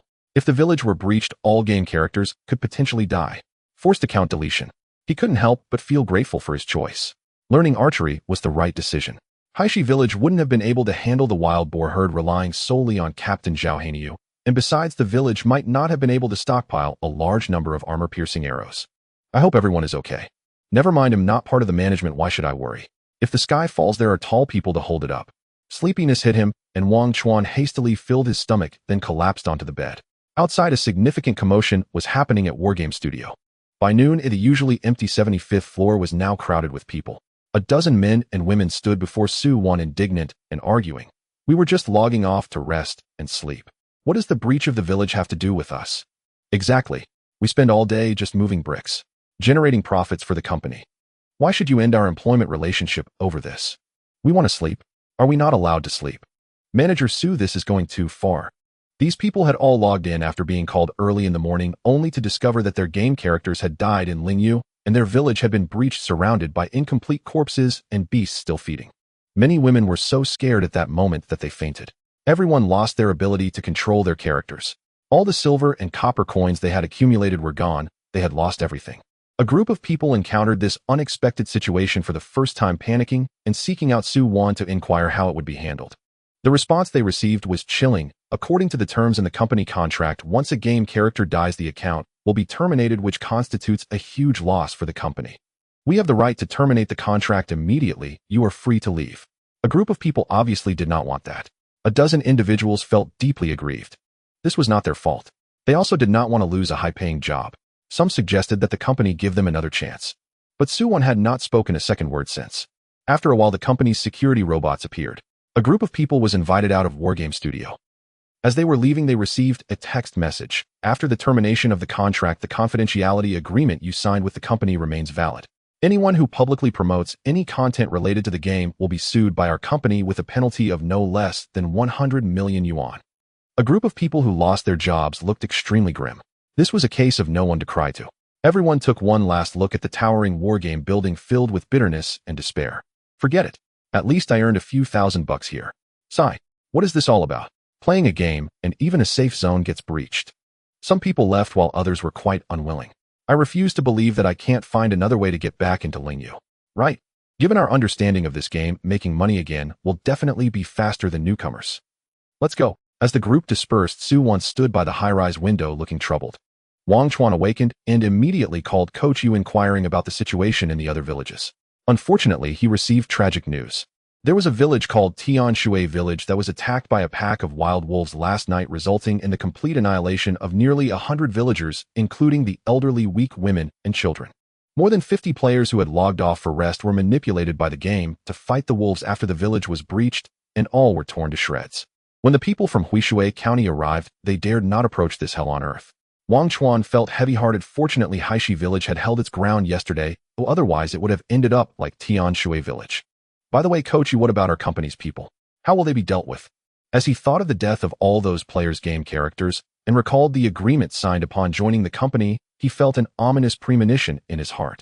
Coach Yu sighed. According to the contract, all 13 employees have already resigned this morning. Wangchuan opened his mouth in shock, unable to regain his composure for a while. How cruel. They were merely laborers responsible for grinding and earning gold. They had no obligation to protect the village. They were just logging off normally to rest and sleep. Alas, this game, like the real world, has its own operating mechanisms, and various situations can arise. Don't let it weigh too heavily on your heart. Coach Yu understood what Wangchuan was thinking and comforted him. Perhaps one day we will also encounter such incidents, including myself. Once unforeseen circumstances arise and game characters die, I will also be the first to be dismissed by the company. It just so happens that those affected this time are them. The call ended there. Wangchuan sat in silence for a while before rushing to the washroom to clear his head. Looking at his familiar face in the mirror, he reminded himself, winter is not over yet. Huishui County is still plagued by a large number of wild beasts rampaging and descending from the mountains in search of food. Instead of lamenting and feeling pity for others, it's better to think of ways to survive well in Ling Yu. With a determined effort to shake off his heavy heart, he finally entered the game. The situation in Haishi Village was already known to players who had logged in this morning. The tragic state of the earthen walls and the corpses of over 80 wild boars pierced with arrows clearly demonstrated how terrifying last night's battle had been. All the wild boars were moved into the village, with Wang Dalong leading a group of villagers working diligently to process them. The village chief and blacksmith's son directed the players in repairing the breaches in the earthen walls with high-viscosity mud. The remaining villagers continued shoveling snow. Wangchuan logged and met Zhao Heinyu, and then, under the guidance of his master blacksmith's son, returned to the blacksmith shop to craft armor-piercing arrows. His master told him that there were less than 100 armor-piercing arrows left in the village, and if they encountered another battle like last night's, it would be difficult to hold out. Therefore, it was crucial to fully unleash their firepower to craft armor-piercing arrows today. Hong Kaibao and Bai Yuhui returned to work, ready to assist him. Ding ding, ding ding. With 10 points in agility, Wangchuan noticed that his rhythm and control became more stable and his forging speed improved. Watching the experience in steel forging technique gradually increase, and seeing countless sparks and impurities expelled with his movements, the anxiety and distractions in his heart were also slowly cleared away, allowing him to focus. Ding, ding.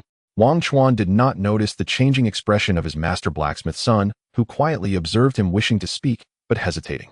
He also did not realize that during the process of hammering the refined steel, the sounds were gradually merging from two into one. The state of seamlessly combining techniques seemed to mature further. During a break, blacksmith's son approached, inspecting the armor-piercing arrowheads Wangchuan had crafted, revealing a smile. Wangchuan, I didn't expect you to improve so quickly. In just half a day, you've already crafted 24 armor-piercing arrowheads. Is there really that many?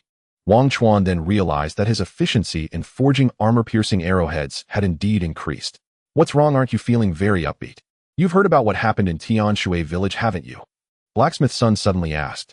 Wangchuan was taken aback, then nodded. It said that all the villagers in Tianshui village, over 100 people, have perished.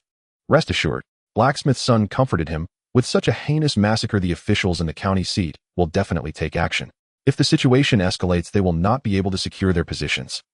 It's just a pity for the villagers of Tianshui village. Their militia was indeed a bit weak, perhaps failing to prepare adequately in time. However, regardless of the circumstances, we must protect Haishi village well and not follow in the footsteps of Tianshui village. Let's go. They rallied together and continued forging. That night, more than 40 players dared not log off to sleep, all choosing to stay awake. The news of the massacre in Tianshui village had spread throughout the village. Realizing the dire consequences of the breach, everyone dared not log off to rest, preparing to guard the village through the night. Inside and outside the earthen walls, a crowd gathered, with everyone holding spears, creating quite a formidable presence. During his rest, Wangchuan chose to practice his thrusting technique. He meticulously mimicked Captain Zhao Hanyu's stabbing technique, striving towards the goal of 10,000 repetitions. Senior brother, could you teach us as well? Hong Kaibao and Bai Yuhui naturally knew that Wangchuan's archery skills were already impressive, standing out among a group of laborers. Now, relying on his status as a junior brother, they requested Wangchuan's guidance. Wangchuan did not refuse. You two first hold the horse stance. If you can maintain it for an hour without wavering, you can start training in the second phase like I do. Wangchuan slightly revealed what Captain Zhao Hanyu had said privately to the two. They quickly grasped it. Good. Thank you, senior brother. The two witnessed the rise of senior brother Wangchuan and understood his character, naturally willing to trust him. That night passed without incident. Everyone was simply exhausted. In the following days, Wangchuan forged arrows, stockpiling armor-piercing arrowheads and enhancing his steel forging technique. The blacksmith shop quickly accumulated over 400 armor-piercing arrows. The village was quite affluent. This was partly due to a convoy from the county that took a large quantity of wild boar meat from Haishi village, bringing in over 300 taels. On the other hand, the county rewarded 1 tael of silver for each wild boar. Wangchuan earned 10 taels for forging and additionally received 40 taels as a village reward, bringing his savings to over 50 taels for the first time. News from the county stated the county office had recruited several hunting teams to hunt wild beasts outside the city, offering relatively high prices. Currently, a large number of wild beasts were being transported into the county every day.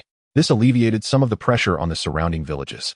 Yet even so, Wangchuan continued to practice his thrusting technique, reinforcing his muscle memory.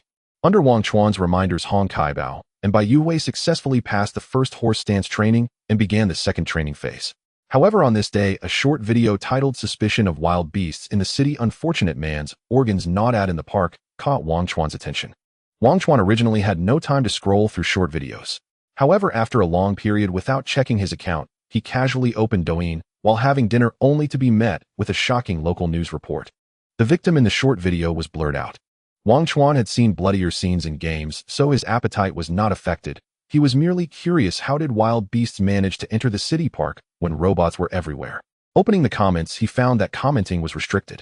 Immediately, a message popped up: this work has been reported and deleted due to its excessive bloodiness and horror. The short video was harmonized. Wangchuan quickly searched for other related videos in the same city. Sure enough, he found some fragmented footage. Someone had posted the belongings left by the victim in the park in the short video. It seemed to have been torn off during the chase by the beast. Another person released a video from a surveillance perspective, commenting, "Very strange. There are no beasts in the footage, yet the victim appears to be fleeing in a panic. We thought it was a prank. But then the footage had a problem.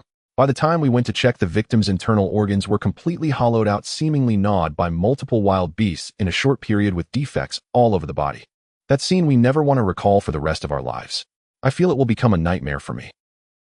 Wangchuan looked surprised and said, "For an adult's organs to be completely consumed in such a short time is absolutely not something a single beast could do. This is even stranger. How could multiple wild beasts appear in the city?" Unfortunately, he didn't have much time to investigate. When the time came, he could only toss his phone aside, don his helmet to log into the game, and put this news out of his mind during the forging of iron arrowheads. That evening, Zhao Hanyu took the initiative to find Wangchuan. The number of forged steel arrowheads is already sufficient, and your thrusting skills have improved quite well. From now on, we will begin the third training session. Yes. Wangchuan felt a bit excited.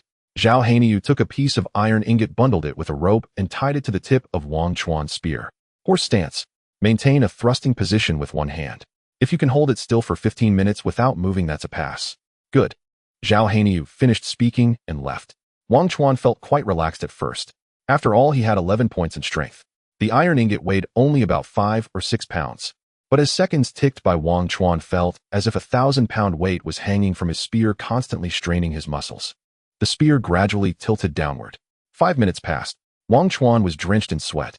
All his strength focused on maintaining the balance of the spear's tip, ensuring the angle of motion remained unchanged. Beside him, Hong Kaibao and Bai Yuhui, out of curiosity, attempted to imitate him, but after a minute their arm muscles trembled uncontrollably, and soon the spear tip pointed down, the iron ingot crashing to the ground. The two exchanged glances. Is the third phase really this hard? How do we even practice this? Even senior brother Wangchuan can't hold on. It's even less likely we can manage. The two felt deeply discouraged. Wangchuan remained silent, focusing entirely, channeling all the strength within his body to gather his core power. Time passed little by little. After 10 minutes, the iron ingot finally fell. He was not discouraged. Switching to his left hand, he continued to practice with the iron ingot. With the left hand bearing weight, he miraculously managed to persist for 11 minutes. However, after practicing with both hands throughout the day, he could never surpass 11 minutes. The next day was similar. After 2 days of persistence, Zhao Hanyu took the initiative to find Wangchuan and advised Wangchuan, "You should imagine that what you are holding isn't a spear, but a dragon." What is a dragon? It is alive. It should not be rigid and motionless. But at the same time, you must control this dragon so that when you strike, the spear strikes like a dragon. Wangchuan listened, feeling confused. Holding the spear, he thought about what Captain Zhao said. He was not holding a spear, but a dragon. So abstract. However, influenced by Captain Zhao Hanyu, he decided to practice in a different way. Since it is alive, he would no longer rigidly fix his movements. With the spear held in his right hand, it swayed slightly in circles, watching the spear become increasingly unstable, drifting this way, and that he seemed to gradually understand something. Continue. Bai Yuhui and Hong Kaibao completely couldn't comprehend. Is senior brother going crazy? Why is he suddenly practicing so chaotically? Could this be the legendary case of losing control? Wangchuan ignored them. His gaze was fixed on the spear, following the glint at the spear tip, aiming at the wooden dummy in front. The spear moved like a dragon. The dragon is alive. However, the dragon must be under control. Wangchuan was gradually coming to understand what was happening. His horse stance slightly rose and fell. With this rhythm, the amplitude at the spear's tip noticeably decreased. Wangchuan squinted slightly. In his horse stance, his strength seemed to become less rigid, more agile in its flow, controlling the spear, controlling the edge, locking onto the straw dummy, giving a feeling of selecting its prey. As time passed, he soon managed to hold on for over 15 minutes. However, the spear could not remain perfectly still and balanced. The spear's swaying amplitude was still a bit large. 1 day later, the amplitude of the spear's sway noticeably decreased.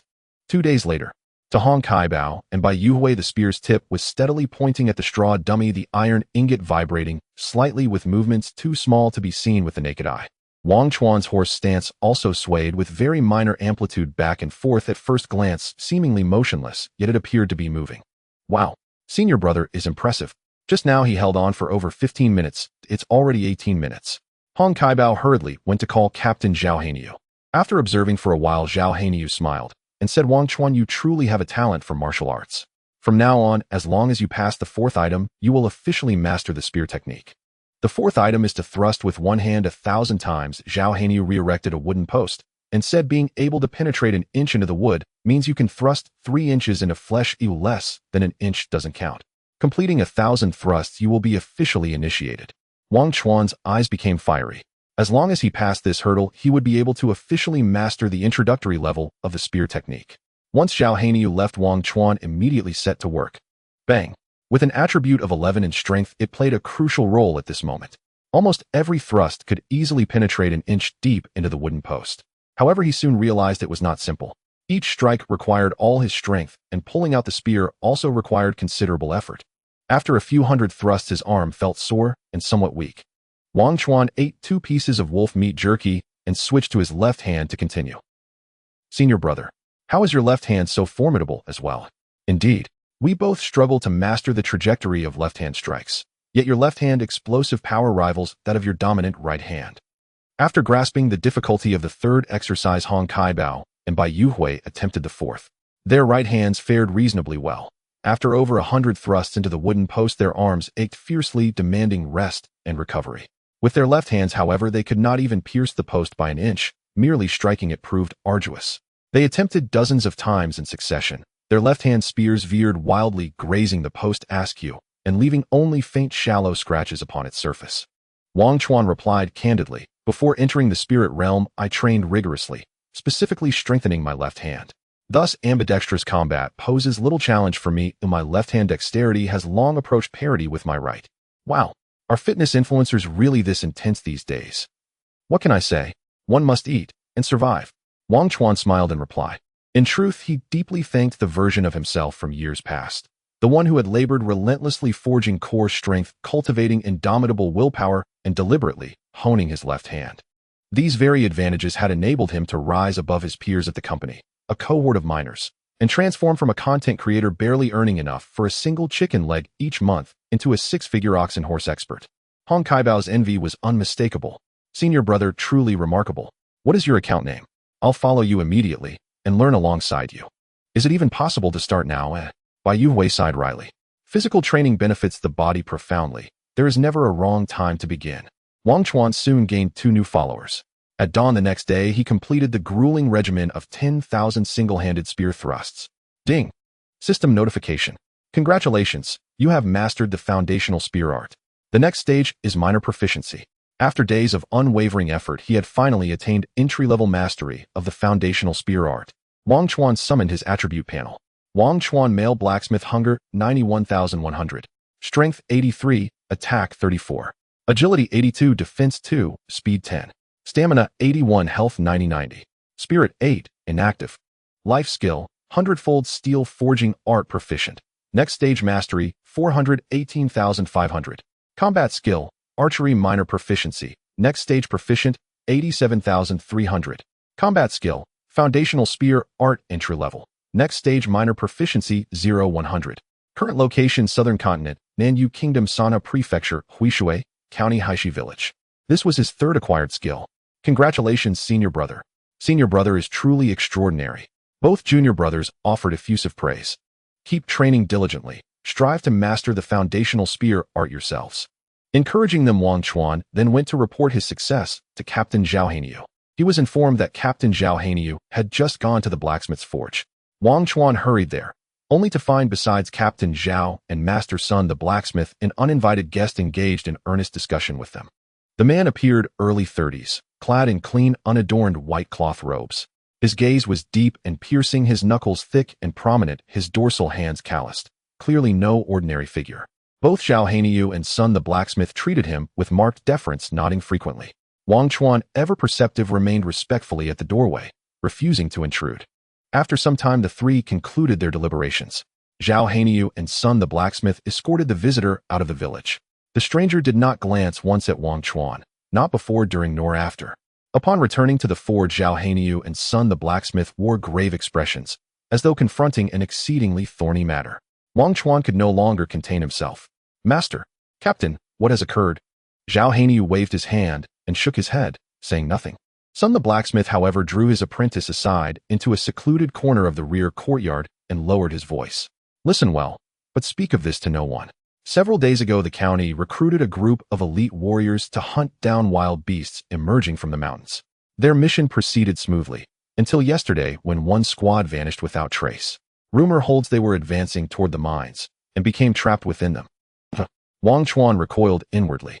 Elite warriors dispatched from the county, trapped in the mines outside Haishi village. "Master, if they've been exposed to such bitter cold for a full day and night, their chances are grim indeed." Sun the blacksmith's brow furrowed further. "We voiced precisely that concern, yet the county insists bring back the living, or bring back the dead. Not only have they mobilized their own elite forces for the search, but also issued orders to all neighboring villages, including ours, to join the mountain expedition." Into the mountains. Wangchuan instinctively turned toward Captain Zhao Haniu. At such a juncture, only the most skilled trackers could be entrusted. Surely the mission would fall upon Captain Zhao. Indeed. Seeing his apprentice had already deduced the outcome, Sun the blacksmith nodded slowly and whispered, Captain Zhao is Haishi village's foremost tracker and has been expressly named by higher authorities to lead this operation. They have decreed assemble weapons rations and personnel within the span of a single incense stick and rendezvous at the mine site. But if Captain Zhao departs, who guards the village in his absence? Wangchuan's concern surged. This mountain expedition was perilous by nature. If he too were lost among those peaks, who would protect the village through the night? Sun the blacksmith sighed. Recently, wild beasts venturing out of the mountains have been severely culled. Wolf packs and wild boar herds have dwindled markedly. For now, the village faces no immediate threat. Yet Captain Zhao's mission remains profoundly uncertain. He too feared Zhao Hanyu might meet misfortune beyond the village walls. Alas, Zhao Hanyu had scant time to spare. He rose and strode forward. Old son, since avoidance is impossible, we proceed and adapt as we go. Please prepare 3 quivers of armor-piercing arrows for me. Captain Zhao Hanyu prepared to depart as commanded. Sun the blacksmith dared not defy official decree. Silently, he retrieved 3 quivers of armor-piercing arrows and said, Captain Zhao, travel safely. Return to us whole and unharmed. Zhao Hanyu slung the quivers across his back, approached Wangchuan, and clapped his shoulder firmly. Wangchuan, while I am away, guard the village.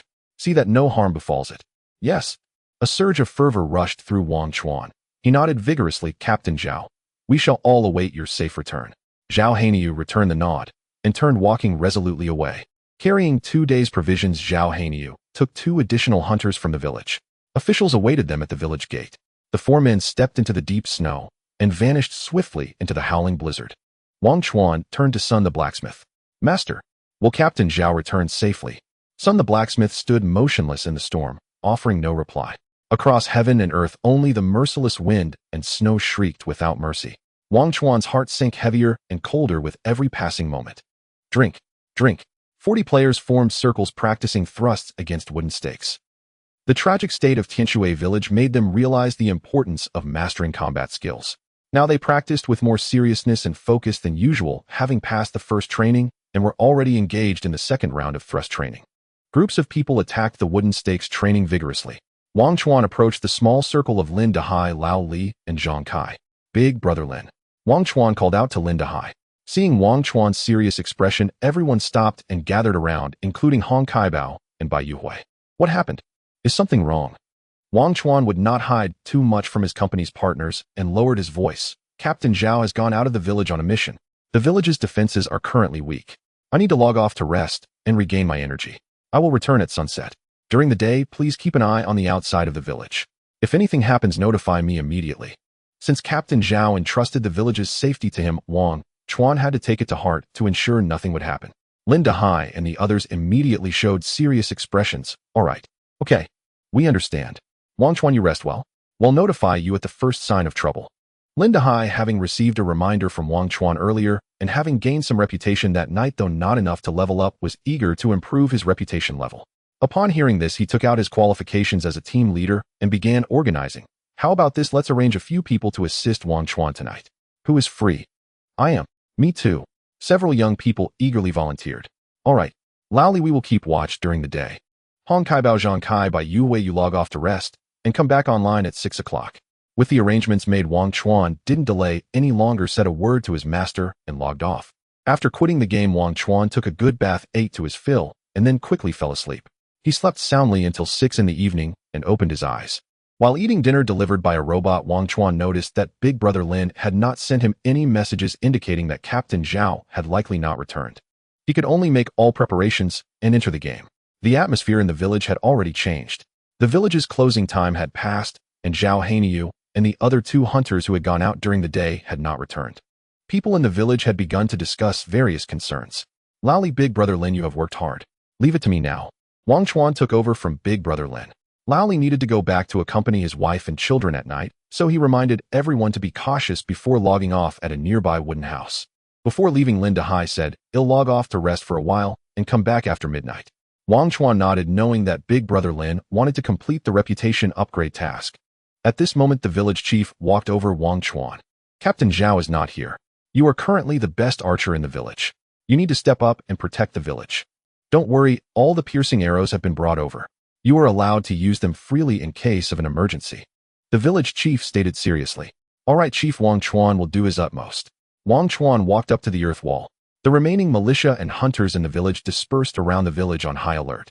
Bai Yuwei Hong Kaibao and Zhang Kai armed with spears stayed by Wangchuan's side ready to assist at any moment. The bonfires in the village burned brightly, illuminating the area.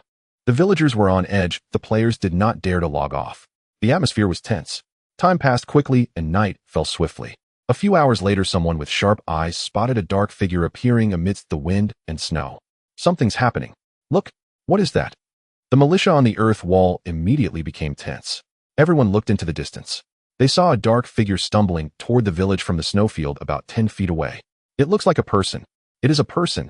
Wangchuan observed carefully and discovered that the dark figure was indeed a person and seemed to be injured. After taking a few steps, the figure suddenly collapsed in the snow motionless. Many players exclaimed, could it be someone from Captain Zhao's team? Should we send someone out to take a look? But we don't want anyone freezing to death outside. Open the door. Quick, open the door to save him. Even Hong Kaibao and others were eager to go check it out. Wangchuan also speculated that it might be Captain Zhao returning. Several militia members could no longer wait and leapt down the earth wall, rushing toward that direction. Other militia members hurriedly approached the horizontal bar of the village gate, intending to open it. At this moment, a senior militia member loudly stopped them. Village rules. After nightfall, no one is allowed to open the door. The few militia members were anxious.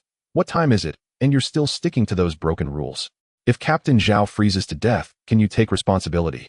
Exactly. Quick, open the door. The senior militia was pushed aside. At that moment, Sun the blacksmith shouted loudly, do not open the door. Sun the blacksmith had a certain authority in the village, second only to the village chief and Captain Zhao. He knew. If it really were Captain Zhao, he would have called out long ago. Upon hearing this, Wangchuan suddenly became alert. If it wasn't Captain Zhao, who could it be? In an instant, he felt a chill run down his spine. Sun the blacksmith decisively stopped everyone and quickly climbed up, wrapping a cloth strip around the arrowhead, soaking it in tung oil, igniting it, and shooting it towards the dark figure in the wind and snow. The fire arrow drew a standard arc and landed near the dark figure amidst the wind and snow. The firelight illuminated the figure and revealed a ravine behind the snow. Below the ravine, pairs of eyes reflected a dangerous and fierce light in the fire. Sharp metal gleamed menacingly in the glow. In the snow, a group of armed bandits was hidden. The people within the earthen wall saw it clearly. The two militia members who had run out were stunned by the scene before them, their bodies frozen, their faces pale, and they exclaimed, bandits. At this moment, they finally realized they had been tricked. The bandits had set a trap to lure them out of the village, intending to deceive them into opening the gates of Haishi village. Run fast. The two were terrified and turned to flee.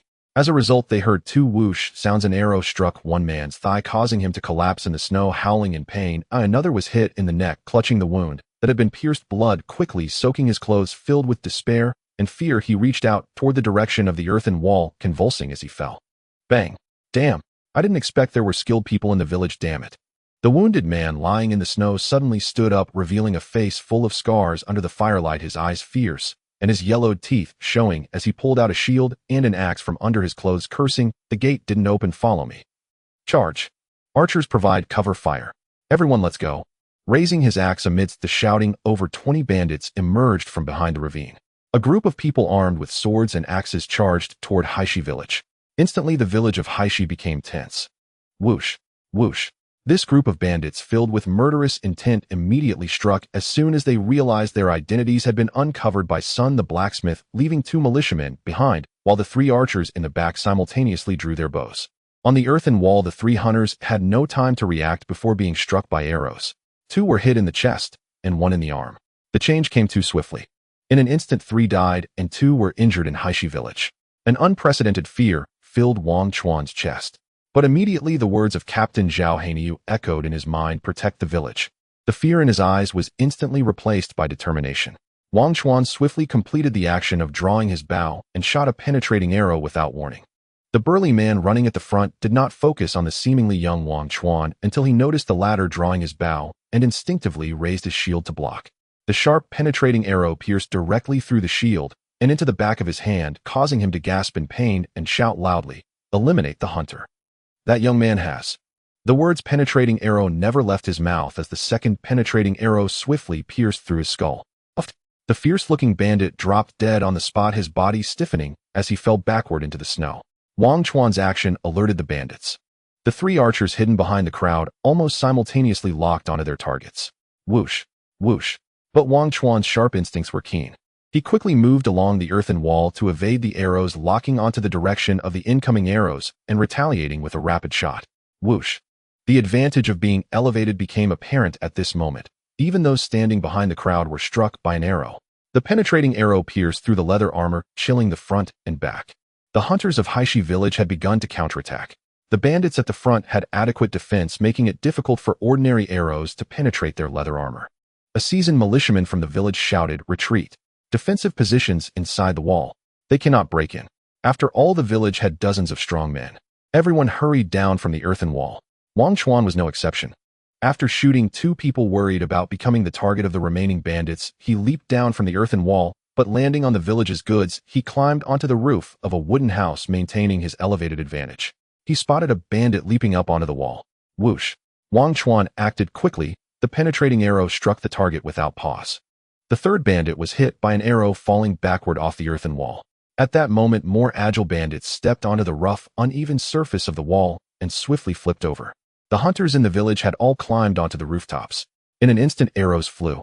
Several more bandits were taken down. The hunters had learned to be clever, knowing that ordinary arrows were easily blocked by the bandits' thick leather armor and shields, and all switched to penetrating arrows. 5 or 6 hunters were seriously injured. Wangchuan shot 2 arrows in succession. The 2 bandits had yet to comprehend the situation inside the village when they clutched their faces, blood gushing from between their fingers. There was no other choice. There were too many people in front of them. Nearly 60 strong men wielding long spears faced them.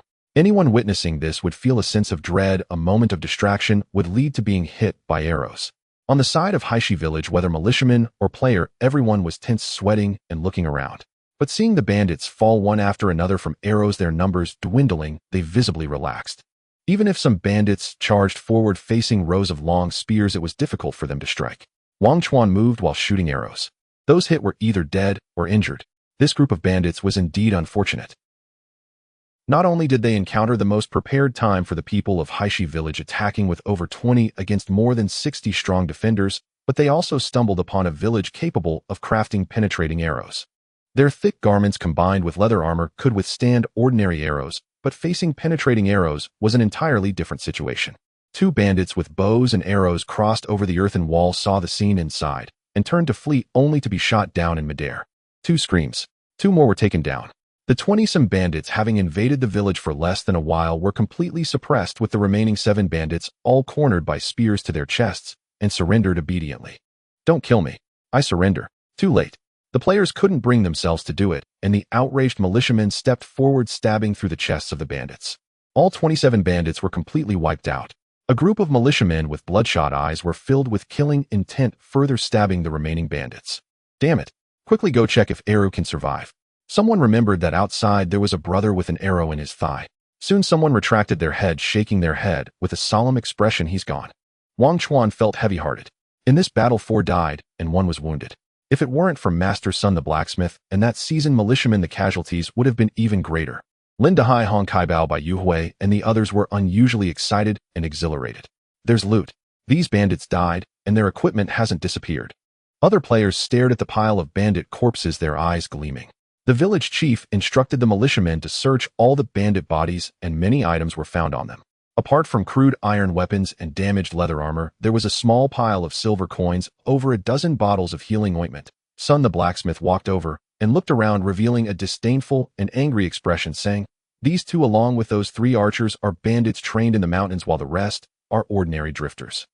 They must have found out that Captain Zhao Hanyu left the village and specially sneaked up to take advantage. If Captain Zhao Hanyu were here, he would smell the stench on these bandits from afar and would not give them the chance to approach the village." The village chief's expression was one of sorrow. Another few good hands had been lost. This winter was becoming increasingly hard to endure. But as the village chief, he had to step up to manage the situation, boost morale, and ensure that the village would not experience any more flaws in the latter half of the night. There are a total of 157 taels of silver here.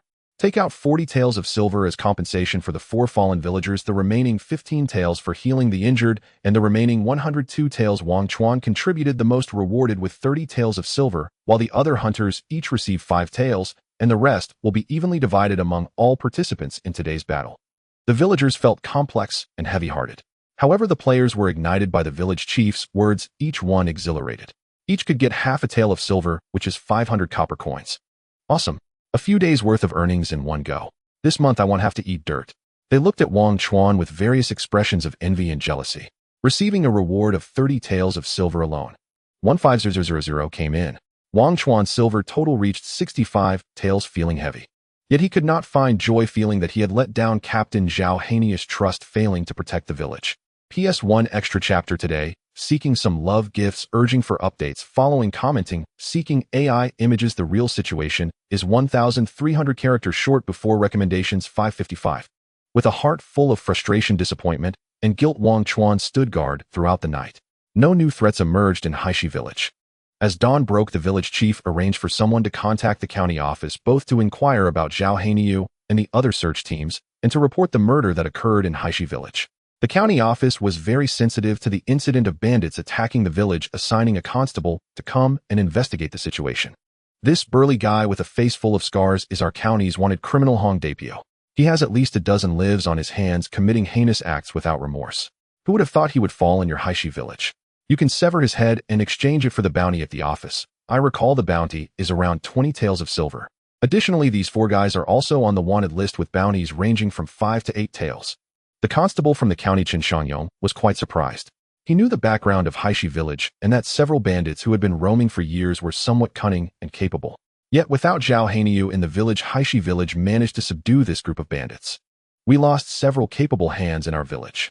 The village chief did not mention Wangchuan's name, fearing that the county office would forcibly conscript him again at this time. Qinshangyong nodded. My condolences, village chief. They'll take these heads back to remove them from the wanted list.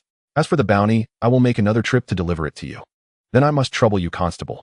The village chief hastily expressed his gratitude. Qinshangyong smiled. Haishi village helping us solve 5 wanted criminals is a significant assist to our county office. This small matter is nothing to mention. By the way, we have news about the several missing people from our county. At this point, Qinshangyong lowered his voice and said to the village chief, all the missing individuals have perished in the Iron Mine Mountains. Our team found their bodies inside the mine and had a confrontation with the murderer, but they ultimately escaped. The murderer is that powerful.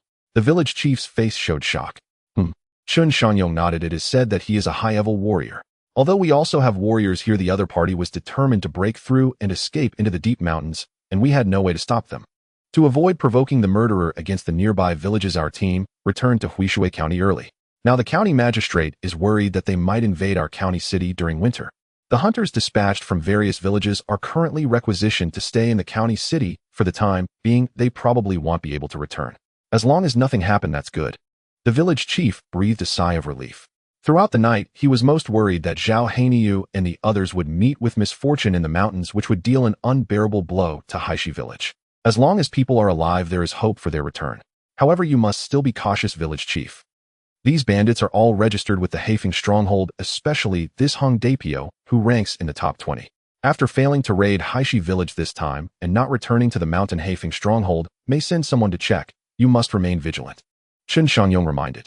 The village chief replied, could you please ask the county magistrate for mercy and allow Zhao Haniyu and the others to return? If they come back, our village will have a better chance, otherwise we truly won't be able to hold out. They can't return now. If the murderer discovers that someone from Haishi village participated in targeting him with the strength of this top-tier warrior, he could easily slaughter your entire village alone. Qinshangyong explained at this time, keeping Zhao Haniyu and the others in the county city is actually a form of protection for you. A high-level warrior is usually too proud to take action against ordinary villagers. Alright. Once Zhao Haniyu's mission in the county office is completed, we will allow them to return to the village. Village chief, I wish you good luck. Qinshangyong led his men to carry away the bloody heads of 5 wanted criminals. After seeing off the people from the county office, the village chief returned to the blacksmith shop, found blacksmith's son and Wangchuan, and relayed the information revealed by Constable Chun, saying Constable Chun reminded us that tonight Haifeng stronghold may send spies. We must prepare in advance. It's truly never-ending. Blacksmith's son's face turned grim. Yesterday, we lost 4 capable hands and 1 injured hunter. We only have 7 militia left and 5 hunters counting Wangchuan, a total of 13 people. Those miners have only been brandishing spears to scare people and have never taken a life. How can we get past this hurdle with Haifeng stronghold? What if we seek help from nearby villages? The capable individuals in the surrounding villages have also been borrowed by the county office and are struggling to protect themselves. How can they support us? We should just hope for the best. The village chief said it would be best to drag it out until tomorrow. When Constable Chun brings the bounty for the 5 wanted criminals, we can use this silver as a reward. With enough incentive, brave men will emerge. Perhaps we can hold on until Captain Jianghu returns. That's all we can do. Blacksmith's son furrowed his brows and said, I will continue to forge armor-piercing arrows. Against these bandits, we must use the sharpest weapons to inflict pain from the very start. As soon as we show even a slight weakness, they will swarm in and completely engulf our village. While the two were talking, Wangchuan remained silent throughout.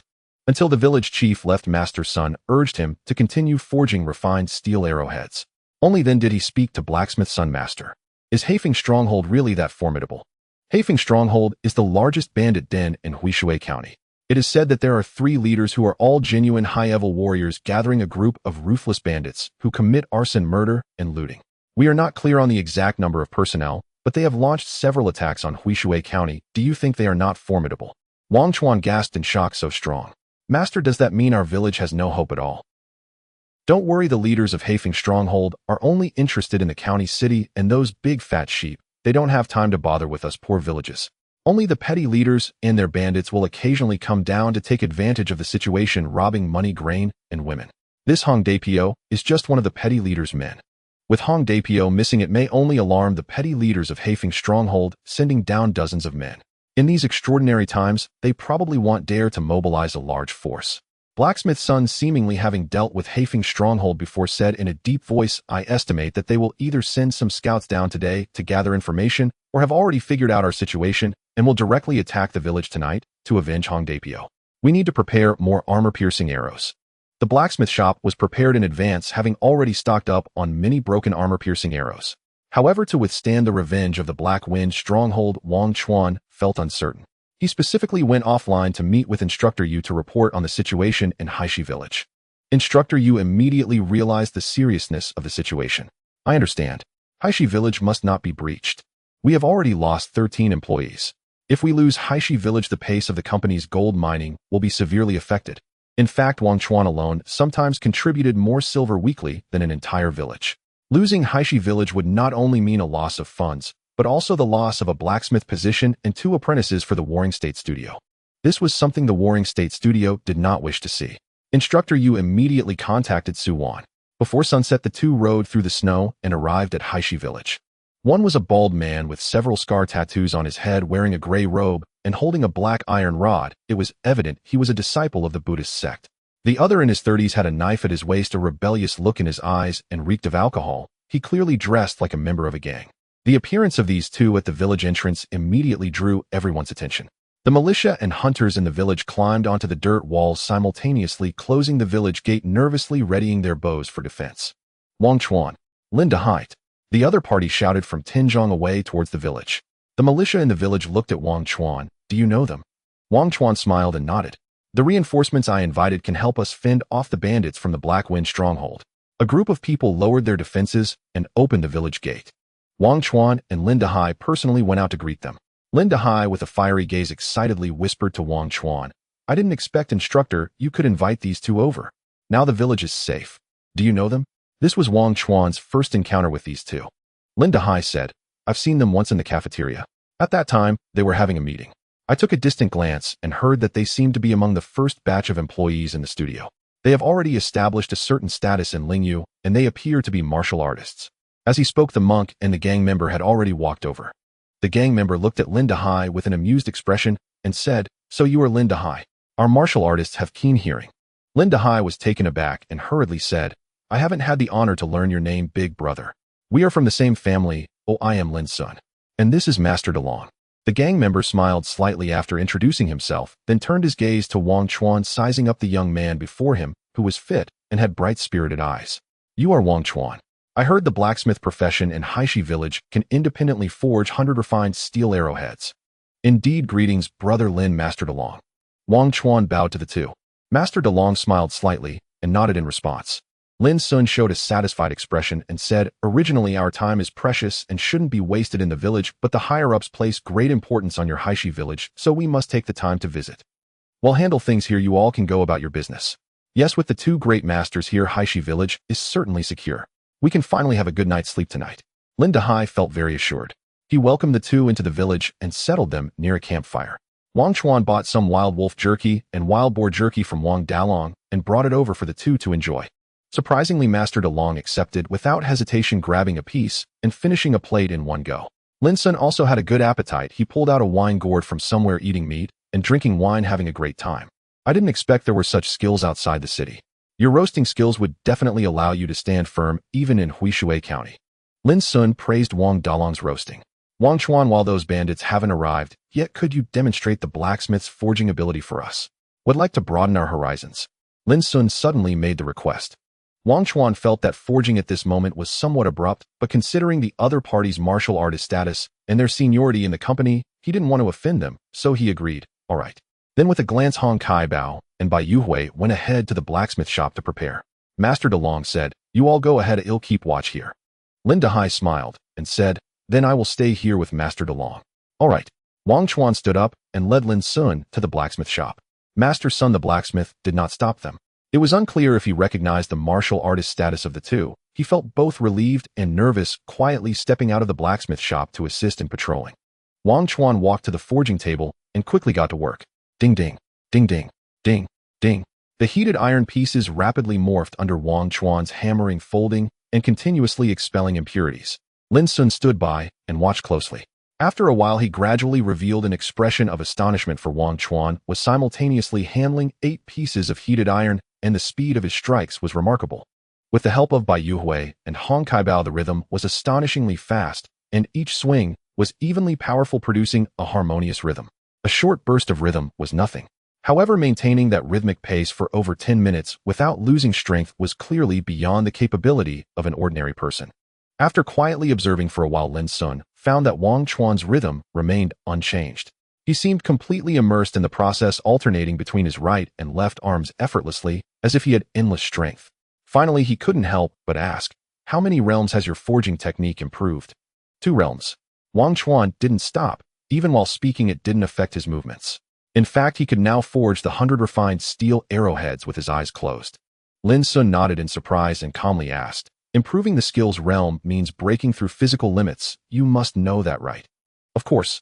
My skill improved from the beginner level to a minor achievement, increasing by 1 point of strength, from minor achievement to proficient, increasing by 1 point of agility and 1 point of strength." Wangchuan honestly stated his situation. Lin Sun smiled and said, "Exactly. The higher the skill level, the more attribute points awarded. As far as I know, when a blacksmith's forging technique reaches the entering the room realm, they can gain 3 attribute points, and besides strength and agility, they will also gain 1 point of stamina." Wangchuan's heart stirred. He glanced at his attribute panel. The experience for 100 refined steel forging technique had reached 479,500, just 21 points of experience away from entering the room realm, gaining 3 attribute points from leveling up. This would be a significant improvement. Let's catch up together later. Bowing, Wangchuan was very excited. The information Lin Sun mentioned was impossible to find outside. As expected of a martial artist, he truly possessed much knowledge unknown to him. As Wangchuan continued to forge and hammer at the iron block, he asked, "Brother Lin, are all the skills in Ling Yu like this?" After entering, reaching the first minor realm increases attributes by 1 point. The second level increases by 2 points. Lin Sun stared at him, revealing a thoughtful expression. "I heard you mastered archery in Haishi village, able to grasp this basic combat skill through training, which shows you truly have intuition and perseverance." "Why do you say that?" Wangchuan was a bit surprised.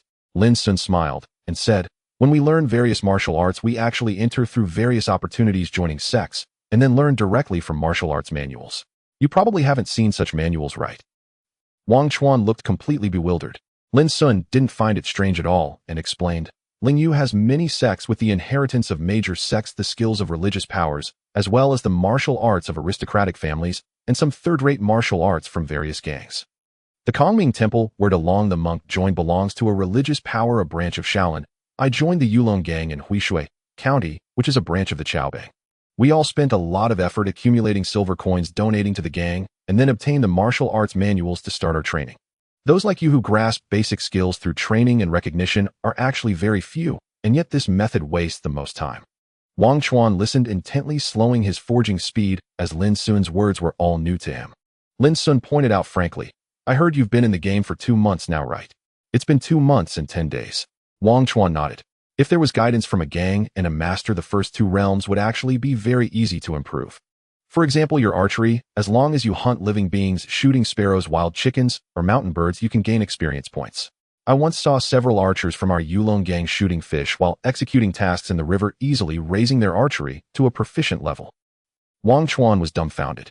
Shooting fish is also acceptable. He realized he had truly wasted a lot of time. Having a mentor and lacking one is indeed two different matters. Lin Sun was very satisfied with Wangchuan's reaction and continued to explain, of course, shooting fish and hunting small creatures are only useful in the early stages. Once you reach proficiency, such ordinary shooting will no longer provide any help. You must hunt sufficiently large and threatening prey, such as wolves, wild boars, or humans. Hearing this, Wangchuan couldn't help but ask, Brother Lin, is it the same for close combat? You also mastered close combat skills. Lin Sun was taken aback and couldn't help but scrutinize him from head to toe. Don't tell me, as a life profession player, besides mastering archery, you also mastered close combat techniques. Basic gun techniques, I just mastered it yesterday, Wangchuan said with a slightly embarrassed smile. Lin Sun was left speechless and articulated each word carefully. You mean to say in 70 days of entering the game, besides mastering by Lian steel forging technique, you also independently comprehended archery and basic gun techniques? Wangchuan nodded. Lin Sun's expression grew serious. Mastering 2 skills in 70 days without any guidance is already impressive, but if he mastered 3 skills? Lin Sun's previous sense of superiority instantly vanished. You really shouldn't continue as a life profession. Lin Sun's tone shifted as he said earnestly, with your intuition and ability, leave head coach Yes Group, leave the company's gold farming team, and join the company's raid team. Wangchuan quickly shook his head no. My purpose for entering the game is to earn money to support my family. Raiding means engaging with the main storyline day after day of fighting. If I die and lose my game character, how will I earn money? Wangchuan was very resolute, shaking his head vigorously. Not long ago, 13 players from Tianshui village were dismissed. Gold farming players face such great risks every day, let alone those risky raid teams. He was counting on this decent-paying job to rise up the social ladder. Lin Sun seemed to realize something, his expression thoughtful, and nodded. You make a good point. The path of a martial artist is indeed too difficult and dangerous. One misstep, and your game account could be cancelled. Perhaps it's better to steadily continue as your blacksmith. But honestly, your talent is quite good. It's a bit of a waste to only be a blacksmith. Lin Sun sighed, his tone sincere. Wangchuan smiled and said, it's not a waste. I now earn 6 figures a month and am very content.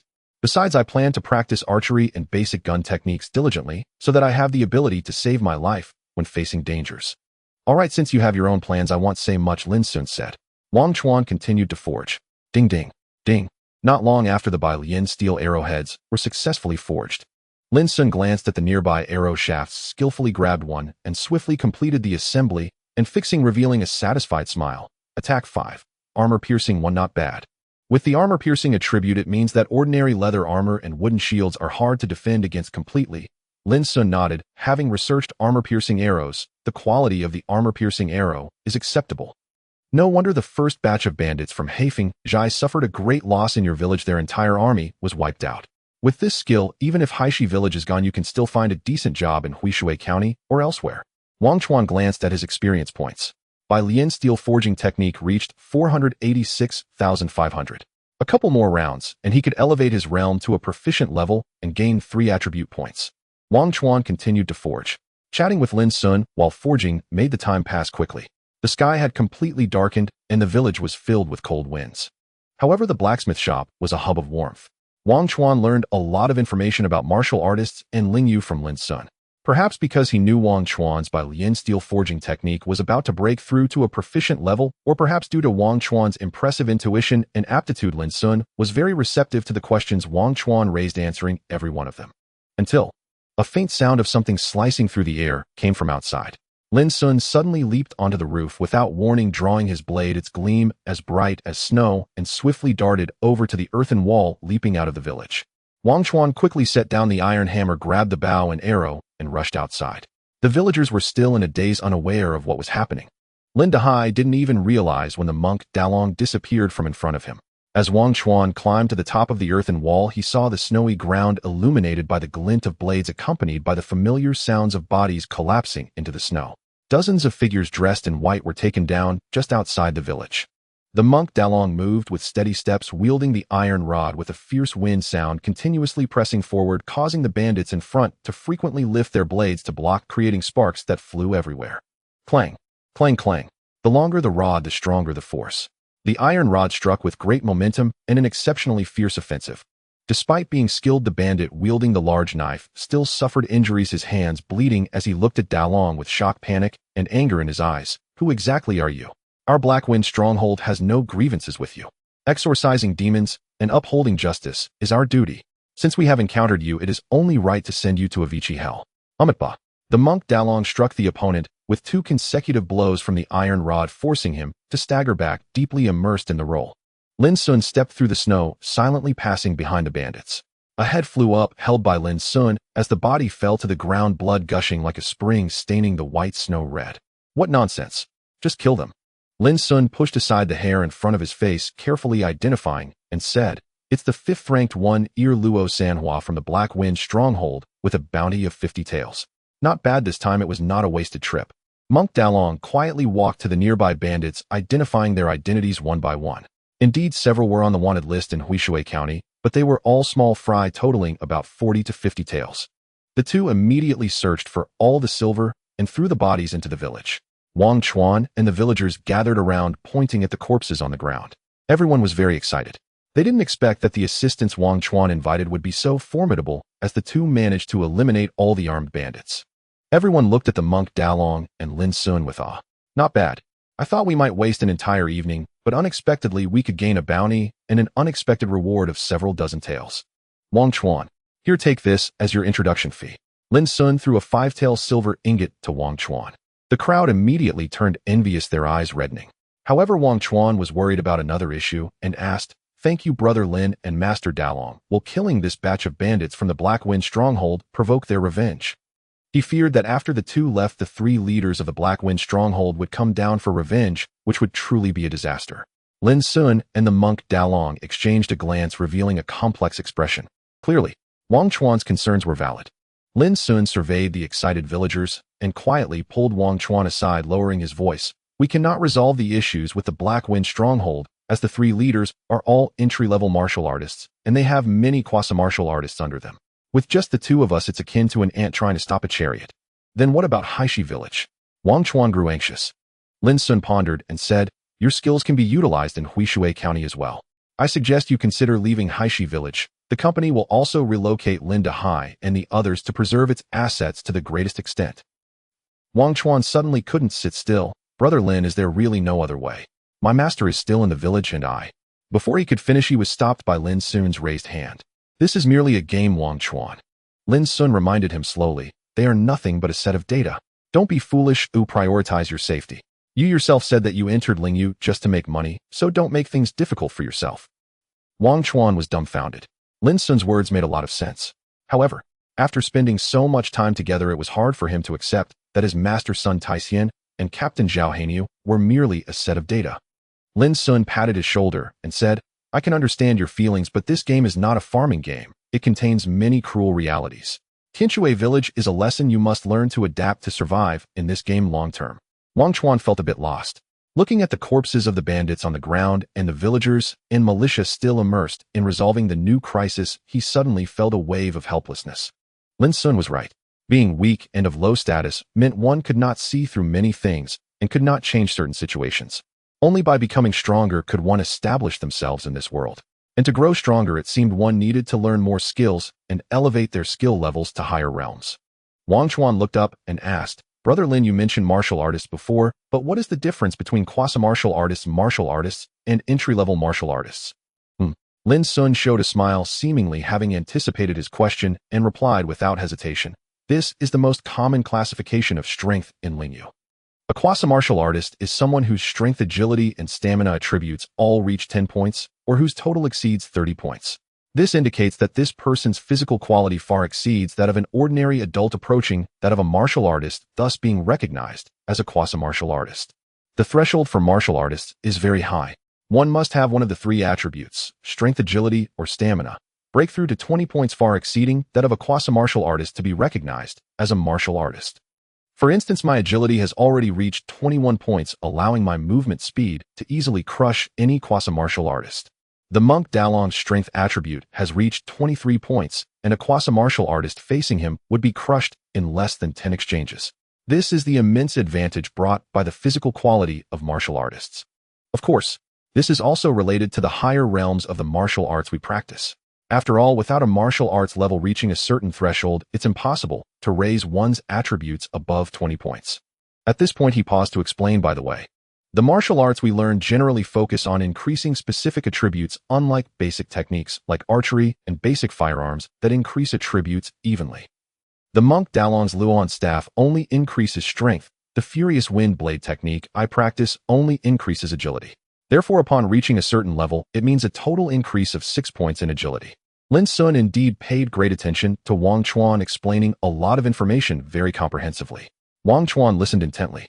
A few quasi-martial artists in front of true martial artists were indeed like chickens and dogs, difficult to compete with. With 11 points in strength, 10 points in agility, and 9 points in stamina, my total attribute value reached 30 points, barely hitting the threshold of a quasi-martial artist. As long as I elevate 100 forging steel casting technique to a certain level, I wouldn't be at the bottom amongst quasi-martial artists. P.S. On the third day of the verification period, I will continue with 2 chapters today, 4 chapters owed September. Is still, please urge updates, follow, add to the bookshelf, show love, and give 5-star reviews. In every village that stands outside the county town, until now there must be at least one militia captain with the strength of a quasi-warrior.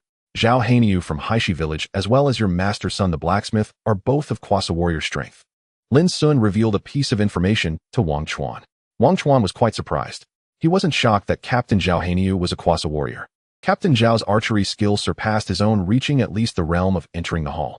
Moreover, Captain Zhao's fundamental spear technique should also be formidable, at least at the level of skillful proficiency. But what Master said, right? Master knows the 100 refinement steel forging technique, and has also mastered archery. The cumulative scale of his 3 attributes likely exceeds 30 points. However, the significance of Master lies more in being a blacksmith, so people rarely associate him with quasi-warriors. Wangchuan, your attributes should be quite high now, very close to your master son the blacksmith's strength. You are about to become a quasi-warrior.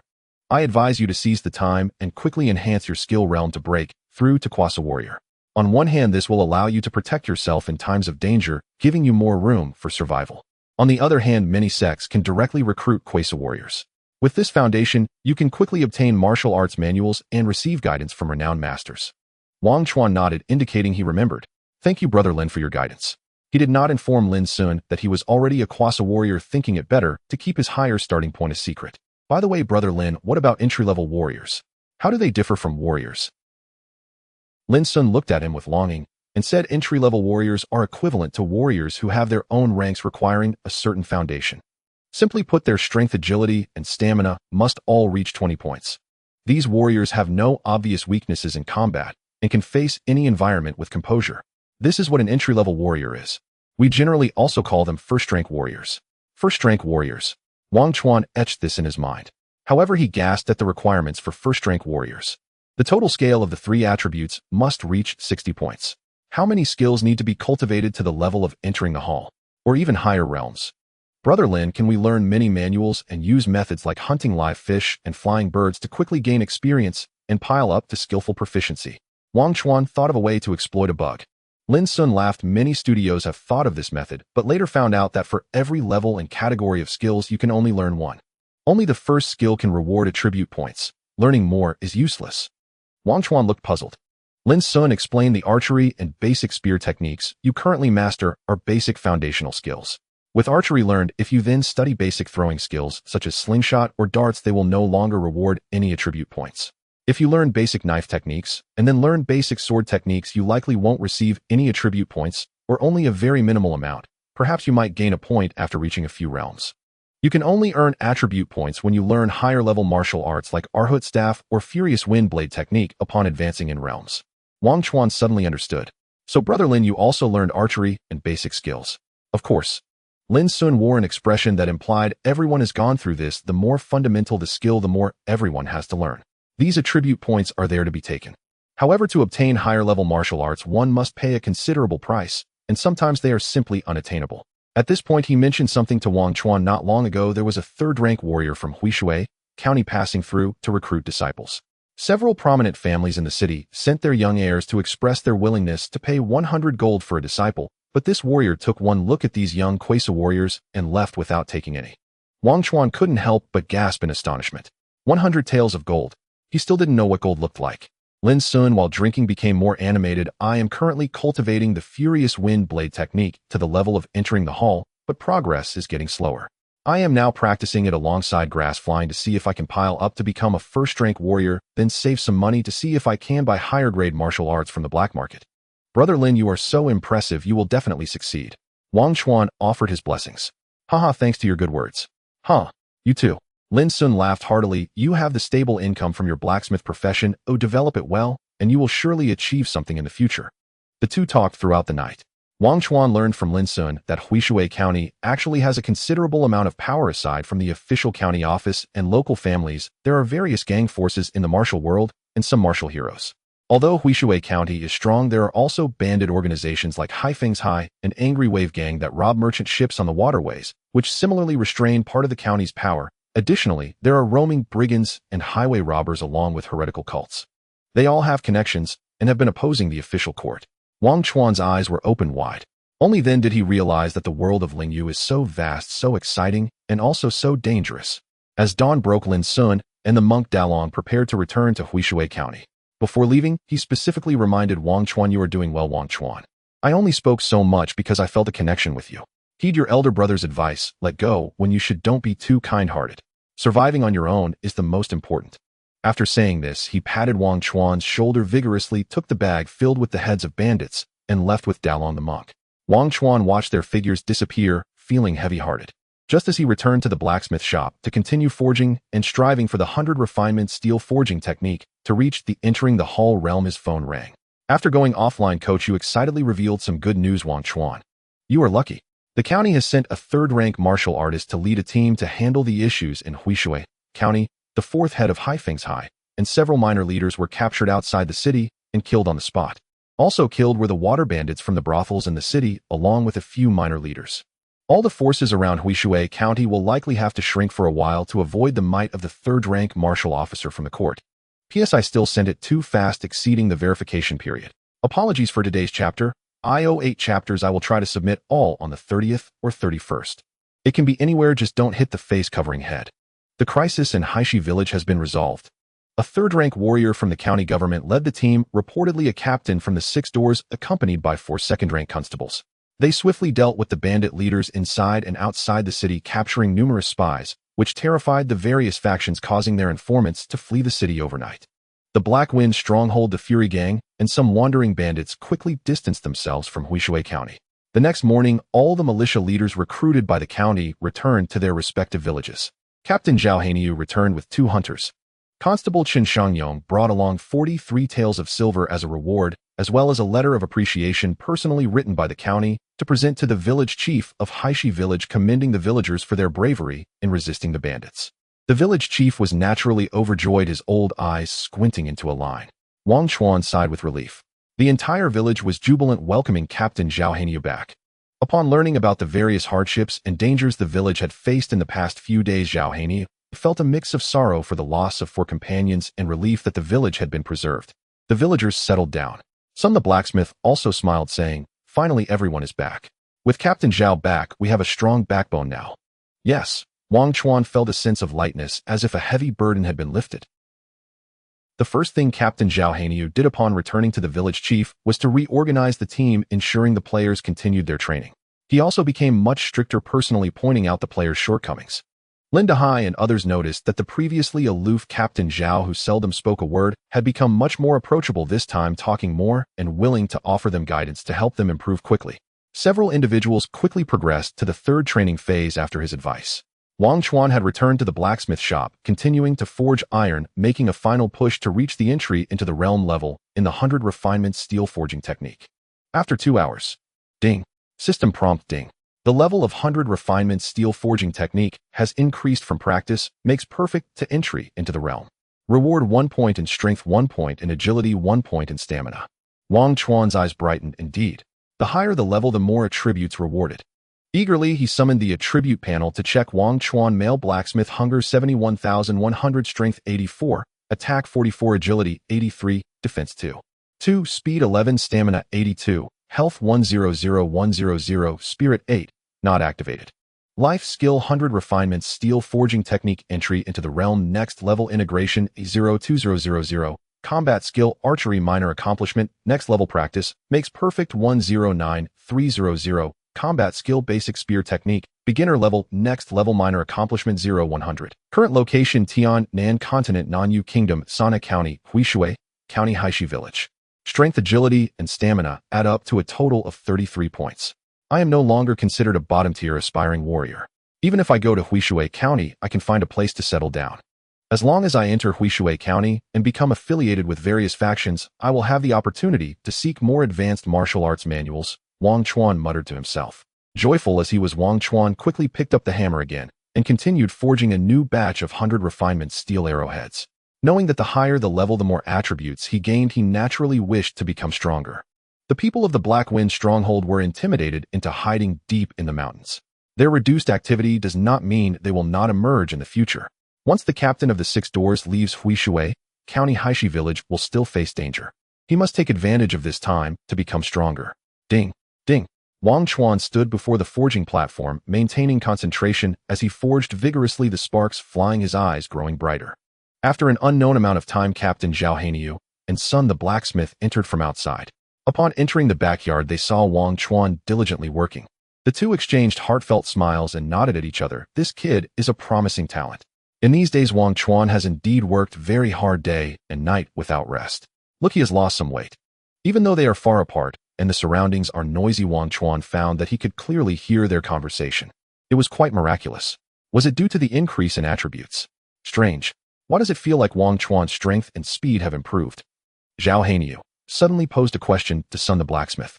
The latter was taken aback, carefully observing, and noticed that the sound of Wangchuan forging had gradually transitioned from one sound to two sounds. Ding ding, ding ding. Upon closer inspection, Wangchuan's rhythm had evidently changed, transitioning from dropping 3 hammers at once to dropping 4 hammers at a time, split into 2 intervals with a clear and distinct sound. Ding ding, ding ding. Sun the blacksmith was immediately stunned, his eyes wide in disbelief, exclaiming, "A continuous strike of 4. This kid has actually reached the entry into the realm level so quickly and mastered the forging technique of continuous strikes of 4. Remarkable." Jianghu also noticed this. Wangchuan's hammering movements became more powerful, faster, and the rhythm was significantly quicker than before. "I was only away for a few days, and this kid has already made a breakthrough. Old Sun, you really found an extraordinary disciple." Indeed. Sun the blacksmith's smile could hardly be contained, his lips curling upwards as he muttered, "Struck gold, truly struck gold. Though I didn't promote my forging technique, it can still flourish in my disciples' hands, which would suffice to honor my ancestors." Wangchuan heard this. Only then did he realize that after increasing his attributes by 3 points, he unconsciously altered his forging rhythm and had inadvertently mastered the technique of continuous strikes of 4. No wonder it felt like the time spent forging had been compressed. Now the efficiency of forging 100 refinement steel arrowheads could be improved. The two stood at the door, not daring to disturb Wangchuan as he solidified his newly acquired skills until he finally forged all 8 arrowheads into finished products and tossed them into a nearby basket before they entered. Wangchuan timely put down the hammer and proactively greeted the two. "Master, Captain Zhao, congratulations Wangchuan, your forging technique has reached another level." Captain Jianghu sincerely congratulated him, his eyes filled with admiration. Sun the blacksmith said, "Wangchuan, from today onwards, Master will bring out the true skills I've been keeping hidden. You won't be forging these arrowheads anymore, as they no longer serve you in your current skill level. You will follow me and start forging 100 refinement steel weapons." "Huh, why not?" Wangchuan was taken aback. He had planned to forge more 100 refinement steel arrowheads to push for integration. Realizing this, he summoned the attribute panel to check. Wow. The experience for the 100 refinement steel forging technique had stalled at 0.2000, remaining motionless. The 8 newly forged arrowheads did not provide any experience points. What a waste. This was forgetting River's first reaction, over an hour wasted. Then he felt as if the sky were about to fall. The refined steel arrowheads cannot provide experience points. How will he ever break through to the higher realm of integration? It should be noted that a finished refined steel arrowhead is very small, the smallest refined steel weapon, and its size is 1/10 of that of a refined steel ingot. Switching to a refined steel longsword and a refined steel knife would require at least 3 to 5 refined steel ingots to make. The time and effort spent on forging would increase many times over. How long would it take to forge 1,000 pieces of refined weapons? A year, or several years. Forgetting River truly felt as if the sky were collapsing. Surely he couldn't endure 4 years just for these 4 attribute points. Forgetting River, what's wrong? Don't scare me. Seeing Forgetting River, who had been full of spirit just a moment ago, suddenly become vacanted, Master Sun was worried. Forgetting River said sadly, Master, how long will it take to forge other refined steel weapons? Master Sun quickly responded, explaining, oh, that's simple. We'll start with the easier ones. Above the refined steel arrowheads is the refined steel dagger. Forging it might be slightly harder than the arrowheads, and will take more time, but with your skill of 1 Qi 4 linked, it should only take a little more than an hour. A dagger. 2 hours or so. That seems acceptable. Wait. Master said it takes over 2 hours to forge a refined steel dagger. Forgetting River's expression turned grim. Calculating in his mind if he could manage to forge 6 daggers in a full day, then crafting 1,000 finished daggers would take about half a year. No. Who would he sell so many refined steel daggers to? Forgetting River suddenly thought of this problem. The refined steel arrowheads are consumables, but the refined steel daggers are not. Who would buy them? It would be a miracle if the village could buy them. No one would want them even if they were forged. It's over, the sky is indeed going to fall. Forgetting River finally understood why after entering the threshold Lin Sun began to seek other cultivation methods. The higher one goes, the more stringent the conditions and thresholds become. This is simply not something a person can do. Zhao Hanyu and Master Sun exchanged worried glances at Forgetting River's changing demeanor. All right, Forgetting River, I need to talk to you about something serious. Zhao Hanyu spoke up, pulling Forgetting River out of his spiral of negative thoughts. Zhao Hanyu said the crisis of Black Wind Village has been temporarily resolved, but the reason the county office sent the head of the 6 doors to our Huishui County is because something significant has happened. Forgetting River showed a serious listening expression. What significant event? How would I know? Captain Zhao Hanyu shot him an annoyed glance, saying, such court secrets, how could a mere rural militia captain like me possibly investigate? Forgetting River was left speechless. Wasn't that you who just said it? He thought you knew. Zhao Hanyu showed no shame at all and eagerly shared his speculation. A 3rd-tier warrior from 6 doors, the head, would never handle ordinary cases. Moreover, it was clear that this time it was not about Black Wind Village or the Fury Wave Gang. The reason for their intervention seemed solely to intimidate petty criminals, so they remain quiet for a while and do not interfere with their investigations. Forgetting River did not interrupt him. Zhao Hanyu nodded in satisfaction. I deduce that either an even worse cult incident has occurred nearby Huishui County or treasures have been unearthed, which is why the head has come to intervene. But what does this have to do with us in Blackstone Village? Master Sun asked, puzzled. Zhao Hanyu explained, in any case, the appearance of the head from 6 doors means that there will be greater turmoil in Huishui County. Our Blackstone Village must not get involved, otherwise we will surely meet the same fate as Tian Shui Village, leading to destruction and death. Mentioning Tian Shui Village, everyone's expression changed. Master Sun fell silent. Zhao Hanyu declared decisively, therefore, I have decided that before spring Blackstone Village must remain vigilant. Only in case of absolute necessity should anyone go in or out. We must try to avoid getting involved in this storm. That makes sense. Master Sun immediately expressed his support. Zhao Hanyu added, at the same time, I need to expedite the training of our miners to cultivate more individuals. Having more who master basic gun techniques and archery will at least enhance our village's combat power, allowing us to minimize losses in the future if we encounter thieves. Good. Master Sun naturally supported this. After all, the ones teaching basic gun techniques and archery were not himself. Why would Zhao Hanyu create more work for himself? He had no reason to oppose. Of course, Zhao Hanyu was not just increasing his own workload. He looked at Forgetting River and said, Forgetting River, you've already mastered basic gun techniques, but practicing gun techniques is not easy. I'll teach you a technique to quickly enhance your basic gun techniques, which should help improve your close combat ability. Wait. Master Sun disagreed, quickly speaking up to stop him. He stared at Zhao Hanyu with dissatisfaction. Captain Zhao, what do you mean? Forgetting River is my disciple who will inherit my legacy. It's one thing for you to teach him archery for self-defense, but what do you mean by teaching him the techniques of basic gun techniques? Are we blacksmiths supposed to go into battle and engage in hand-to-hand combat? That's not what I meant. Zhao Hanyu clearly felt guilty.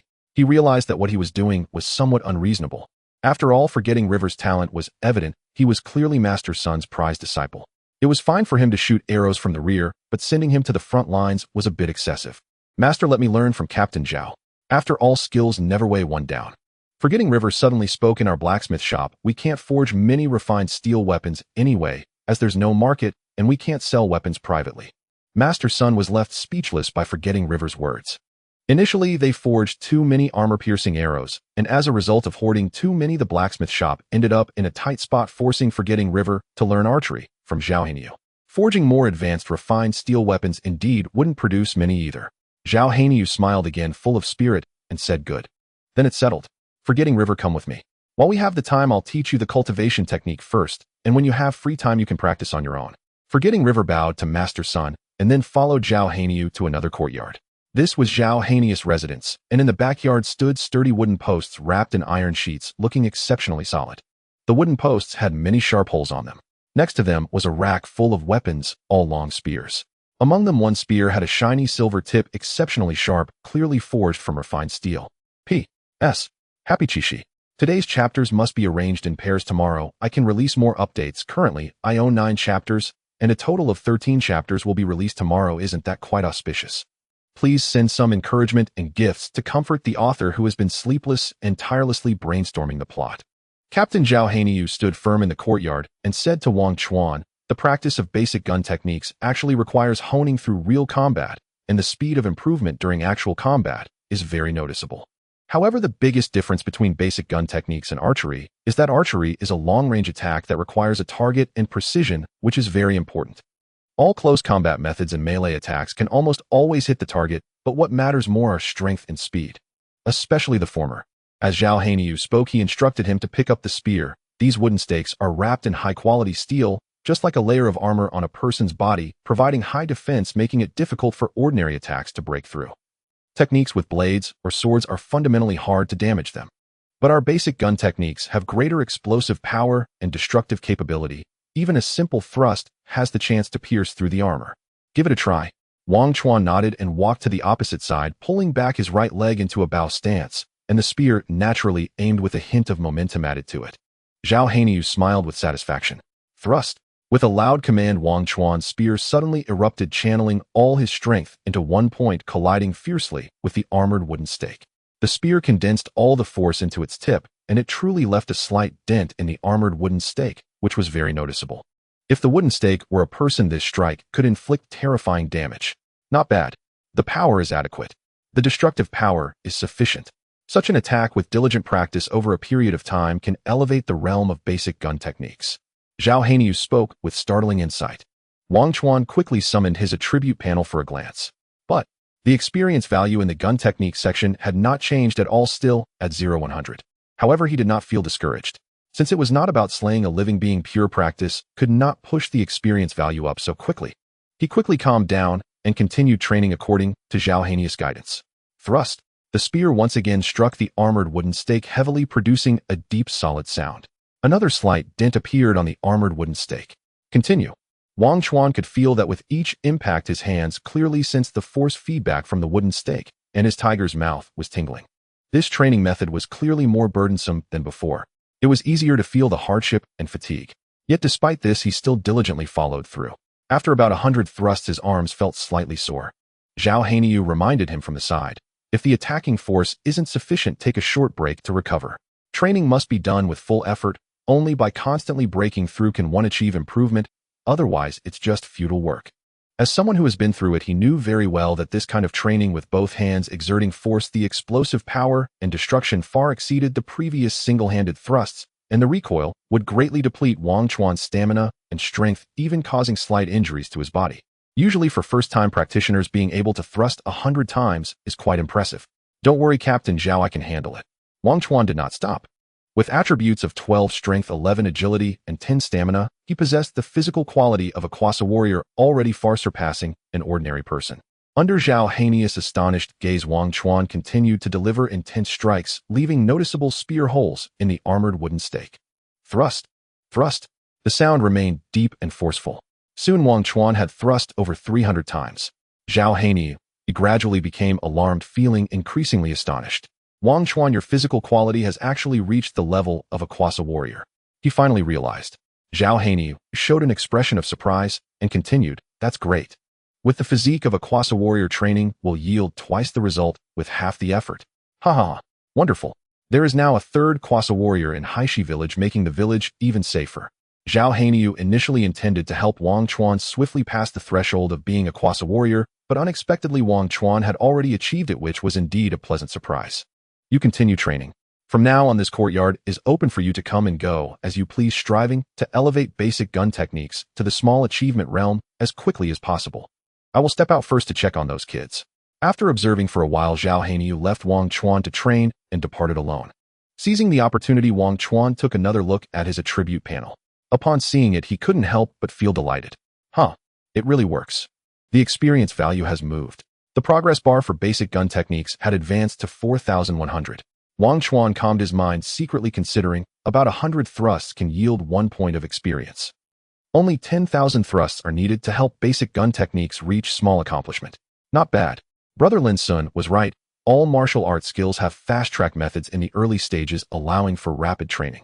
This ironclad wooden stake training method, though somewhat arduous, is still much simpler than the archery that involves killing living beings, as it can be upgraded in just a day or two. Wangchuan gained confidence and immediately began to train earnestly. After about half an hour, he was panting heavily, his hunger level dropping below 60, and even his health began to decline. Wangchuan knew he could no longer force himself. His body had entered an overloaded state.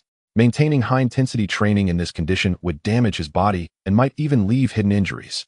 Of course, what he feared most was that training in this state would yield diminishing returns or even no results at all. Thus, he quickly ate to clear his hunger, then gave himself a massage to promote blood circulation. After a moment, he logged off and exited the game. Sleeping and resting was the best recovery method. Before logging off, he specifically checked the progress bar for basic gun techniques, which had advanced to 10,100. Leaving the game, he personally visited the company's employee cafeteria on the 72nd floor for the first time and ordered several of his favorite dishes. Since it was daytime, everyone was busy playing the game, leaving the large cafeteria empty except for the chef robots and the cleaning service robots. Is this what it's like to have the place to yourself? Oi.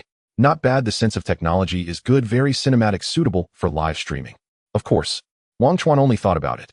He was aware of the company's confidentiality policies. After eating his fill, Wangchuan slipped up to the 74th floor and took a leisurely walk in the gym. To his surprise, there was someone over there. A graceful figure stood in the strength area, looking quite delicate, yet was performing weightlifting training. Wangchuan's eyesight was sharp, and with a quick glance he noticed that the person had added several iron plates to the 200-kilogram standard, lifting at least 300 kilograms. Wangchuan was shocked. Judging by this figure, the person should weigh around 50 kilograms, yet was able to lift 300 kilograms. This is unscientific. In the gym in the strength area, Bai Jingtong with her high ponytail is very sensitive to the gazes around her. Noticing someone observing her, she instinctively looked over and saw a young stranger staring at her in shock. Bai Jingtang frowned slightly. Newcomer. New employees in the company should be busy working at this hour. How could they be in the strength area? What a hassle. She silently put down the barbell, removed the weights, and left the strength area without exchanging any glances or words with Wangchuan, maintaining a very aloof demeanor. Wangchuan blinked, feeling a mix of surprise and regret at missing the chance to meet a world champion. 300 kilograms. He was sure he hadn't misjudged. As a seasoned fitness blogger, he was well aware of this weight class. It was impossible to lift 300 kilograms. Not even a world champion could do that, including men. Yet she effortlessly lifted 300 kilograms right in front of him. Wasn't this supposed to be a gaming studio, not a national training facility? However, her cold demeanor prompted him to maintain his boundaries. Following his original plan, he approached the treadmill, set it to a speed of 5 km/h, and walked slowly to digest his thoughts. After about 20 minutes, he finally stepped off the treadmill. The image of her and the 300 kilograms weighed heavily on his mind. He recalled that before he joined the Warring State studio, he could only bench press 200 kilograms, but after several strength improvements, he was now able to bench press 240 kilograms. Could it be that the one he saw earlier was the same?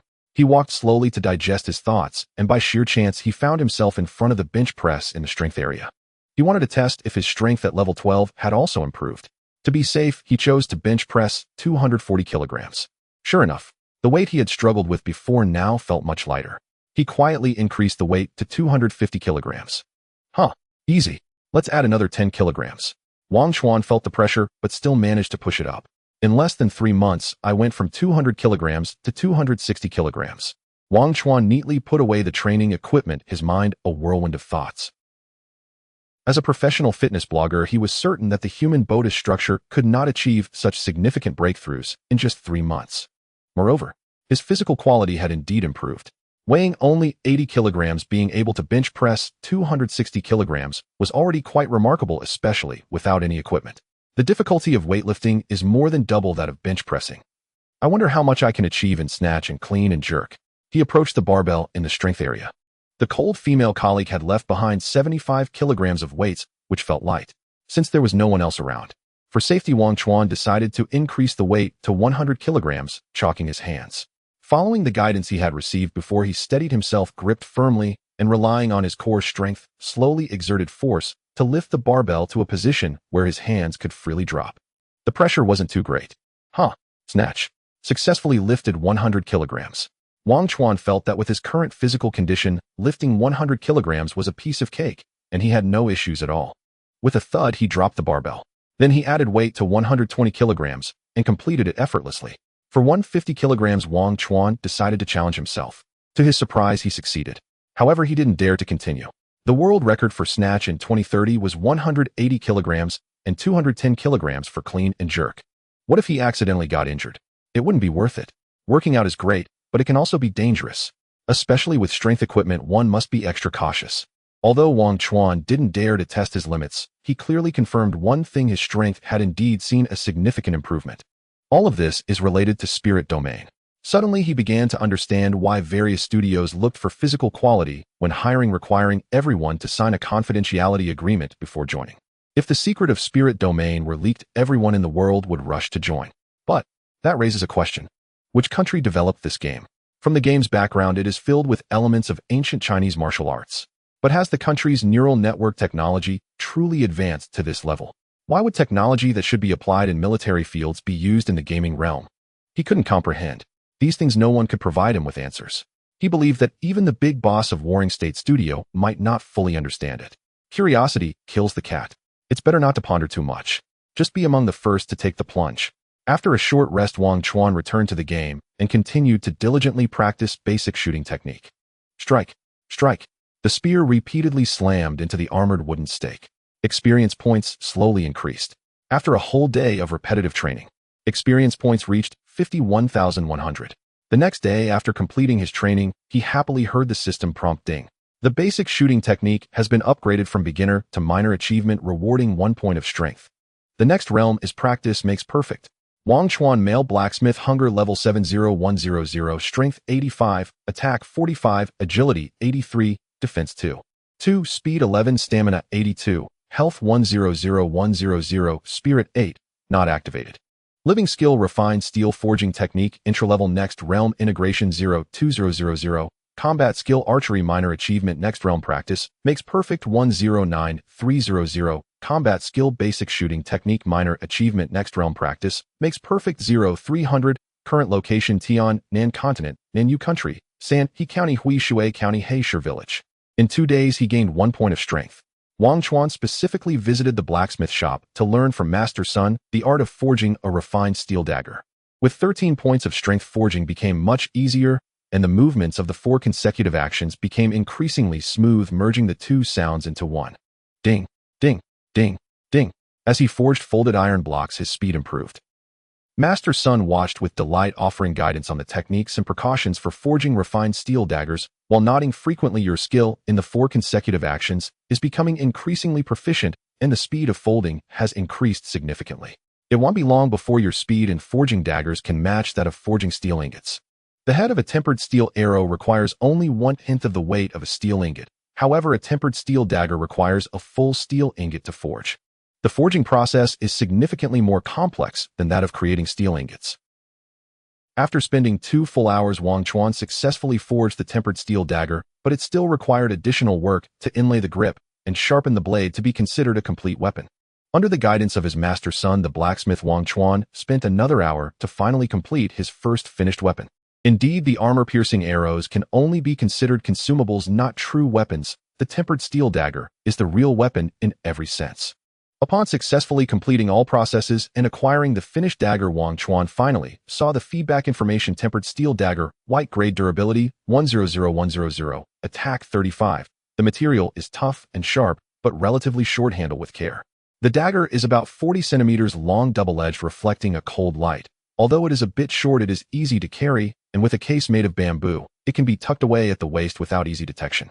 This is the first weapon you've forged yourself. This weapon belongs to you now, so keep it safe, Sun the blacksmith said to Wangchuan.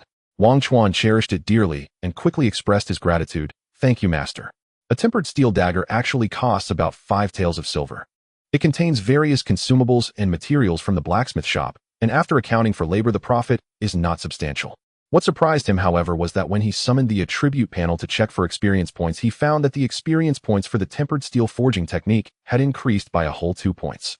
Wangchuan was somewhat bewildered. It was his first time seeing experience points increase by 2 at a time. In an instant, he thought if the more tempered steel ingots required, the longer it takes to forge tempered steel broadswords and tempered steel swords, would he earn more experience points? He immediately asked Sun the blacksmith, Master, forging the tempered steel dagger was not difficult. Could you teach me the forging techniques for other weapons? Of course. Sun the blacksmith nodded without hesitation. All the skills I possess are to be passed on to you.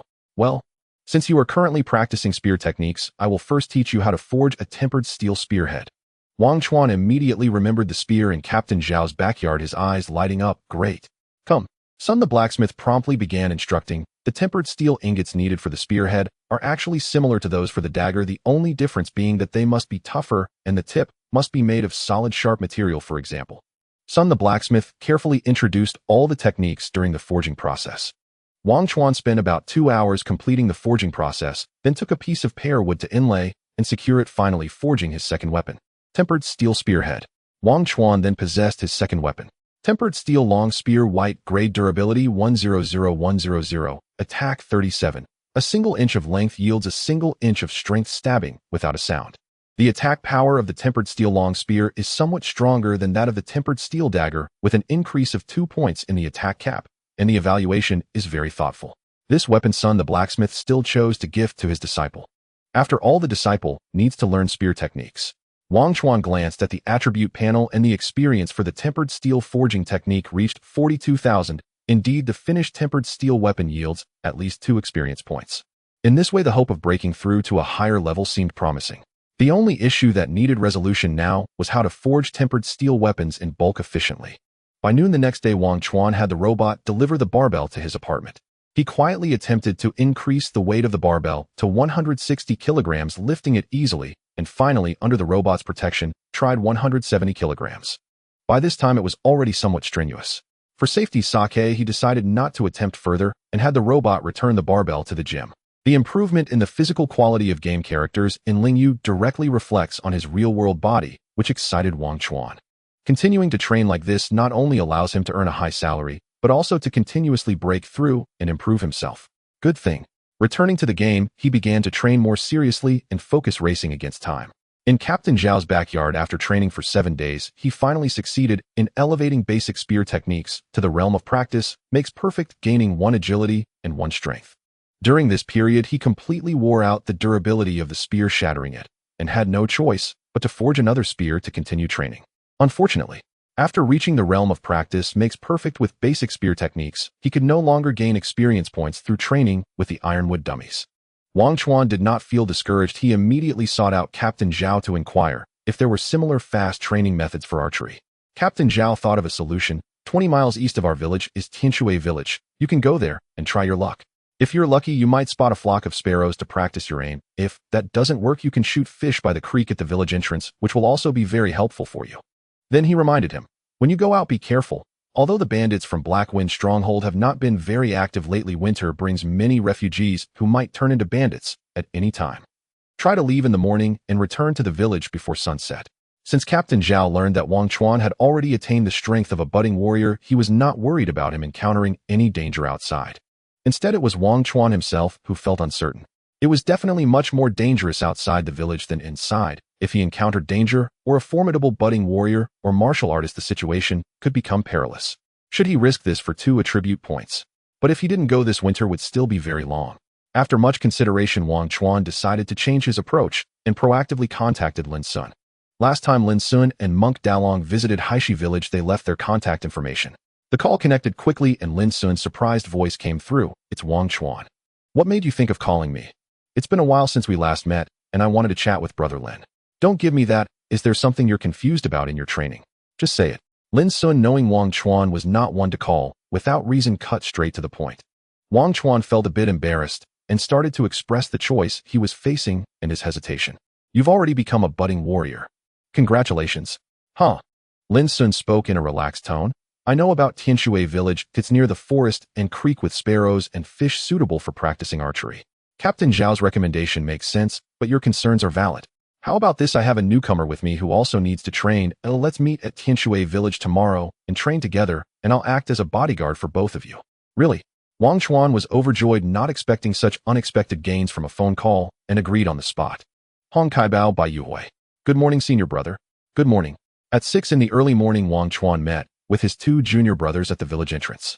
Hong Kaibao and Bai Yuhui had already prepared a day's worth of dry rations and had several bundles of arrows strapped to their backs, greeting their senior brother with high spirits. Wangchuan carried 2 quivers and a wooden bow with a finely crafted steel dagger at his waist, fully armed. The 3 had made plans the day before. Hong Kaibao and Bai Yuhui were more than willing to accompany him to Tianshui village for training. Wangchuan paid them each a tael of silver. A generous reward must attract brave men. Hong Kaibao and Bai Yuhui were naturally thrilled. Zhao Hanyu advised them to be careful as the 3 left the village, stepping through the thick snow and heading east. The road was sparsely populated. As the 3 braved the wind and snow when they arrived at Tianshui village, Lin Sun had long been waiting here with another unfamiliar young man. Wangchuan. Lin, big brother. The 2 greeted each other and Lin Sun introduced the young man beside him. This is Li Zikai, a new member of our pioneering team's reserve who, like you, is also a trainee martial artist. Hello, I am Wangchuan. Hello. Li Zikai was surprised to hear that Wangchuan was also a trainee martial artist. He nodded and shook hands, his gaze falling on the 2 quivers strapped to Wangchuan's back. Wangchuan, the arrows in your other quiver seem quite formidable. May I take a look? Of course. Wangchuan smiled and drew an arrow, saying, This is my self-crafted armor-piercing arrow, which has greater penetrative power than ordinary arrows and can pierce through leather armor and wooden shields. I'm just worried about encountering bandits today, so I'm prepared just in case. Impressive. Li Zikai's astonishment was evident as he inspected the armor-piercing arrow. 1 armor-piercing. 5 attack. How powerful. Lin, big brother, with this can we threaten martial artists? Of course. Lin Sun nodded, saying, Armor-piercing arrows are specifically designed to deal with martial artists, and even ordinary archers can pose a threat to them with such arrows. But why are there no armor-piercing arrows in the weapon shops in the county town? Li Zikai asked, puzzled. Lin Sun sighed and explained, These things are too dangerous and are classified weapons in the county town. Except for officially designated personnel, even archers trained by families are not allowed to openly carry armor-piercing arrows. Being caught with them is punishable. Haishi village is far from the county town and produces its own weapons, so there is no external circulation allowing everyone to turn a blind eye. I see. Li Zikai nodded in realization, holding the armor-piercing arrow with great fondness. Wangchuan smiled and said, If you like it, I can give you this armor-piercing arrow. Hiding a couple in your quiver shouldn't be a problem, right? Lin Sun scratched his nose and remained silent. In the end, Li Zikai did not accept it and reluctantly returned the armor-piercing arrow to Wangchuan, saying, Thank you, but it'll pass. My current position is a miscellaneous worker in the escort agency, and carrying this would be inappropriate and could cause trouble for the agency. I see. Wangchuan was quite surprised that Li Zikai had joined the escort agency, which should be considered a local power in Huishui County and would provide opportunities to access martial arts resources. How enviable. All right, it's getting late. Lin Sun called everyone's attention, saying, I will scatter some grains in the village of Tianshui to attract sparrows. Before that, you all go to the creek over there to fish. When the sparrows arrive, I will notify you with the sound of a cuckoo. Okay. The 2 immediately got to work, with Hong Kaibao and Bai Yuhui following behind Wangchuan. The solidly packed arrows on the backs of the 2 caught Li Zikai's attention. The latter smiled, saying, I heard Lin, big brother, say that shooting a wild game can gain 1 point of experience, and once you reach the realm of proficiency, you can no longer continue to improve in this way, so I only bought over 100 arrows. My accuracy with the bow isn't great, so I brought a few extra. Wangchuan actually understood the technique behind it. He carried so many arrows out of concern for potential trouble. In winter, besides encountering bandits, one might also come across refugees and wild beasts. Having more arrows is always wise. The 2 quickly arrived at the creek at the village head. The creek here was shallow with bubbling water that gave off steam, clearly revealing fish swimming about. Wangchuan and Li Zikai exchanged glances almost simultaneously, completing the action of drawing their bows and knocking their arrows. Both of their archery skills had already reached a modest achievement, currently being over 100 experience points away from reaching proficiency. Let's see who breaks through first. All right.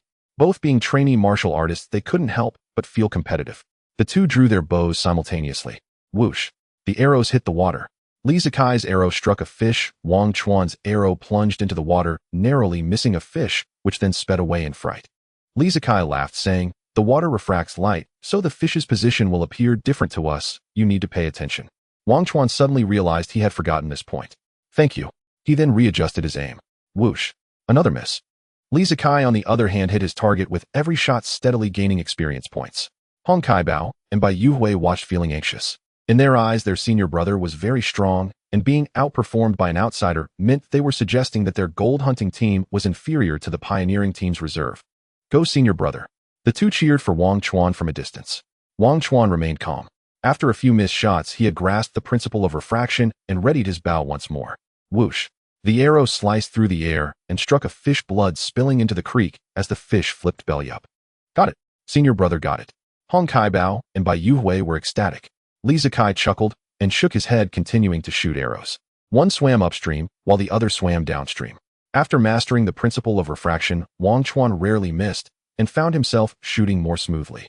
However, the fish in the creek were limited, and soon this spot was cleared. Hong Kaibao and Bai Yuhui retrieved the fish they had hit and fashioned ropes from the water plants along the shore to drag them back to Tianshui village. Lin Sun laughed widely, saying, "Today our luck isn't too good. We haven't seen a single sparrow, but we haven't eaten grilled fish for a long time. Today is just right for a feast." Lin Sun gathered some charcoal from Tianshui village to start a fire. Seizing the opportunity, Wangchuan carefully examined every wooden house in Tianshui village. The houses were stained with blood, bearing marks of gunshots, axe strikes, and knife wounds. The ground stained dark with blood. Despite the passage of time, everything in this village seemed to silently recount the ominous events of that fateful night.